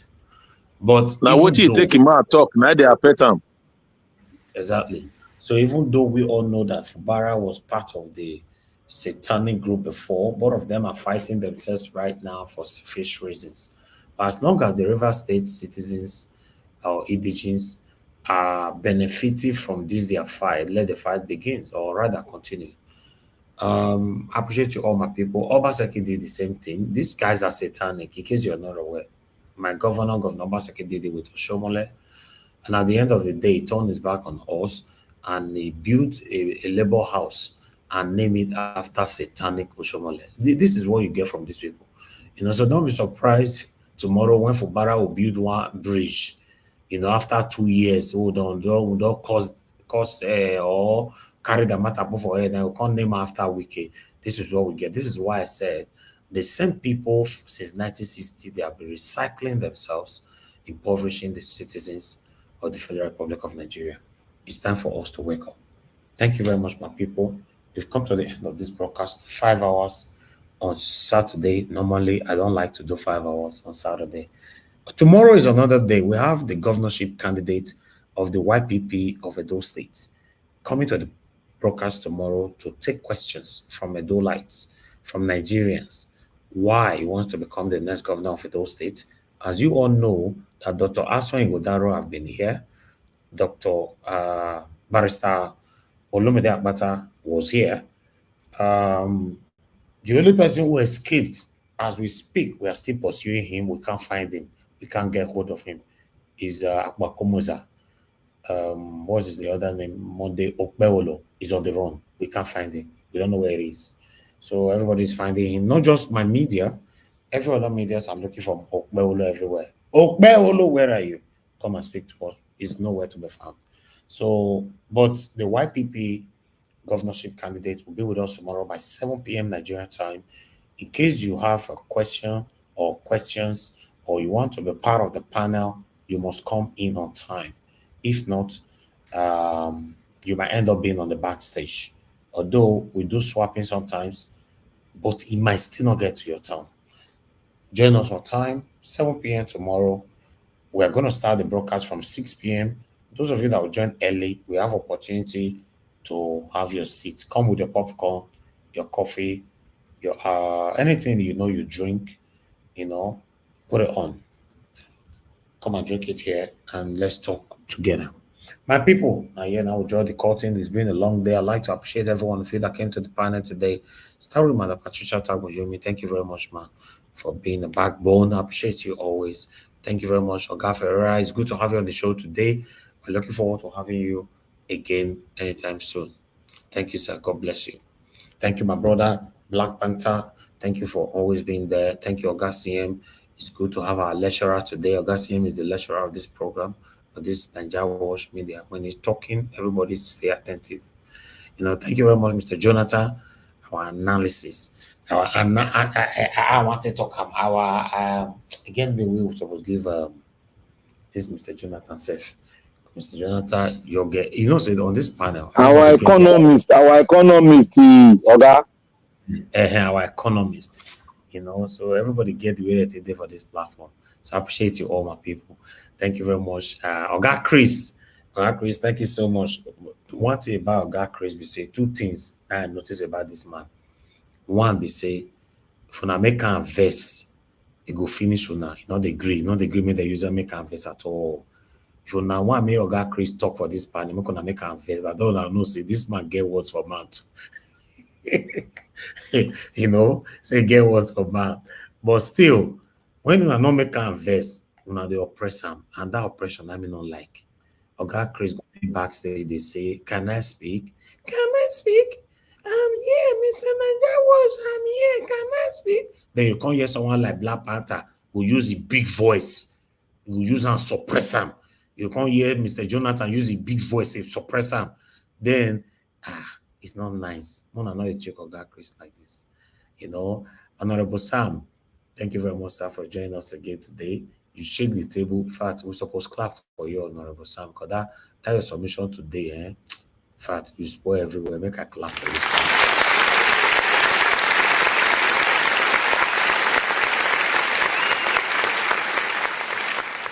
you. Yeah.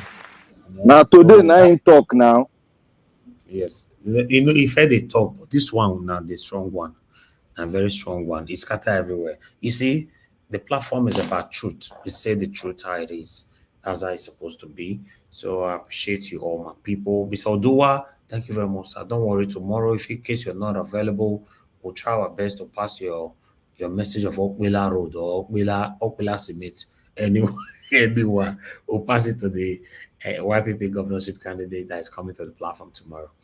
Then our new guests or our new family will join us today, Prince Ojagon Alabo. Thank you very much. Your submission for your first time in the panel, your submission was wicked. Thank you. And God bless you, my brother. I appreciate you. We are looking forward to having you more often on the panel so that we can learn. You can give us more view of what is happening in River State. We need that as well. Thank you very much. You have lots of sisters here that's from River State already speaking on your behalf. People like Love of God is my strength and many others. They are here. So you'll get to know them anytime soon. So that is it. That is it. I think we should end the show right now. Thank you very much, my people. This one will CM can come back again. So CM, we know so we don't close now. Let me appreciate those of you that supported the channel today. I'll start with Adelaja Ogumbi. God bless you, sir. Thank you, Peter Ife, Amaka Fujebi. Thank you, Peggy Modi, Spiritual Happiness, Charles Wisdom, Patty Solomon. I appreciate you all, my people. Thank you, Modi, once more for joining the membership program again. Kingsley Ogerahi. And God will bless you, my people. You can never, ever run dry. Then, the people that call into the show today, I'd like to appreciate you all. Thank you very much. Everyone of you that called into the show today, I might not remember all the names. Ogashimize, thanks for calling in. And many others that call Mr. Innocent, many others. And God will bless you now. All right, I would like to appreciate those of you right there on the comment section. Start with Mother of all, Mommy Diaspora. Thank you very much, Mommy, for all you do. God bless you for us. Appreciate you, Oga Abu Azi. Thank you very much, sir. Appreciate all you do. Thank you, Oga Chris. You don't wrong. Go comment section again. Thank you, sir. Anthony Ola. Thank you very much, Peggy Modi. Thank you, Tony Africa, Rosie Ayosh. God bless you all. Thank you, Jedima in the building. Thank you very much. Appreciate you all. Destiny of Variable. God bless you. It's good to hear from you today. Thank you very much. Thank you, everybody. Patience today with you. Thank you very much, man. I appreciate you. Thank you, my wonderful people. George Efosa, God bless you.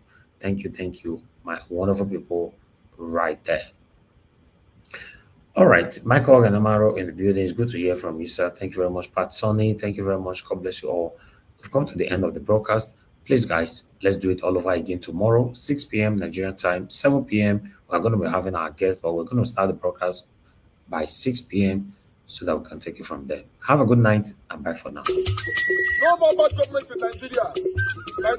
Good night. Only media that have been consistent speaking against the bad government and for the purpose for reform. Good night, everybody. Niger what yo. Au revoir. No more bad government. Niger what? No more bad government. Niger what? No more bad government. The only media that have been speaking. No more bad government. The voice of the voiceless. No more bad government. No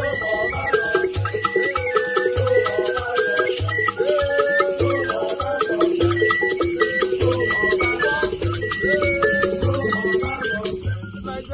No more bad government. For the poor. No more bad government. Niger what? No more bad government. Niger what media?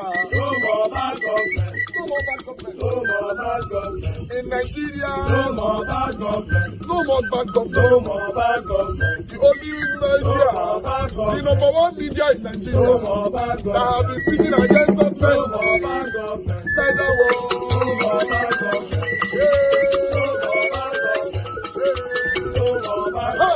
Niger what you? The voice of the voiceless. The voice of the voiceless.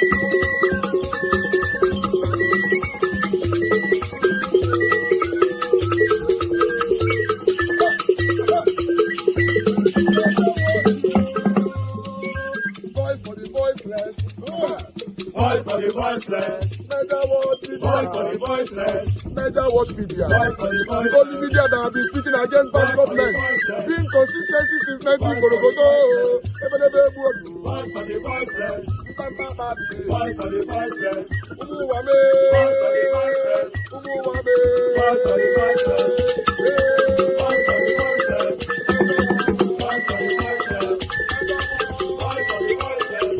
Voice for the voiceless. Voice for the voiceless. Niger watch you. We have been seeing all you guys have been doing, and he recommended to everyone in Nigeria, saying that you guys are the number one.